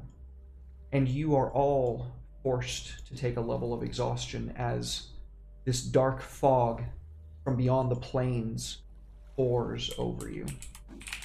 I'm going to guess that the fact that a dexterity saving throw gives me half damage even if I fail doesn't matter against exhaustion, does it? Not against exhaustion, my friend. Yeah, I didn't know. No worries. I've never taken exhaustion before. Oh, it's a new thing for many folks here today. Really? Breaking down all sorts of barriers. Like life and death. So y'all clamber out. Somewhat safely. Yep. That was fun. So did your lads kill it? Yeah, all dead. All dead. Do you see it? No, it's dead. It still lives. Right, so which is it then? I've only seen the wee ones.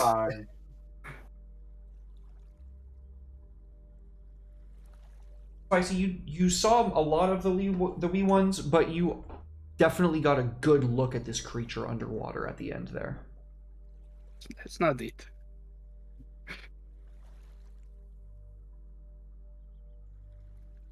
If it's not dead, then I think we need to be setting up some sort of defense. Did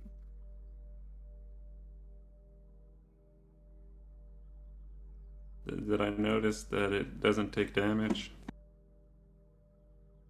It took some damage. What are you all, guys, what are you on about? I stabbed it. Dead. For loads of damage. Stab.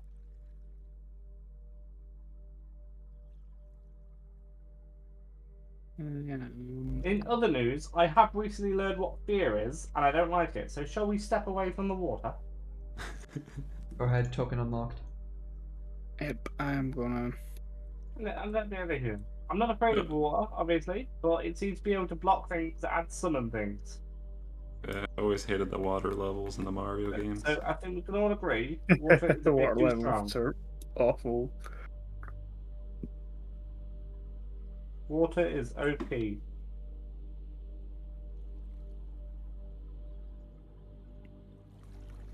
I examine surroundings? I would love it if you did. Could you give me a perception check, please? Oh, can I do that as well? Everybody, go ahead. Perception or investigation, your choice. If you stand next to me, you get a boost. Swamplands now. Marvin, why do you have disadvantage on that? Right, exhaustion. Exhaustion. Yeah, thank you. Okay, yep, exhaustion. So would this be considered a swampland? Mm-hmm. Okay, because that is one of my favorite terrains. Very nice. Refresh everybody's memories because rangers don't get enough love. Yeah. So. Let me pull it over here.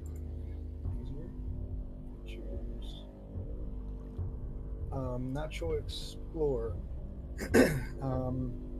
You have a favorite terrain. The proficiency bonus is doubled for proficient skills when you make a intelligence or wisdom check related to it.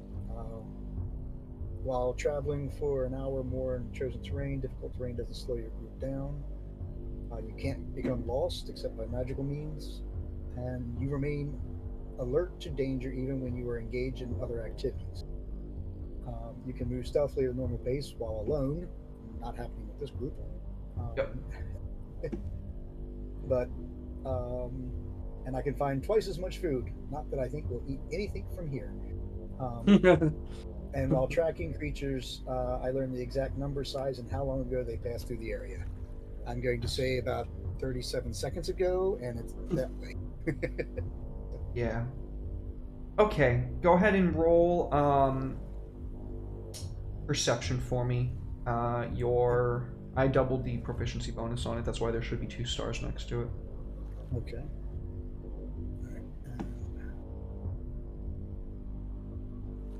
Oh, it just flipped off to 20s.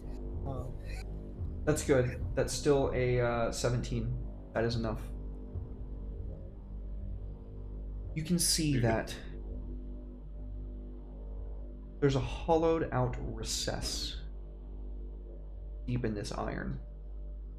There's an entranceway at the mouth of the river, big enough for this creature to squeeze through if it flattens itself.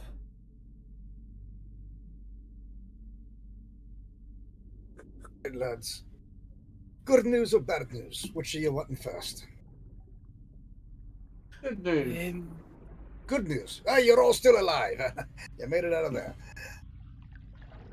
That is good news. Yeah, that's the good news. The bad news is that It looks like we're probably going to have to go after the creature in its own home. I don't think it's going to be coming up after us. I thought it was dead, but fine. We can go check its house. If So you like. now, on the map, that would be right around where this rock is, or is it up under the falls? I just put a pointer for it. Sorry? I just put a pointer for it. Little blue circle. Oh, okay, there it is. All right. I had to move the map out. Okay. Yeah, we can just take a long rest at the door, and it'll come out eventually. It will come out to harass your long rest. Oh, damn it. I'm not thinking that we're going to be getting any rest unless we're dead. I think a good plan would be not to open another plane of existence and get us all trapped there again. I think we've done that. Maybe a plan B. Well, I don't see the old tabernacle, so I'm pretty sure we're good about not opening another plane. But yeah, unfortunately, lads, I do believe in that's going to be our way. Well, in for a penny. It's there. Let me heal up. I'm gonna heal up. Yeah, I'm gonna swallow a healing potion while we're. Before we go in, I will also. My actions. I'll lay on hands. The rest of it, 20 HP. On yourself? Yeah. Okay. I'm going to sit there and do cure wounds. Spicy. But now, is there a way to actually up it? You should be able to just right-click on it. Like, while you're holding it, just right-click and it'll add spell levels to it. You just have to mark off the higher spell level. Because it doesn't automatically mark off any spell levels. Yeah. Do I have a health potion? You have a health potion? Yeah, you have 4. Or, yeah, 4. Are they in inventory? I kind of forgot to add them to everybody, if I'm being honest with you. I think I added them to, like, 2 people. Oh, I got some too. No. Your stuff took all your money, actually. Oh. I have 5 shovels, guys. Don't worry. 5 shovels? You never know when you need... I don't know how that fucking happened, by the way, but, yeah. I think I now have 4 because I lost one in the fire. Fair point. So... Okay, I'm not sure how to... It's not letting me up. I don't know, I'm not sure how to do that. Okay, so... I'm trying to cast it at 2nd level. You're trying to cast it at 2nd level, so we'll go to your character sheet right here, under actions where it says Cure Wounds on 1st level. You always have to click the magnifying glass when there's an actual effect. So then you grab the D8 plus 1, and then you right-click while you're holding that die. Okay, once you pull it, you can see the die. Okay. Yeah, you always have to click the magnifying glasses. Okay, and then I can put that over on Spicy. And if I drop it on him, will it go? Yeah. No. You get 5 more. That's okay. That's good. DM, I got 7 points of healing. 9 points of healing, sorry. If you take an action, it just heals the full amount. I thought that you did 2 of them, by the way, so that's my bad. So you only used 1 of them. Okay. Yeah. Okay. Anything else anybody wants to do before we all venture into that cold, cold darkness? Nope. No, that's good. Yeah, let's get in there. I've got 1 healing potion left, and I'm keeping it for when we need it. All my friends are disappearing. No, now I've disappeared. All my friends are dead. All my friends are dead. Okay, I'm not sure how to make the potions go away in the inventory. Just select where it has the number and just replace it with the proper number. Don't worry about it. It's okay. I used 1, so I only have 1 left. But... Okay, there it goes. All right.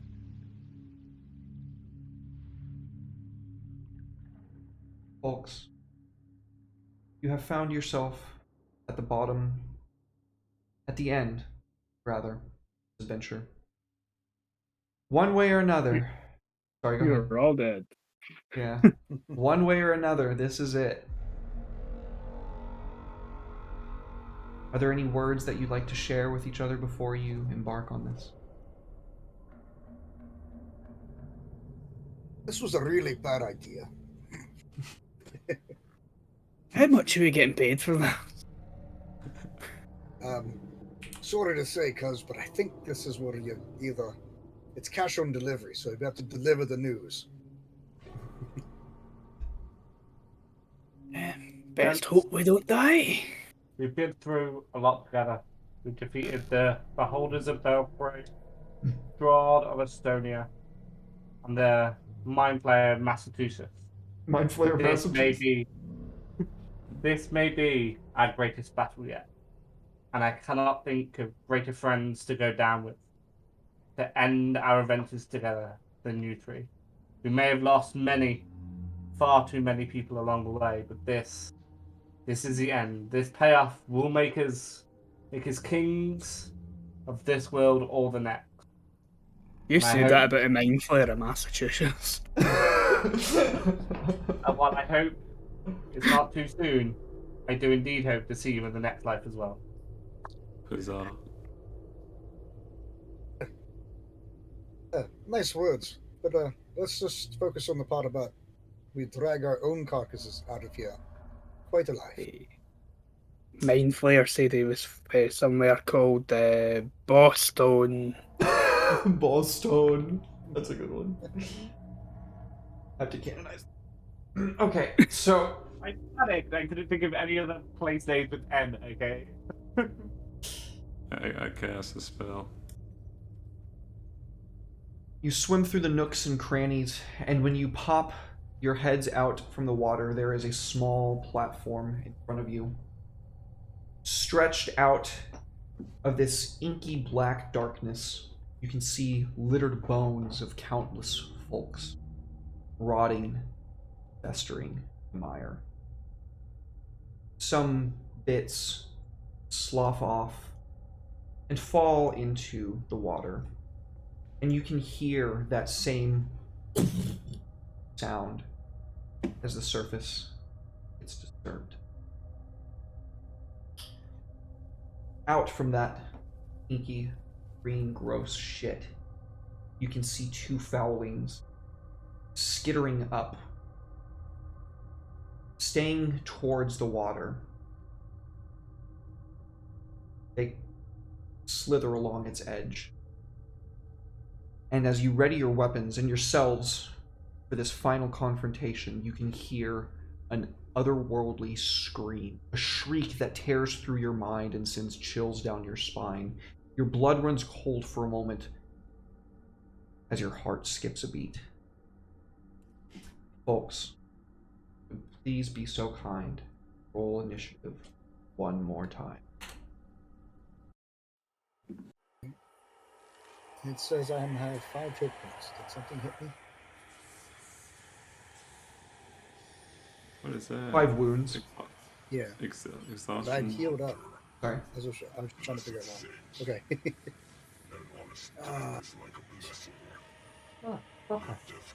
Would we get disadvantage on our roll? You're still exhausted. Oh. Yeah, this is going to be a rough fight to go into, folks. You have no idea what's coming, except for Andy. Andy, give us a clue. Horrible, nasty, Trebly Cthulhu monster. You're not sure that's much of a clue. We're all gonna die. Go ahead, Andy. Definitely not a clue. Okay. I'm going see, Fang has no faith, maybe goes with Tony.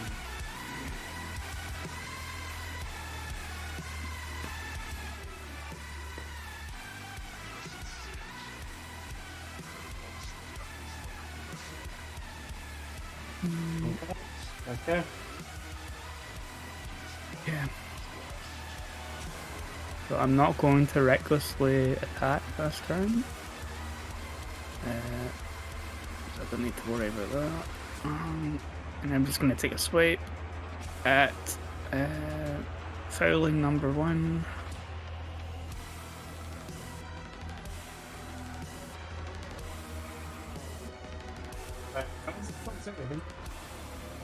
Oh, I need to change over. I keep doing that. I keep rolling the attack roll twice. Okay. Damage.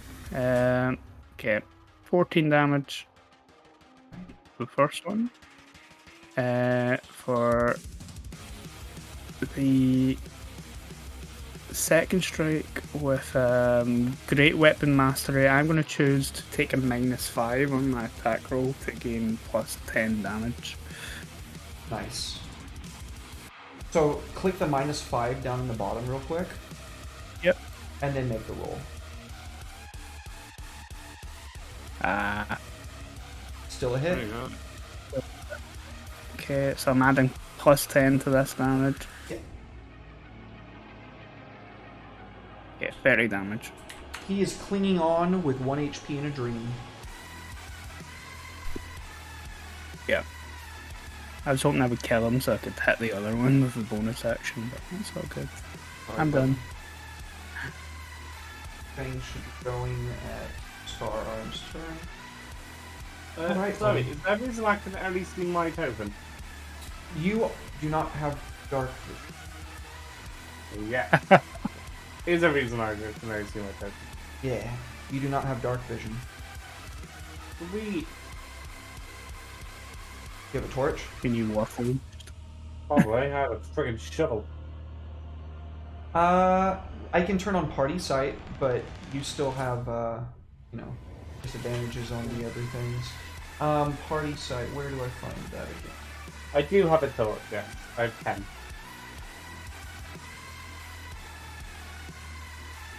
Token, show, party vision and movement on. There you go.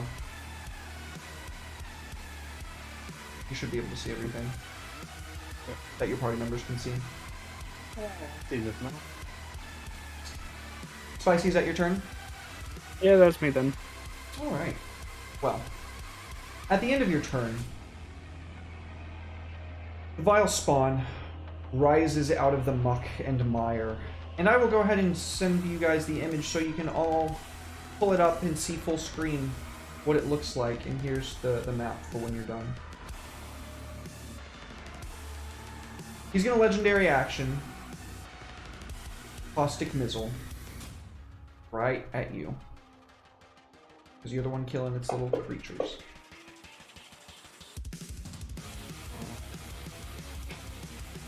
No. Ooh, that was rough damage. Oh, that was painful. It's alright, buddy. It's about to get so much worse. You are going to continue to take 2 acid damage at the start of each of your turns, as it sets into your skin and flesh and starts tearing away at you. And then, I'm going to deliver. Now, it's his turn. That was his legendary action. With his action, he's going to use Breath of the Deep. This is a area of effect attack that is a 15-foot line.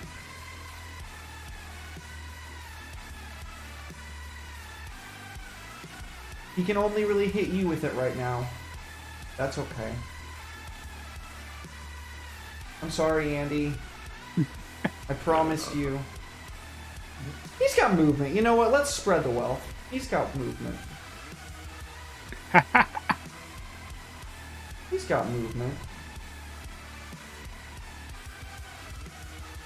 So I can hit both Scar Arm and Carbon with this. I like that better. Hitting 2 people is better than hitting 1 strategic. And now I don't feel like I'm bullying my friend. Glad to know what the friendship status is. You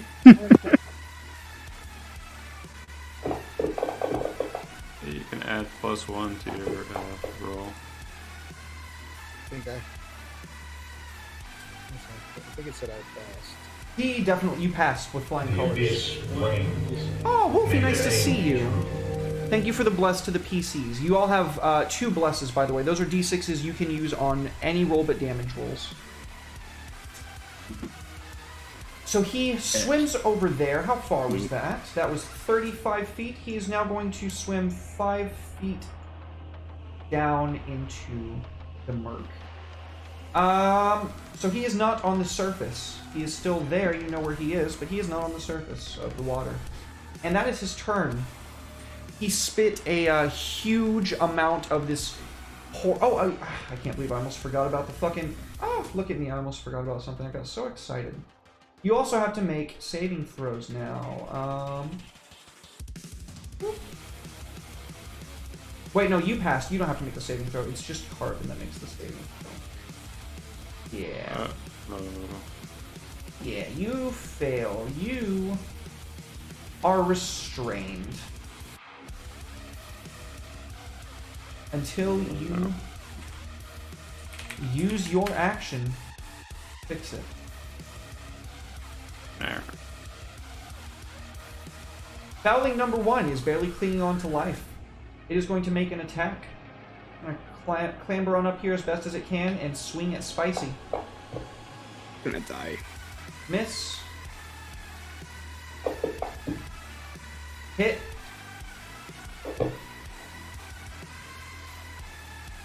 Alright. Jesus. What are you doing, Paul? I just see the chat. Sorry, I didn't realize that was a pyramid. I was just clicking on it. I'm sorry. No, you're good. You're good. I just need to be able to see the rolls. In case we need to look back at it for whatever reason.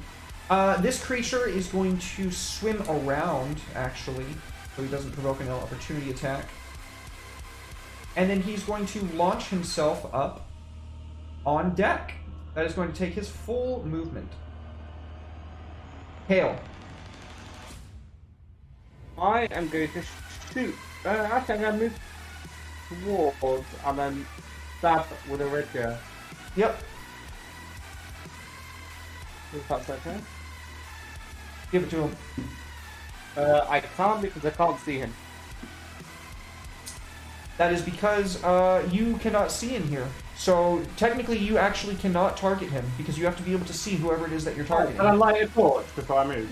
Yes, you can do that. I will go ahead and apply that to you now. That is an action if I'm not mistaken. Is it?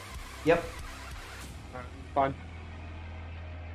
I came to make your lives hell. Shelly kind of fish the torch out of your backpack and then light it. Okay. Makes sense, it's an action. Make sure that you are selected and then add light.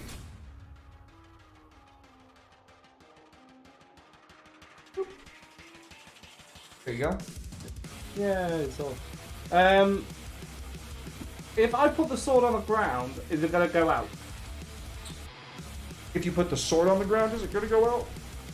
Not the sword, sorry, the torch. No, it's on dry land. Okay, I'm gonna put the the torch down. Okay.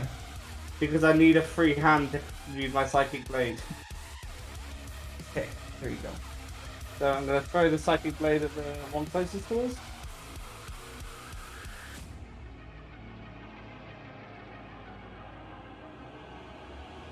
Your rolls are good tonight, Paul. They are with everything except for my fucking sword, aren't they? Right? It knows you want it.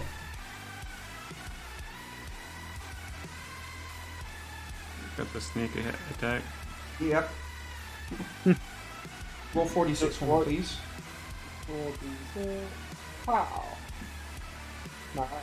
16 more damage.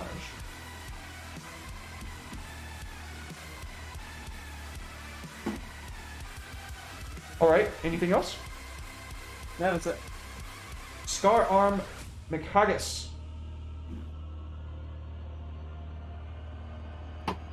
Through McHaggis. He's ours, cousin. Take a drink, then we die. Alright.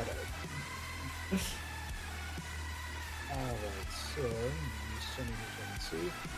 Alright, so I got this little buddy of mine right here in front. Mm-hmm.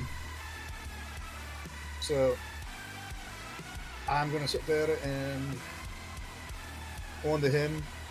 I just weapons out and up first with the A dreadlord grants their strength, Dragon. men their broken flesh. Maramuse, cure wounds, use when you need it. That's so sweet of you, Maramuse. Much love. Thank you.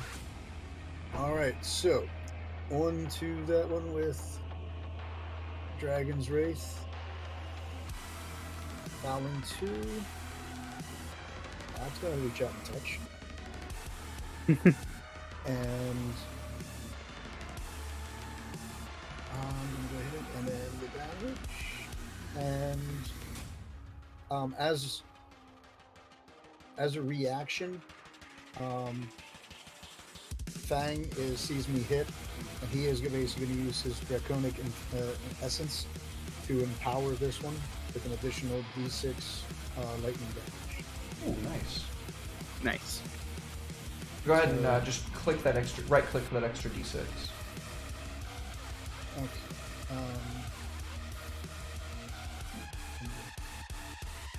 An extra 5. So 24 total into him. 24 total damage. Gosh. The extra 5 was just enough to kill him. A well-used resource. Alright. And we don't see the bile spawn down below. He is beneath the surface of the water, correct? Currently unable to be targeted by anything that requires sight. Okay. Then so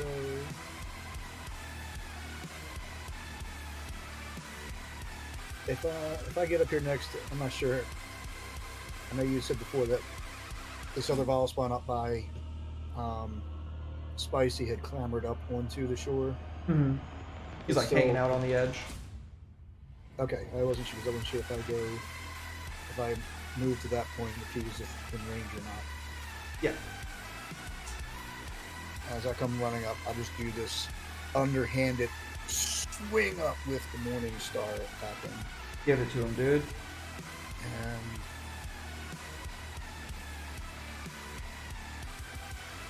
oh no, not one. I have inspiration.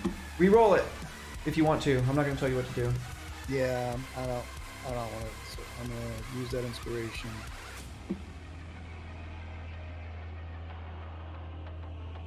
That's There you go. Yeah. Okay.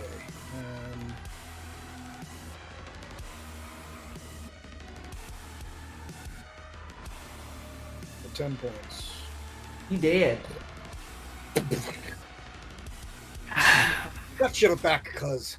Now, let's make sure that we don't end up with claws in them. Fang. Fang. Help me at this out, point, Fang. He's got nothing to see at the moment. Okay. He's seen this thing, and he is not jumping into the water after at the moment. Fair point. So he will essentially just take his dodge action. Cool. Marvin. Alright, Carvon has to get up, so the strength. Yeah, you're going to use your action to get this goop off of you because you're restrained. Oh, yeah. I need you to pass a strength athletics check. Or just a strength saving throw. Let me double check on that actually. Breath of the Deep. Strength saving throw, I think. Strength saving throw. Dexterity saving throw, actually. Nope, strength saving throw. I'll just drag it onto you. Here you go. You do not succeed. May I put my bless on it? You can put your bless on it. That is exactly what you needed to succeed. Hey, I'm up, guys. LOL. Good job, chat. And then... Oh shit, I just accidentally removed the wrong... I removed exhaustion from you. Don't do anything yet, Jihan. Don't do anything yet. Oh. Do it while you're free. do it while you don't have exhaustion. Okay, there you go. Very good. And then my bonus action, I'm gonna light my sword up as a light. Okay, your sword is going to give you token light. Yeah. For the spell light.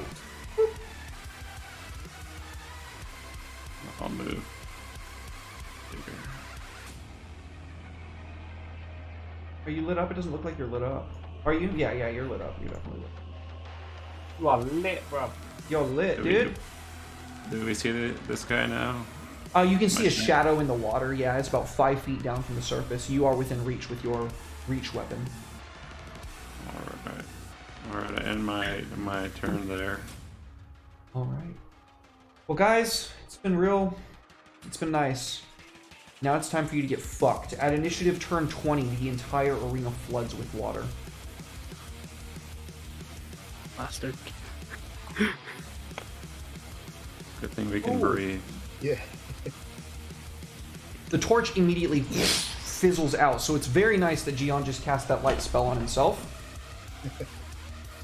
But the entirety of everything floods in, and you can hear this creature beckoning the water to rise using its lair action. Spicy Macagus, it is your turn, friendo. I'm gonna firmly grip that claymore in the water and aim it in the direction of this big bastard. Don't know how this works, but I can make it give me a dexterity saving throw. Go A dreadlord grants their strength, men and broken flesh. Very nice of you, Wolfie. A heal for Jihan. So that's 3d8s of healing, 16. To answer your question, Andy, with your token selected, hold control and click on the creature. Fuck it, I'll do it. Okay. Now, your thing, if you go to, if you click on the red dot, oh, it's not clickable. Okay, I'm just gonna have to have him make a saving throw, and then you're gonna get to roll all the dice, and it'll be fun.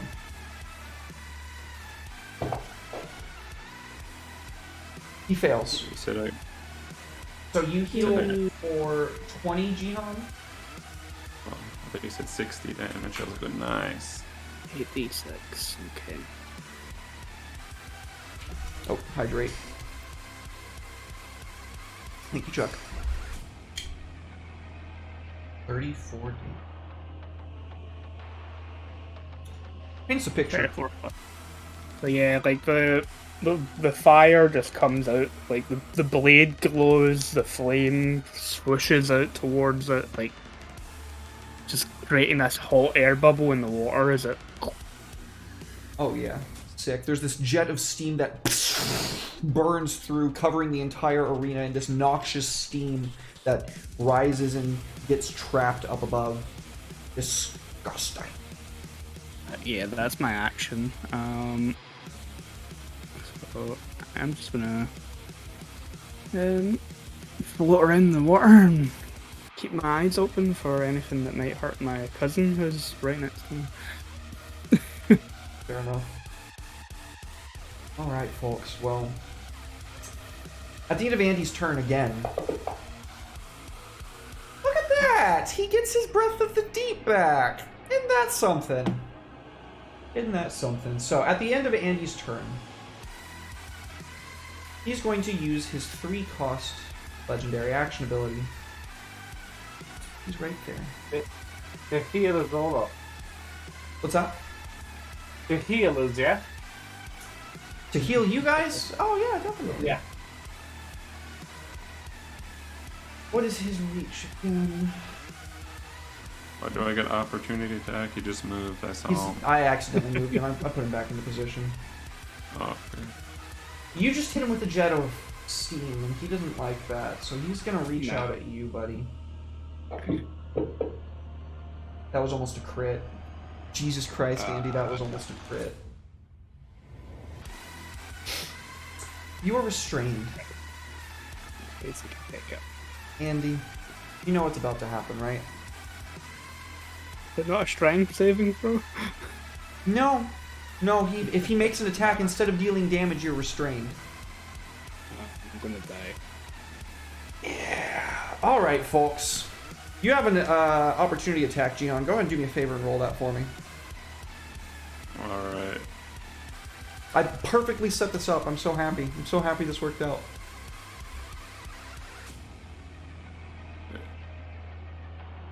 Opportunity attack. Alright, this one's gonna save you, Andy, don't worry. You know. Wait.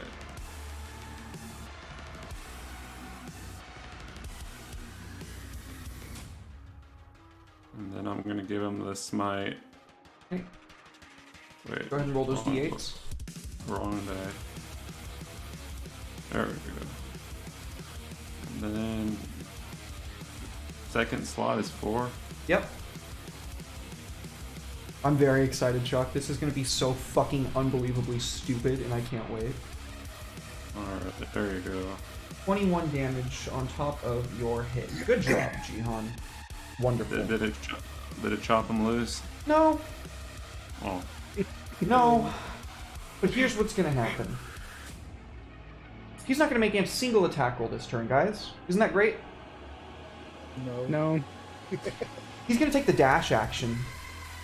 While a creature is restrained with that legendary action, they take 1d6 for every 5 feet that they move. Wait, keel hold. He's going to keel haul you 80 feet.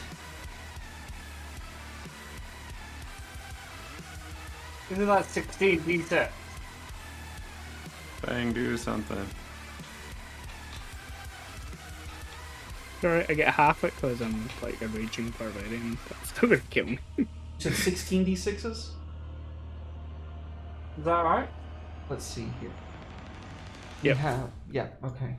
So 1, 2, 3, 4, 5, 6, 7, 8, 9, 10, 11, 12, 13, 14, 15, 16. Hey, we got cure wounds in the chat for Spicy. You are so insanely lucky that that is halved on you, Spicy. You get positively keel hauled. He drags you everywhere he goes, all up and down and around, and you are in his clutches every step of the way as he just viciously tears you through. Oh, that felt really good. Mirror sent out a cure wounds to Andy. That was to Devils for Donors. That was to Sean, buddy. Wolf. No, I didn't need it. Yep. You It was for needs whoever it? need it. Okay. When they needed it. I think I need it. Yeah, she said for whoever needs it. To be clear, not for the baddie. That was a very low roll. I'm sorry to hear it, but not too sorry because. What are you gonna do? He has gone. It is now Kale's turn. What do you mean he's gone? He dragged Andy and... No, he's gone. His turn is over. He has gone. He has gone on his turn is what I meant. As in I can't see him. No, you can see him. You have the light spell. Oh, okay. Yeah. Right. When you said he's gone, I thought you meant the monster had gone. I said...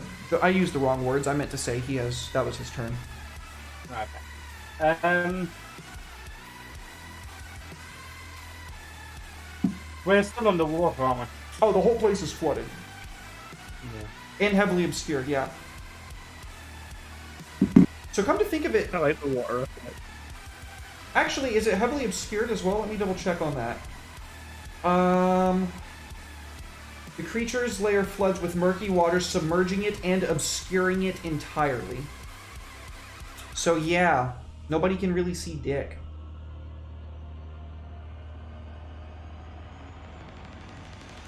Well, if we're gonna go out, we're gonna go out with fire and brimstone, I guess. I'm just gonna walk up to it and try and stab it. You are swimming, so I need an athletics check to swim through the water. What's fucking swimming?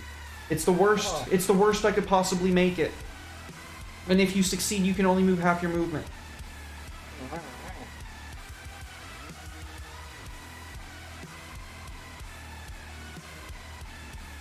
You fail. So I can't move anywhere.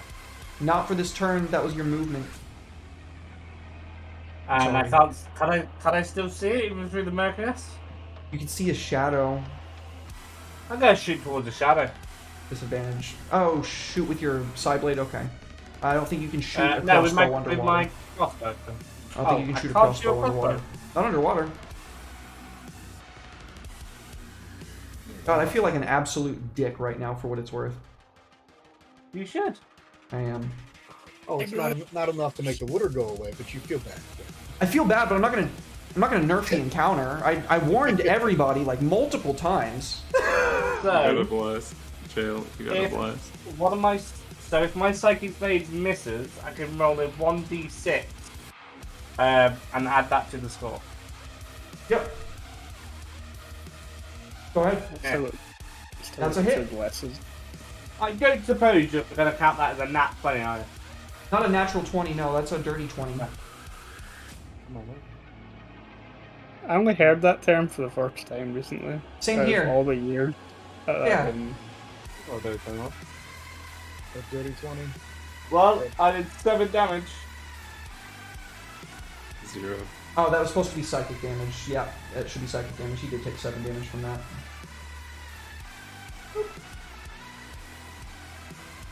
Changing the damage type on side blades.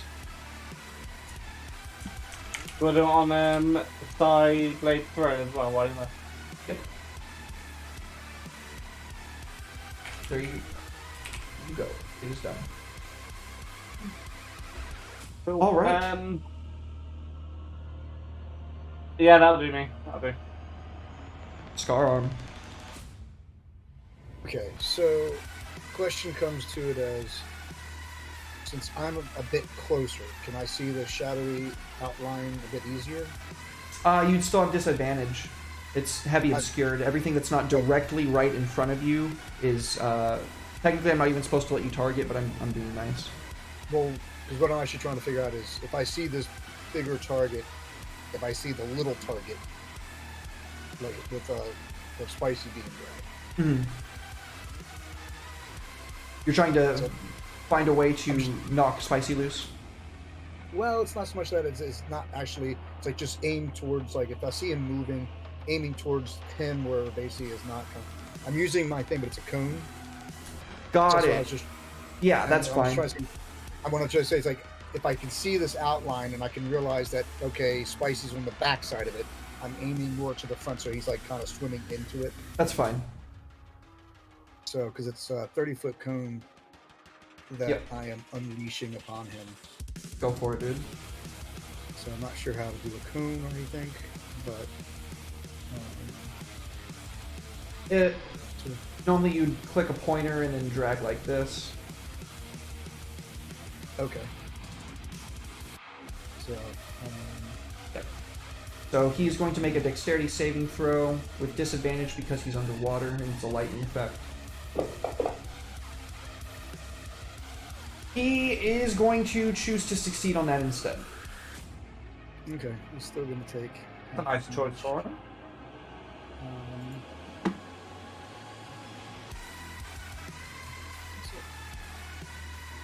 It is 8d6 if I'm not mistaken. Yeah, it's 86, but it wasn't giving me an option to drag it into him. Oh no, you'll have to drag it into the chat and I'll have to apply it to him. Okay. So okay, yeah. 5, 6,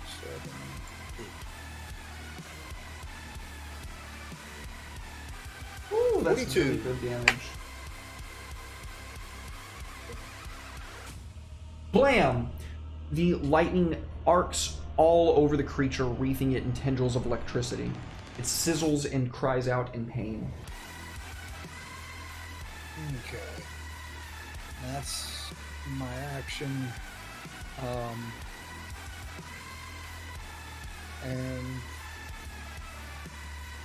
he wouldn't be able to get there this turn anyway, but I'll whistle for Fang to kind of get up near me. Does he have a swim speed? I don't believe so. I'm gonna need him to make a check, then an athletics check.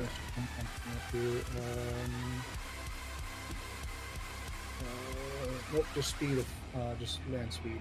Well, and flying then. Okay. Okay, so you said he needs to make a Strength athletics check. Alright, so he has. So I'm trying to see his. Okay, so athletics is a +3. You can just make a d20 roll, it's fine. Okay. That is a failure. He is unable to move this turn. Okay.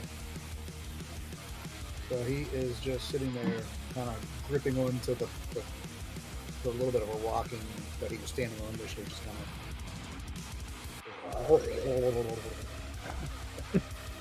All right.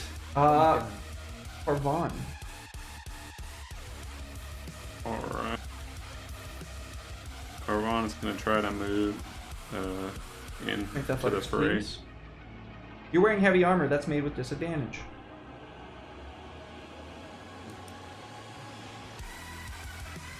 Once more into the fray.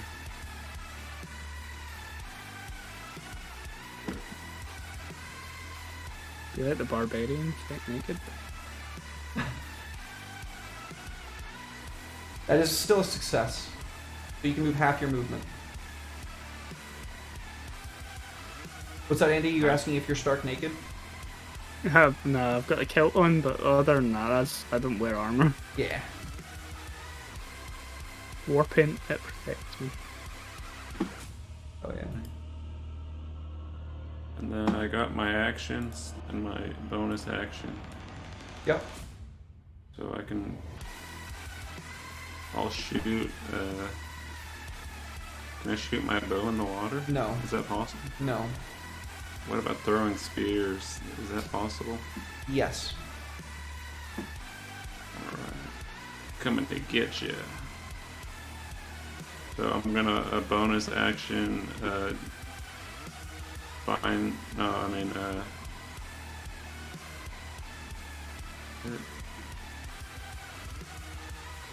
wrathful smite onto my spear. Can I do that? You have to make a melee attack for smite to go through. Oh crap, never mind. Alright. I'm going in. Oh, that needs to be made with disadvantage. You're attacking underwater. Sorry. Oh crap. Okay. Okay. Even with my light. Yeah, the light's not going to help you out for throwing a spear underwater. Okay. There's a good try. That would have been a crit. It's still a hit though. Alright.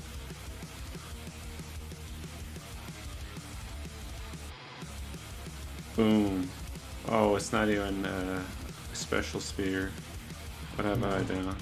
Spear does nothing. It was a good death. Back to the top of the turn order. At initiative count Wait. 20, the water stops flooding in, so you no longer have to make checks to move. However, your movement is still reduced to half. But it is full of water now. Spicy.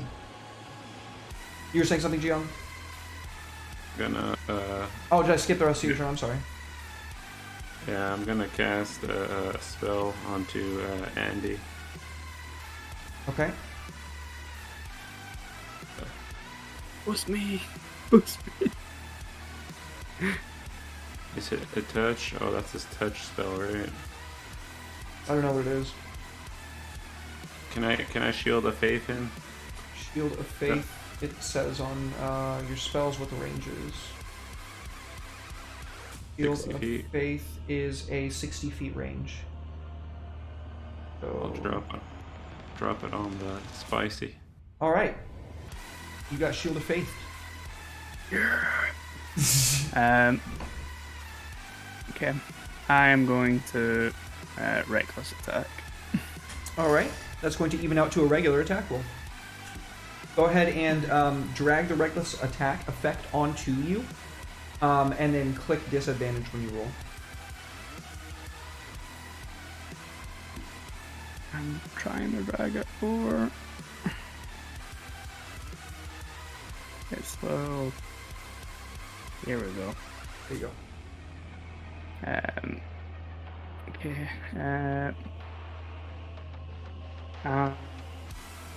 With the Great Weapon Mastery, I'm also going to choose to reduce my attack roll by -5. Okay.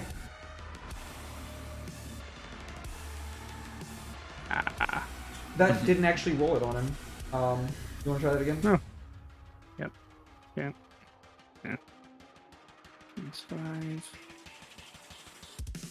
Oh, that was almost a crit anyway. It's not targeting him. You need to make sure you're dragging that onto the target. Okay.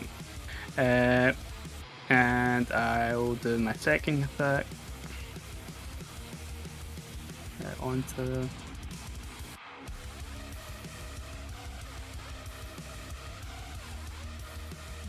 That's a hit. Oh, no, it's not a hit. That's blocked by armor. Ooh, he's got an armor class of 17. I'll go ahead and tell you guys that right now. Because that's the second time that you hit 16. I'm going to spend one of the D6s from the Bless. Nice. That's minimum. That still hits. And... Slash... Okay, 90 damage. Fantastic. All right. The creature is Angie. Is that your turn? Yeah, that's... I don't have any useful bonus actions. He's going to drag you. Let's see, 30. And then he is going to drag you over here as well so that he can deal maximum damage to you and still get back within range without any additional cost to him. So that was 40. That is 8 d6s. Hope that's mine. 1, 2, 3, 4, 5, 6, 7, 8. Cut it in half and apply to the barbarian. Boop. So he's got you restrained, barbarian. That means that he's gonna roll his attack roll with advantage, and if he hits you, he's gonna crit.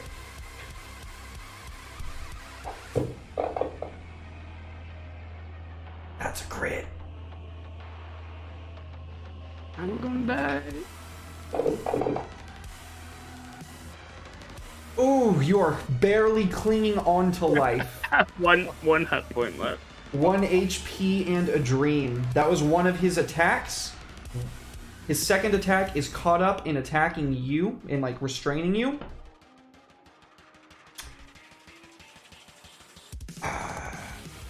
I'm gonna be a dick. You gotta do it, dude.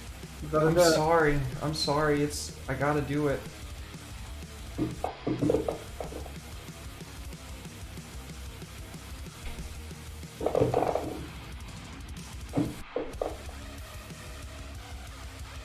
He leaves a festering wound. Your hit point maximum is reduced by 1 for every 24 hours that the wound persists, assuming that you live past this encounter. His second clawed tentacle wraps around your underside. The first one is holding onto you by like the torso and the waist, and he just tries to rip you in two. Your body's being held together by meat and sinew, and you are bleeding out, drowning. Well, again, you're not drowning. Thank goodness that spell is saving you from automatically taking failed death saves right now, because that was absolutely what was going to happen. And that's Kale's turn. To Kale. So I don't have to athletics checks to move now, do I? Nope, not anymore. It's completely flooded. So you can just move at half your movement. I'm going to take the bonus action dash so I can move at full movement. Okay. I'm going to try and walk over to him, but it's wrong. And I'm going to try and hit it with the rapier and get a crit. Fish for that crit. Actually, don't get it yet. Don't get the crit yet, because it would be really disappointing if you got it right now. Oh no, don't say that. A dreadlord grants their strength, men and broken flesh. That's fine, but it's still hit. Still hit. I'm going to go ahead and give that Cure Wounds to the orc, or the half-orc that just got absolutely shreked. Okay, go ahead, Paul.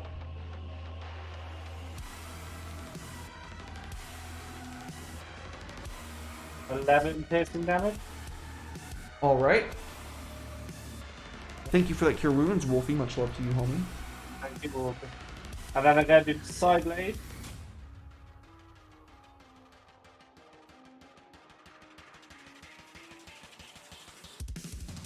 But I could add 1d6 to that. You would need a 6. Just to make sure you know before you It's roll. a free moment, so I get it because I'm a psychic person. Yeah, personally. Ah, got it. Okay. No, you needed a 17. Sorry. That's fine, so just stab it myself. You bat into the creature as best you can. Is that your turn? How much do I just move? I'm gonna back away All right. for the other 10 feet that I can do. Back away for free because of mobile. Yeah. All right. Scararm McHaggis. Right. Well, seeing him sitting there shredding the cousin to go pieces, Yeah. it's time to get angry. And not that I can rage like my cousin, but I can be angry like him. So, basically, I'm just. Now it's been less than an hour since we had the fight outside, right? Yeah. You didn't take a Then- short rest. Bonus action, I am moving my hunter's mark then. Okay. I think that lasts for an hour. Cool. So let me get down to what is that? Grab that to him. There you go. Alright, first it's at.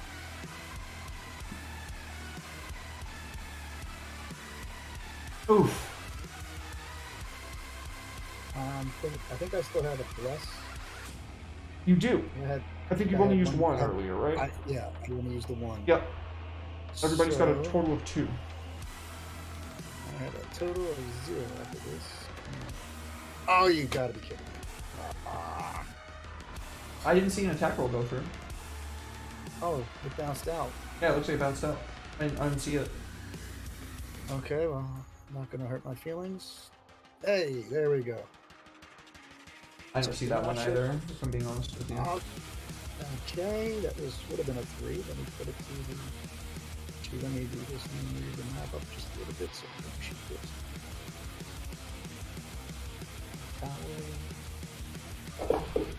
There you go. That's a hit. Okay. So that would, in that case, then all of this comes in. Yeah. Then the extra d6 of psychic damage. And yep. Just put that to the dice total. 2 more damage. Okay. And then the smack with the Morning Star. Nope. Oof. Dang. Yep. Fang will try to start moving towards me, but he's only at half. Mm-hmm. So he's going to start moving closer.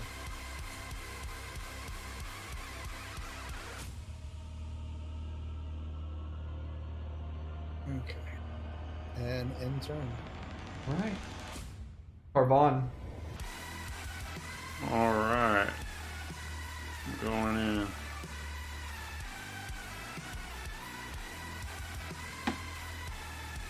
I take my attacks at him. You are underwater. Make sure you go disadvantage, buddy. Am I underwater? Everybody's underwater. The whole thing is underwater. It's just stopped flooding in with water. There's not a current Oh. moving against you. Oh, I knew that. I was Alright, should I testing be you. taking mine at disadvantage then? I forgot. The dice were rolled. I'm sorry.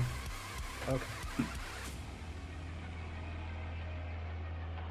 Everybody should be. I just literally forgot until right now. Until the paladin with the big dick Nova damage stepped up, and I was like, oh yeah, actually you're still underwater.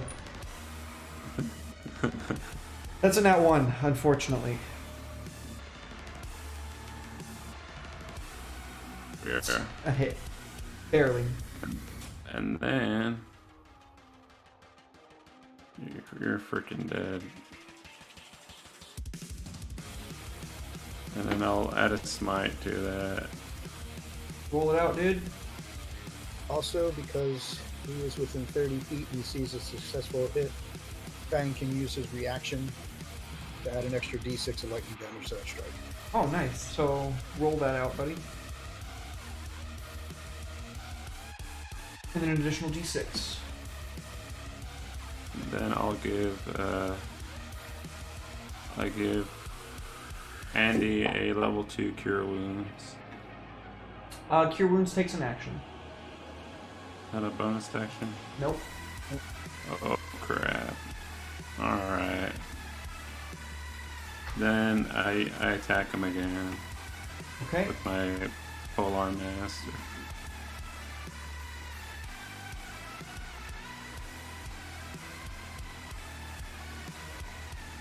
Oh crap. 2 and a 1. That's really rough. So,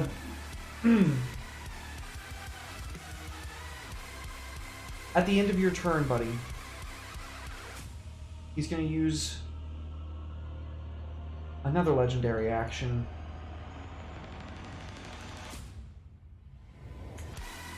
Oops.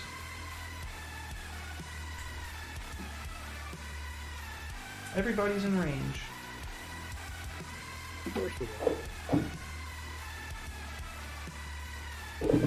I teleport away. I teleport. Where, are you using your Fey ability? Yeah. How do I get out of there? How far away can you teleport? 30 feet. So where do you move to? I think you were right here. Oh, you were right here. I guess over here. So you feel yourself being pulled into the swell, just like everyone else, and yet again, that very, very exceptionally clutch water breathing saves everyone from instantly beginning to drown. Rangers are good, man. Rangers are good. You just gotta know how to use them. It's your turn, Spicy. Oh. You got healed by chat, by the way. Okay. I'm gonna use my bonus action to use my healing potion. Okay. Go ahead and roll that out.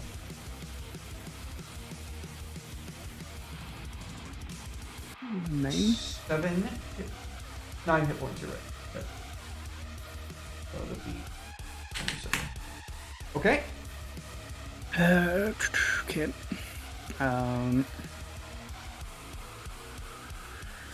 Thing's still got a hold of me, so I might as well just go all out with the attack roll. You have disadvantage stacked from being underwater and from being restrained. So even if you recklessly attack, you'd be making your attack rolls with disadvantage. How can I break the restraint? You can make a strength legendary action, blood in the water. You can use your action to make a strength check. Yeah, strength saving throw. No, this one's a strength check actually. I'm breaking his grip on you basically.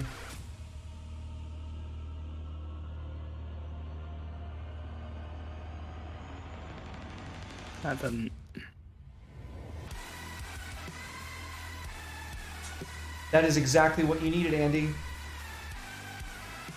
Yeah. So that's my action, and I use the bonus action to heal myself. I can move, can I? Yeah, half your movement. Look this shit. That's fair that you would try to swim away from him. But I hope you understand that it's also fair for him to try to lash out with an attack of opportunity. Yep. He does not like you, Andy. He really does not.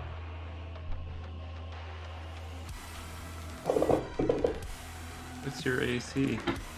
Jesus Christ, you're so beefy. That was 20 damage that just got, like, chunked by you. Yeah, you're still able to get away despite the fact that his claw tries one more time to rip into your ankle. That's... Yep. Is that your turn? Yeah, that's me. At the end of your turn, he still has 1 point left in his legendary action pool, and then it resets before it's his turn, and he gets them all back. I'm gonna use Caustic Missile. Gonna make it on Kale. What did you do? You just stabbed him last turn. Yeah, but apart from that... Oh, you are very lucky. He misses. Yeah. Globule slinks past you underwater. But now it's his turn. He's dodged stuff.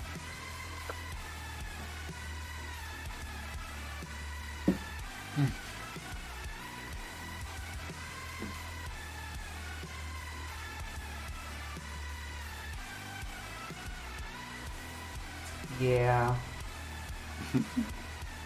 That's not going to hit you, Kale, but that's going to hit the Ranger and his Dragon Mount.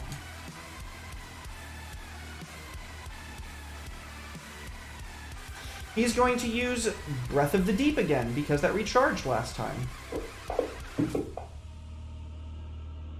But you both succeed. Oh, he big ol' whiffs right now, dude! He taking L's right now. He got nothing done this turn. Oh, shit. You're making this too easy for us, Derek. You need to up the level of difficulty, I think so. They only take half damage. Shh!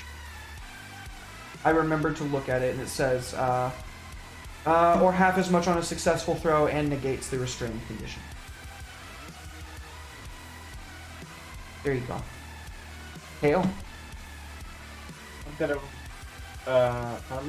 yeah, I'm gonna just walk towards it and try and stab it with the killer sword. Go for it. One, a crit. That one. Sorry, I got confused. Technically, that is a crit. I'm just saying. How's that technically a crit? Because it's a crit fail. Oh. No, that was a 7, not a 1, actually. Oh, was it? Yeah. You were just 1 shy of hitting. If you have a bless, you could use it to hit for damage. I do have a bless. I have 2 blesses. Go ahead and I would consider using one of those. It's an automatic succeed because you only need 1. And you got 5. So, definite hit. Go ahead and roll damage on him, buddy. 2. There's your 1. There's your 1. Sorry. You get sneak attack, though. Roll 46.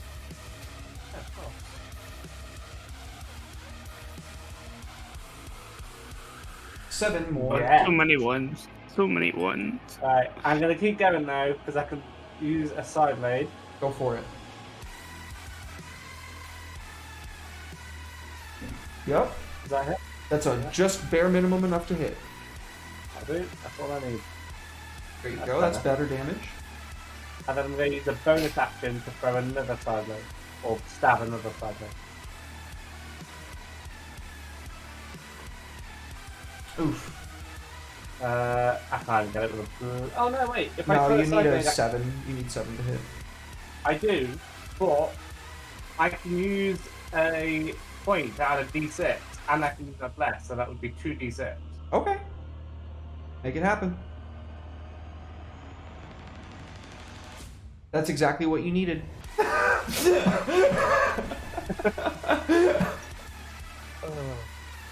Oh, Another one!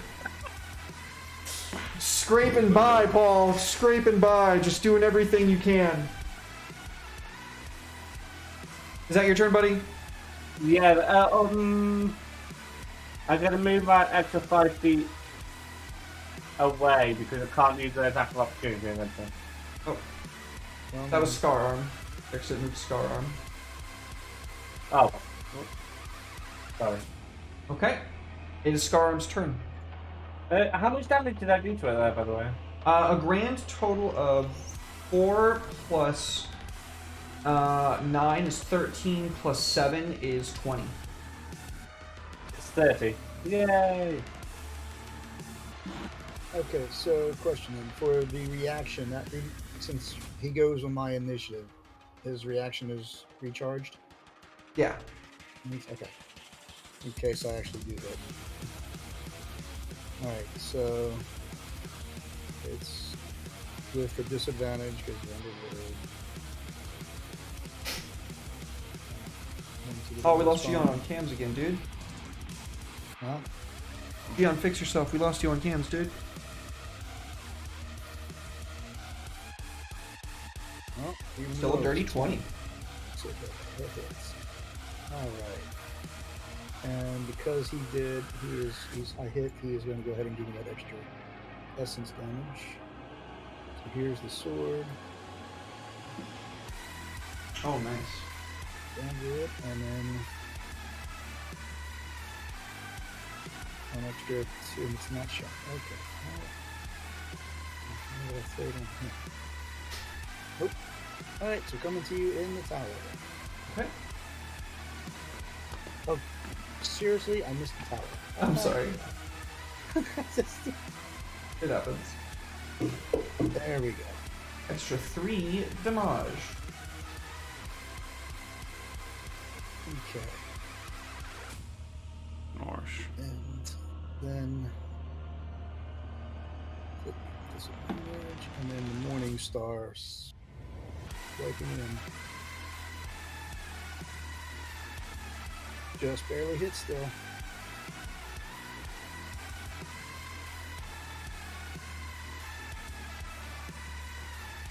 Bonk.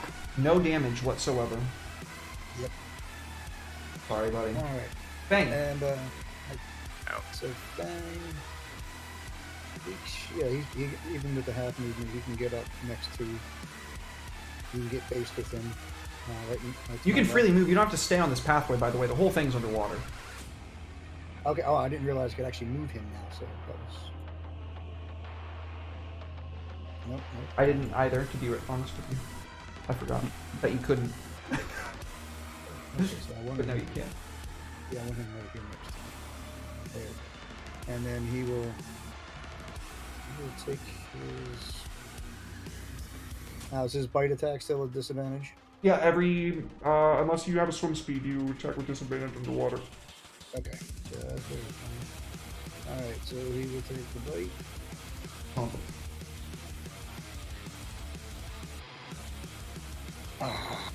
Damn Roll it. it off that freaking You're just out of blesses. Yep. Hey, he gets his own blesses, right, Fang? No. Good try, though. Is that your turn? Yep, that's the last of what he's got. So, that's what I have. Harvon. You know what? I'm going in. Who cares? We're all dead. I give Spicy a level 2 cure wounds. Okay.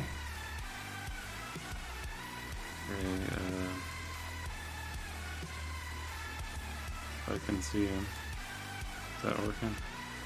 I Just don't think so. Roll it on him. Yeah.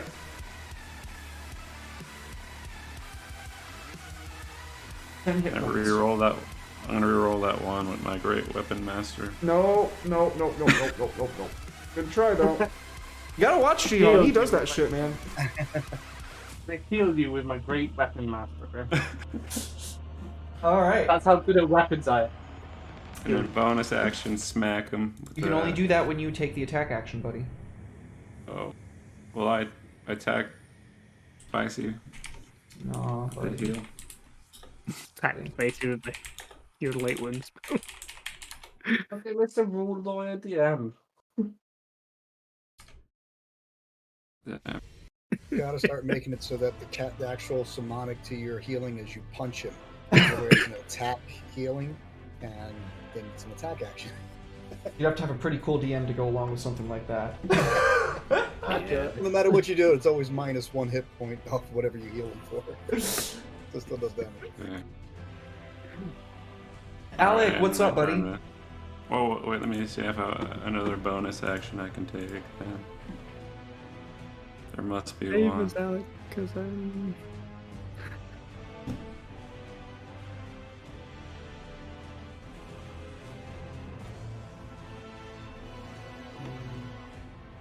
Barbarian needs some healing. Is that your turn, Carvin? Wait, let me channel divinity again. Doesn't that take an action too? Oh, crap. Sorry, buddy. Sorry, too. I failed you all. Wait, I can bonus action Raffle Smite. There we go. You still need to make a melee attack, and it can only be targeted on yourself. You'll be channeling it until the next turn, which means that you have a chance to lose it if he hits you. Oh, okay. Never mind. GG. Oh, Barbarian. Yeah. No pressure, Spicy, but after this he gets all his legendary actions back. So if you could kill him in this round. He already got but- them. I'm waiting. I've been holding on to it. Kill him in this round then. The abyss wins. May their aim be true. Bless from Alec. How very kind of you. Much love, Alec. Thank you very much. Bless to the party. Thank you, thank you. You don't let players bless us, do you? To these We will sets. extend the inevitable. Okay, so let's reckless attack.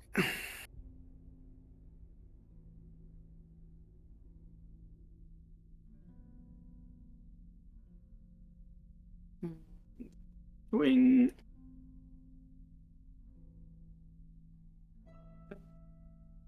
Still hit? Yeah. Fire.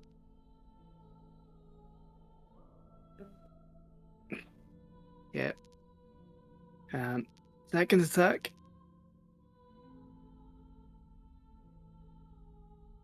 Oh, come on, I'm just hoping for that critical hit and not getting Oh, it. yeah. Oh. You want to reroll those ones? Yeah, goodness for that. It's not one of the. Oh, it's not that one? Oh, sorry. Yeah, it's for Polar That's a Master. fighting style. Yeah, that's a fighting style is what it is. Yeah, no, the feat is it's very different. Vile Spawn is- is going to use a legendary action at the end of your turn. And he's going to use the big one again. Now, who do I... Ooh, I'm going to roll the d4. 1, 2, 3.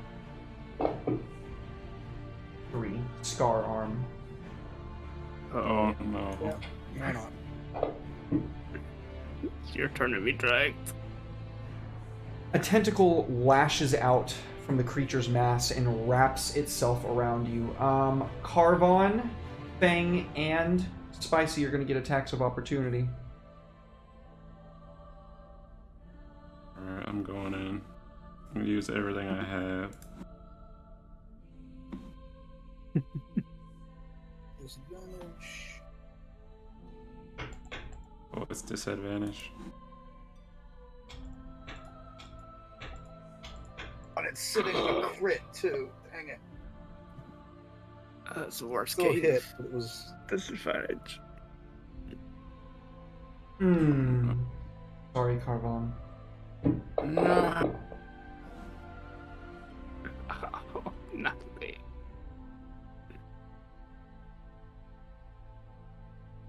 Scar Arm, he wrangles you around the room, flooding here and there, just tearing you across, rubbing you against the raw, hewn iron of the internal rock. He is making mulch of your body, and you can feel chunks of your flesh getting scraped away and scattered into the water.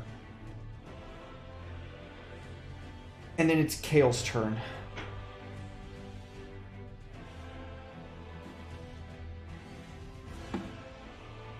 Can't believe this.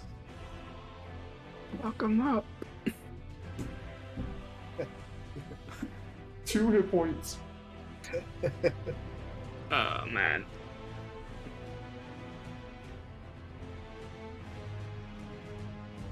Hit.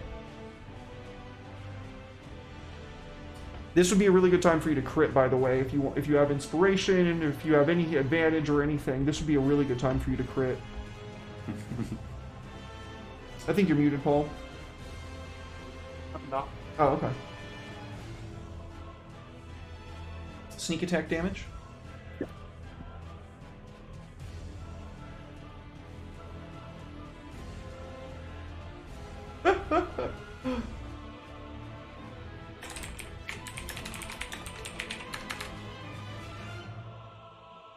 The creature dodges the second attack.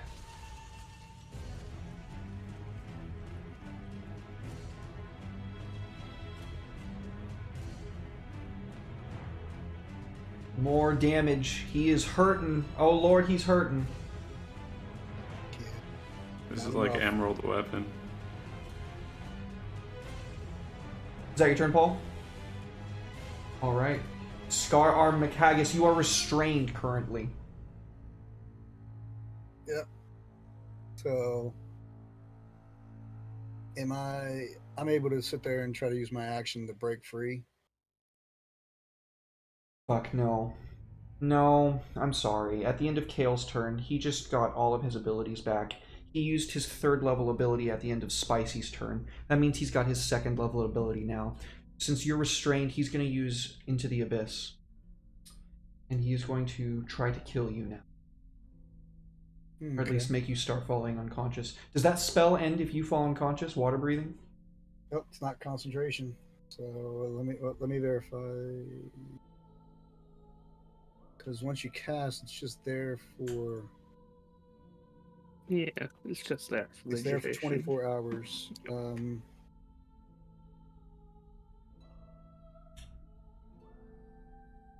Yeah, it's like you grant the spell. The spell Here's the thing. Here's the thing, though. Within range of it, kill the spell.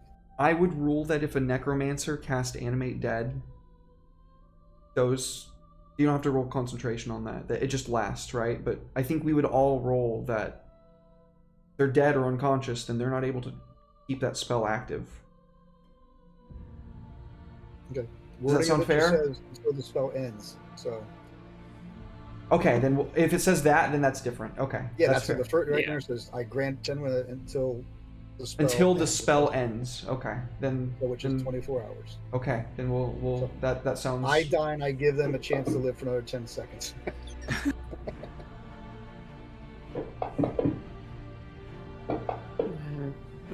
With Animate Dead, the skeletons or zombies and stuff stay around after 24 hours. They're just not yours to control anymore.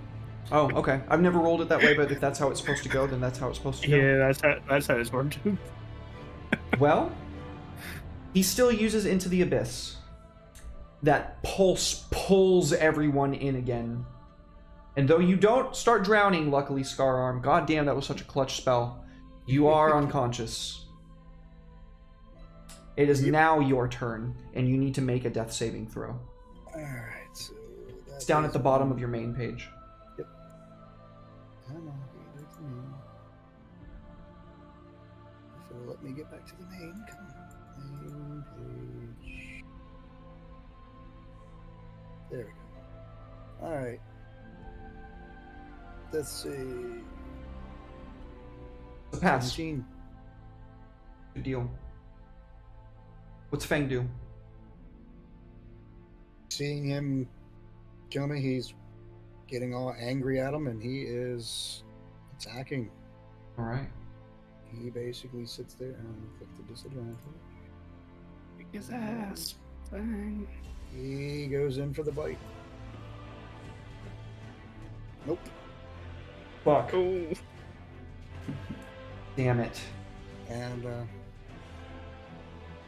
that ends his turn. At the end of your turn, he's going to use his Caustic Missile legendary action. He's making this into somebody that's in range or in melee with him, so he's going to be making this a disadvantage, but he is going to be trying to hit Spicy Macagus with it. Spicy, no. That's a hit.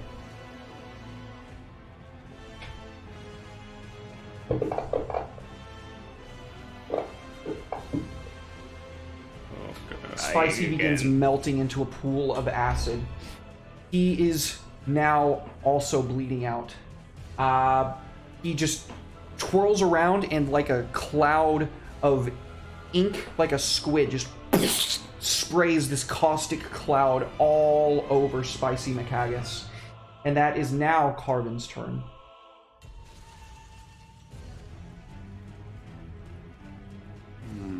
Oh, fuck.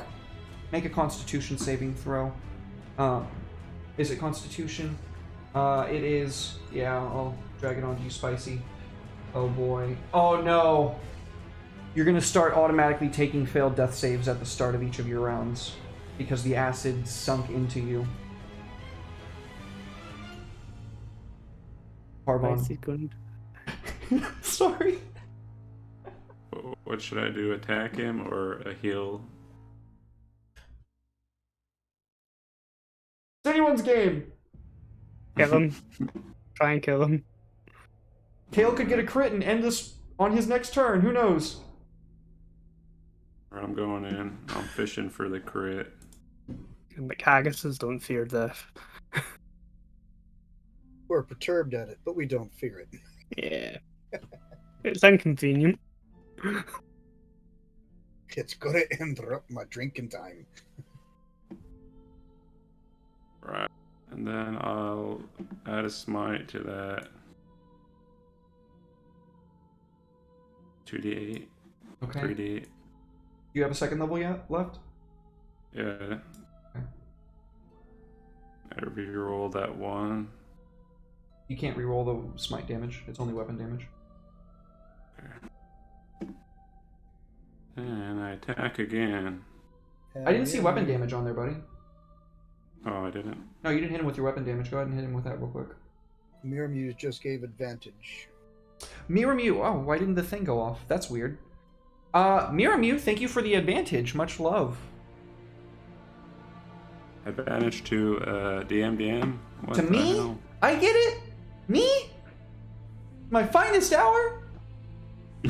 I know it's not to me. Let's say clarification, please, in the chat.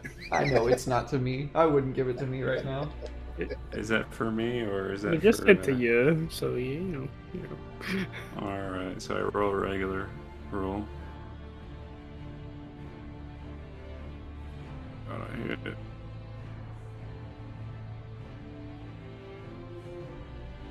Chunking away at his health, buddy. Then Yeah, not the DM, that's what I figured. and Polearm Master. Players give me extra dice in my campaigns this year. Damn it. Drabs gave you a goddamn divine intervention once. It's give me 2. Giving you 2? Oh my god. Jihan did one too. We still have to do Jihan's, the mud wrestling. Oh yeah, that's what I was waiting for. The long-awaited Alright. return season. Spicy, you automatically are going to be taking a failed death saving throw. Go ahead and make a death save for me, please.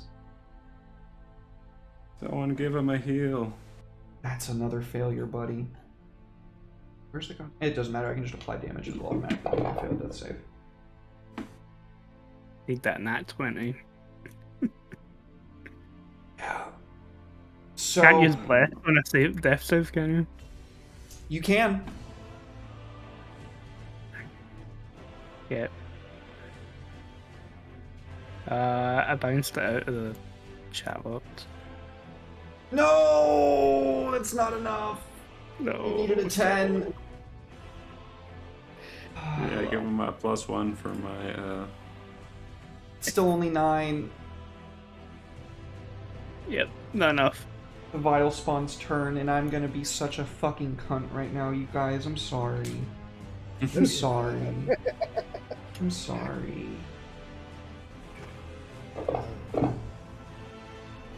Oh, He boy. rips Spicy McHaggis apart in 2 pieces with 1 claw. There's no resistance to the body. It lashes into the cloud of acid and just swirls it around, and you can see the skull of a bloodied orc in the water. He turns to Scar Arm McHaggis.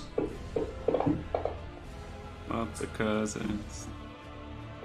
Just in case anyone saves us with any... Yeah, exactly. That's why I'm doing it. And now Scar Arm is dead too. Well, I had one save. Because when he attacked... Oh, do you still have one save yet left? It's saying dead. It's saying... Well, because... You started with one failed death save? Or no? No. No? Okay, No, then you are at... I had one success. So I'm at 2 fails now. Oh, no! You know... Oh, fuck. What is it? What is it? No, you're right. You still have one death save left. Which can all go away as soon as it's my turn. So it wouldn't matter if I fail. It's gonna happen before because his legendary action's just recharged. Kale. You're killing us. If you don't crit on him, Scar Arm is dead.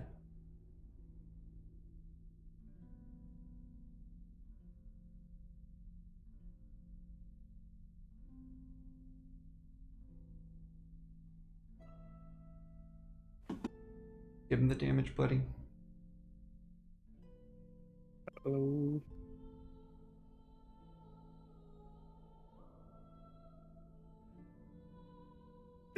Oh Jesus, this is so brutal. Oh my God, this is this is a Warhammer book. We're experiencing the really grim, dark parts of the Warhammer book. Actually, at least I take the full damage because Fang is still adjacent, so you still had an ally when you hit with the first one. You do get the sneak attack. That's correct. So at least get as many points off of him as we can.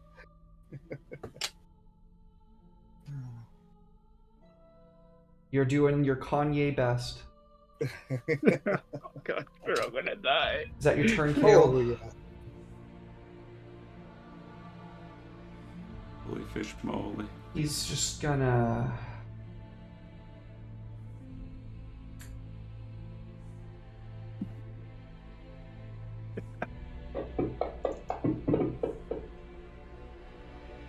finish off old Scar Arm Macagus there. Yep. Your body mulches with the pulse. And Fang goes absolutely buck wild, belligerent. He is inconsolable, and I'm going to take the nice thing here and say he just gets the fuck out of there because I don't want to kill your little buddy. He swims the fuck out. On your turn. Okay.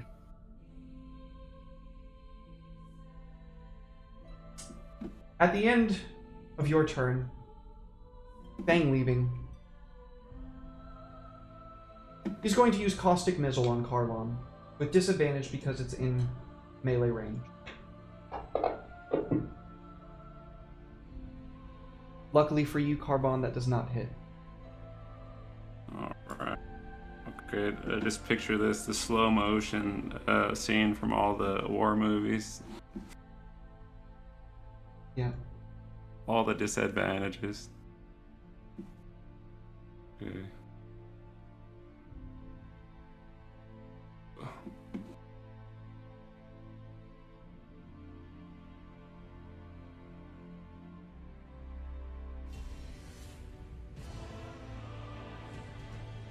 Oh no.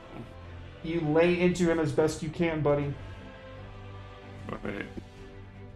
That's supposed to be disadvantage. Oh crap. It's his turn. No. He has like 10 HP out.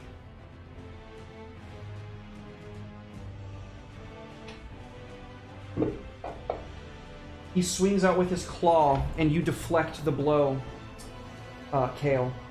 His other one swings out at Carbon. And this one finds purchase. As he wraps this claw around you, he is now going to sink in for his bite. He hits. No. Oh no. And he begins tearing into you. He's eating you chest first. We can hear your spine beginning to snap as he's breaking you like a fucking hot dog into his mouth. Not the hot dog. Hale. Think the bastard rogue's gonna survive us?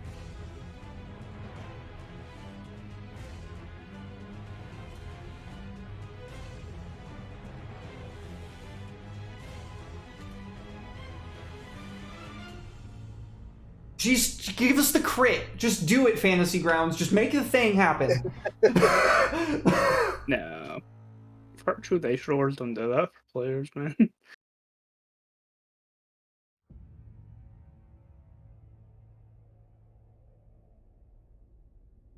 Have a bless. Don't forget. You have one final bless. 3 blesses. You've only used 1. You have 2 left. Hey, if we're dead, can we use our points now? No. What's that, Paul? Do I still get sneak attack? Sorry, buddy. No more allies are within 5 feet. They're all dead. Fang, come back. Fang. Chunky bits don't count as allies anymore. No. They need to be substantial chunks to count. Screaming and, I imagine, shrieking curses against this creature. At the end of your turn, gonna make an attack roll against you, buddy. This time's gonna eat you alive. The robots don't taste good. It's Arvin's Derek? turn. Yeah, buddy. Before I end my turn, I'm going to trigger the healing potion as a bonus action. Go ahead and roll 2d4 plus 2.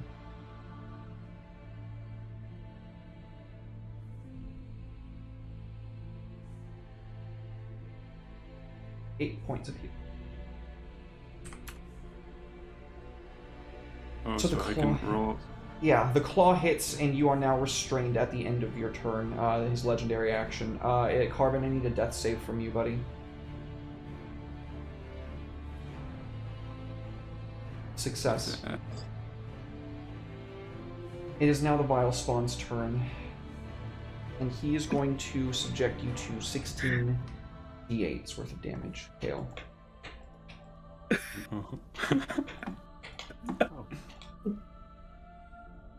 Bonus action to dash. He's got you with the keel haul maneuver. And he deals 43 damage. Big oof. You can feel your metal frame being racked, and you can hear it groaning under the weight of this creature's onslaught, and it is your turn again. You are restrained.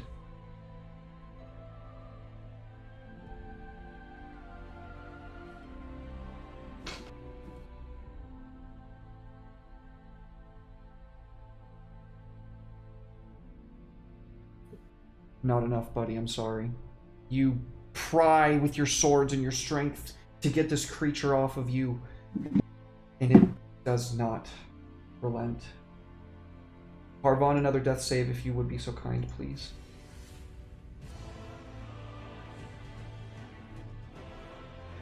Oh no. Oh. That is 2 fails. You have died. You are dead. You have bled out underwater. The blood loss was too severe. Dude, it wasn't a TPK because Chuck made it, you know. This creature's gonna... Alright. Okay. A dreadlord imposes the Advantage for Press the me. advantage. Sorry, Paul, you know how this works, buddy. You automatically fail the strength saving throw, I believe, is what it's trying to tell me. You, oh wait, no, it's not selected you. That's what it is. You do still get to roll. Yeah, take the full amount. And now on his turn, he is going to finish you off. Every hit is an automatic crit.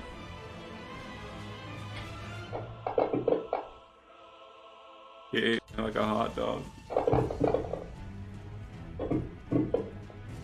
And he swallows you whole.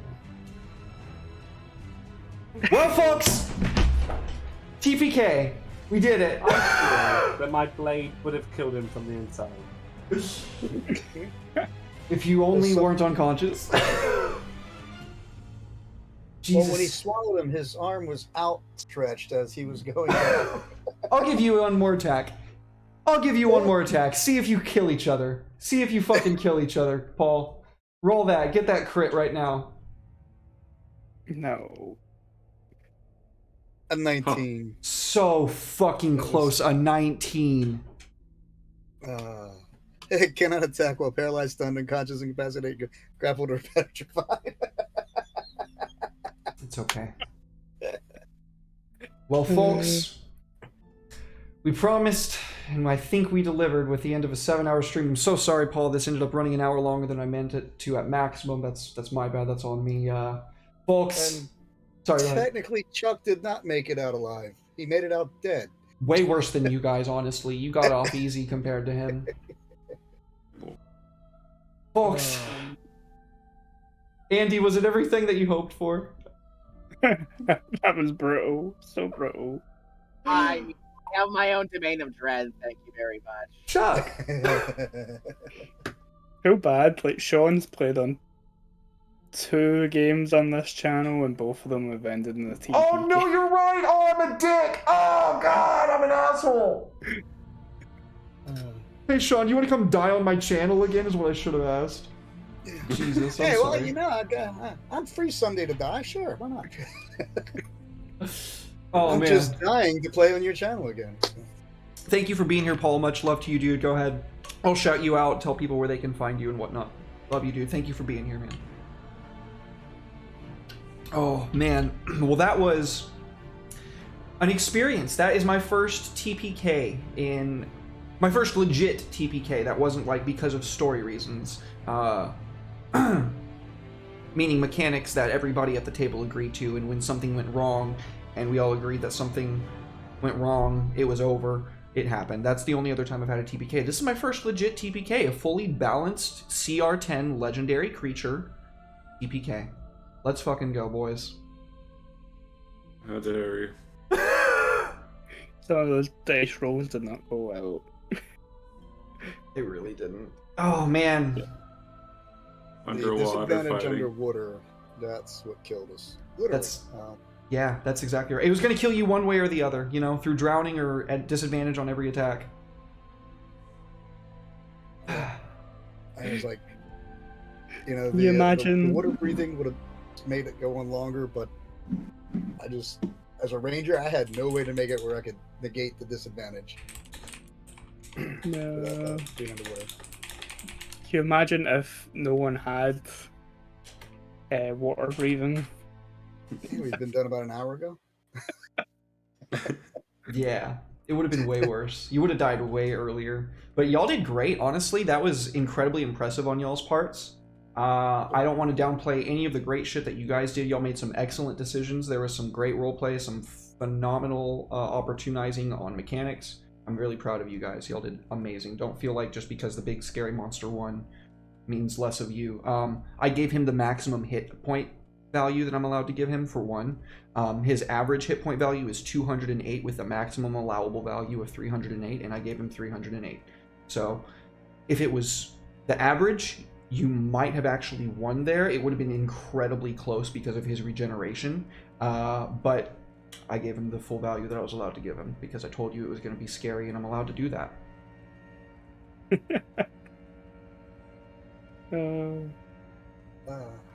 Well, yeah, I do feel bad for Paul. He says, got to work in 5 hours. What a Giga Chad for being here, man. I managed to sit there. It was like I had use it or lose it days, so actually I'm off tomorrow, so I get to at least sleep in. Nice. Very nice. Yeah. Well, thank you to my players for being here. Thank you for suffering through that horrible, horrible slog. That was probably one of the most brutal encounters, adventures that I've ever ran, and I had a blast, so I hope that y'all enjoyed it too in your own respective ways as best as you can. Guy, I thought the church was it. You thought the church was it? I thought the church was it! You blew your load early, buddy. Yep, I was like, wait, what? What? Oh. Yeah. Oh, like, fuck. That's a good point. That wasn't the case. Oh, yeah, no. No, I missed a memo. Apparently. I was like, yeah. I was like, wait. I was like, thought we were gonna die. Like, oh, fuck. Even if Old Tabernacle had came with us, like, it'd have been useless because they blew No. through all the spells. Yeah, I was even looking at things, like, popping back in and seeing it was like, I don't have anything that could help here. Like, I had freedom of movement, but I could cast it on one person. I gave you that spell, though, knowing that it's gonna be an underwater part. Yep, I was like the spell list, I was like, oh, he knew. I did try to give you optimized builds and, like, the best that I could do. No. Like, I had, where's my spell sheet? I had left for my spells, as I'd pretty much just been sitting on Toll the Dead since I could do 2D whatever, and then I had the radiant damage. I wasn't really casting much else. Good point.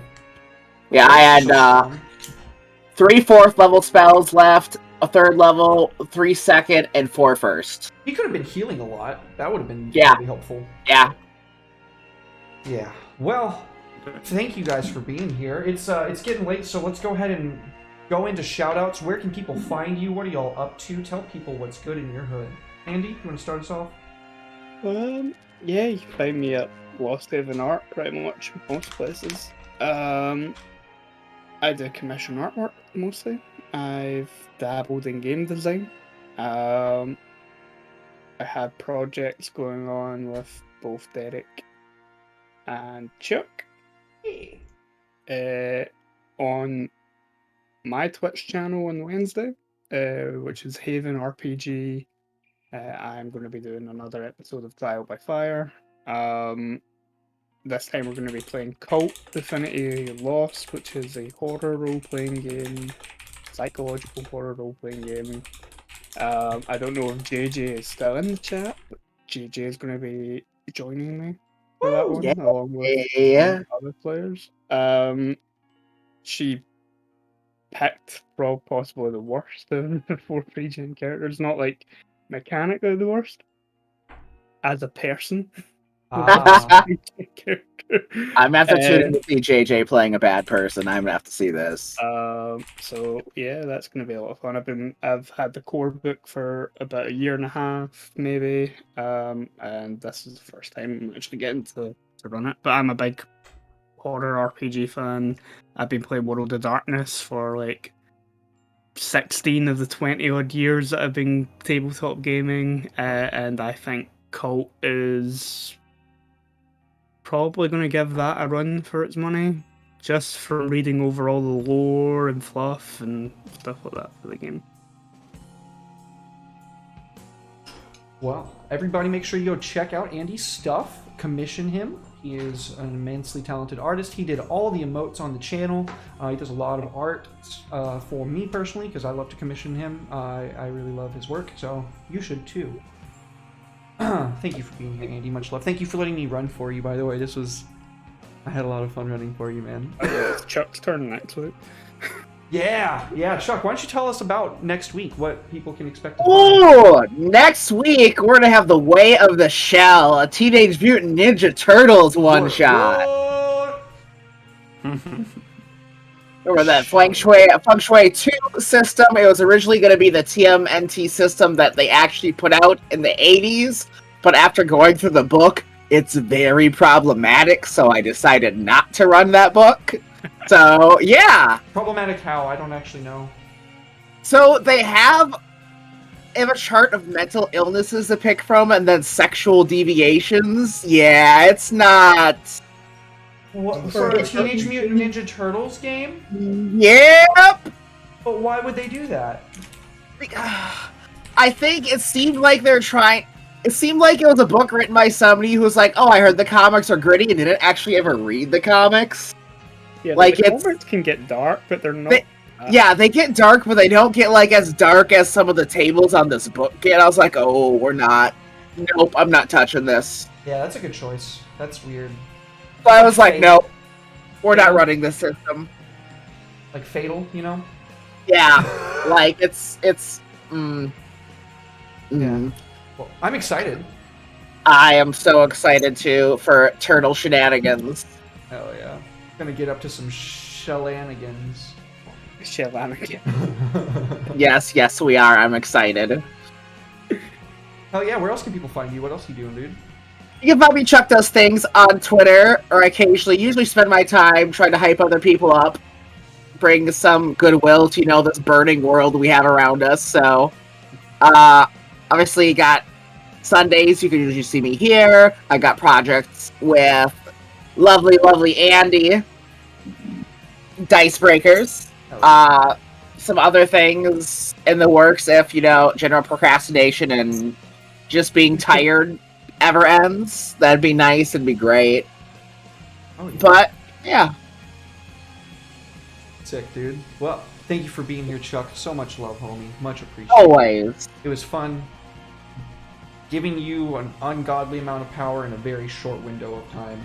Oh, I got off, I go upstairs immediately. He was like, hey, I had a dread domain.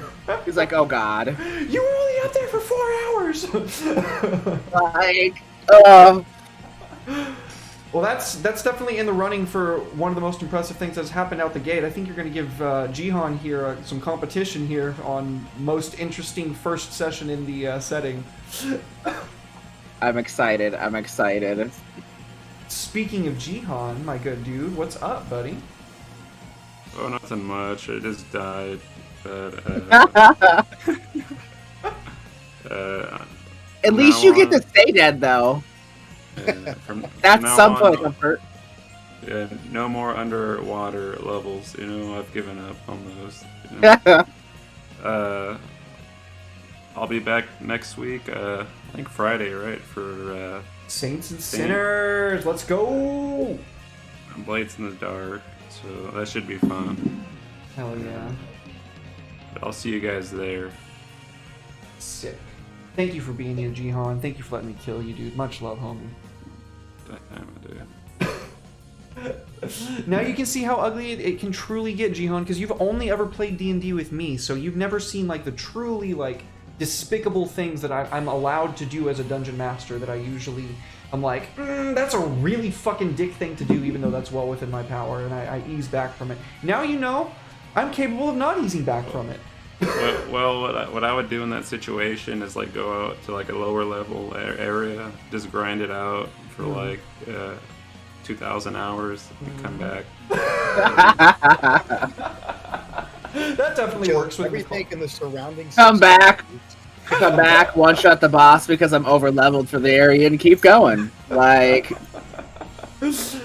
Comment is your drink my potions. Well, thank you for being here, Gio. Much love, much love. Sean, thank you for being here too, dude. It was so nice having you again.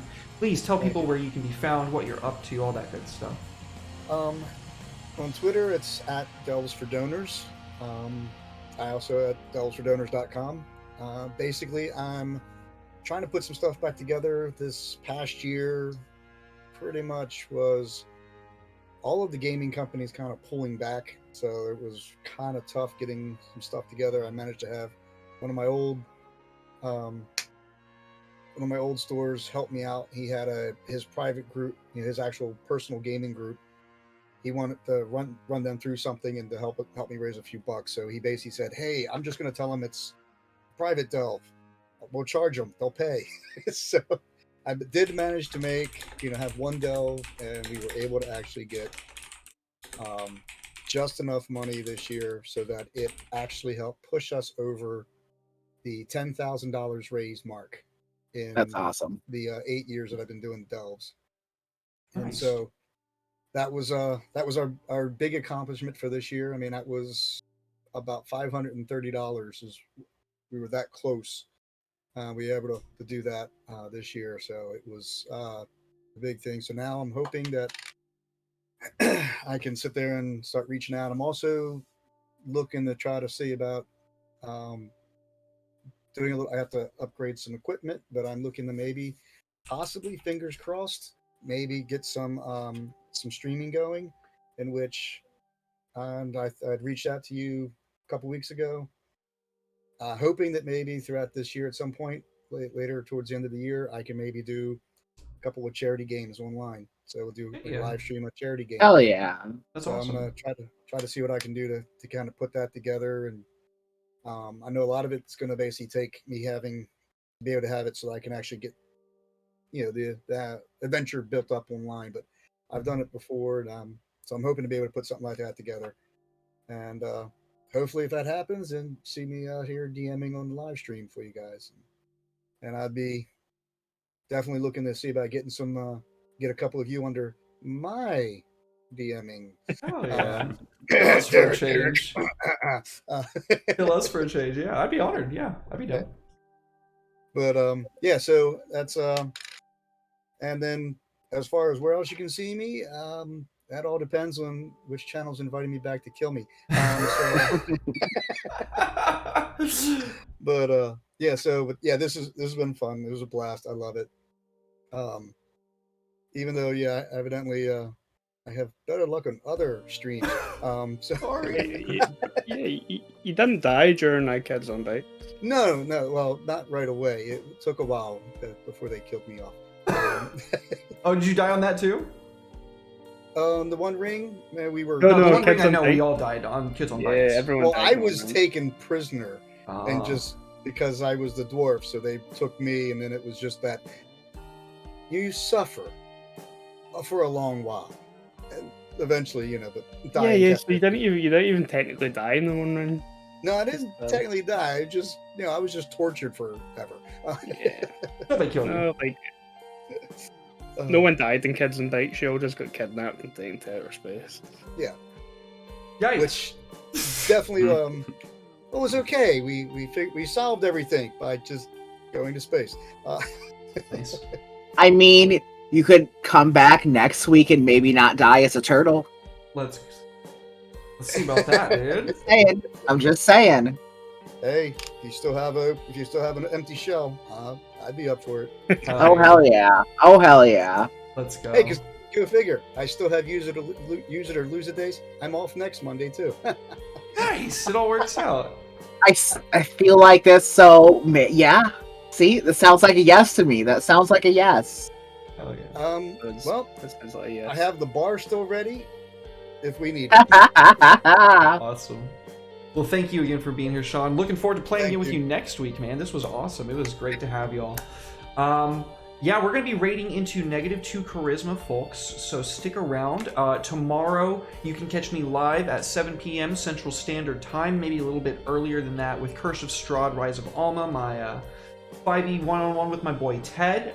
We are close to the end of wrapping that up. I'd say we're about 7-ish, 6-ish sessions away from the end, so once we finish that, Jihan's going to be joining the campaign, and that's going to be a whole blast. Really looking forward to that. On Friday, Saints and Sinners at 6 p.m. Central Standard Time. Right here, it is a Runners in the Shadows, which is a Blades in the Dark hack actual play. It is going to be filled with lots of crazy shenanigans and tomfoolery, so make sure to check that out. Next Saturday, I am not streaming on this channel because I will be over on Heroes and Hooligans doing her charity stream that we all kind of pitched into for that Trevor Project deal. I did the 12-hour stream last week. So all of the wonderful money that you guys donated towards Trevor Project is going to be going to giving me bonus benefits at the start of character creation. So thank you so much for donating, you guys. You rule. I love you. I really appreciate y'all for that, amongst everything else that I love and appreciate you. The next Sunday, right here at 2 p.m. Central Standard Time, we are playing The Way of the Shell. It is a Feng Shui 2nd edition, I believe you said. Second edition. Yeah. So make sure to check that out, folks. I will see y'all around. Bye, guys.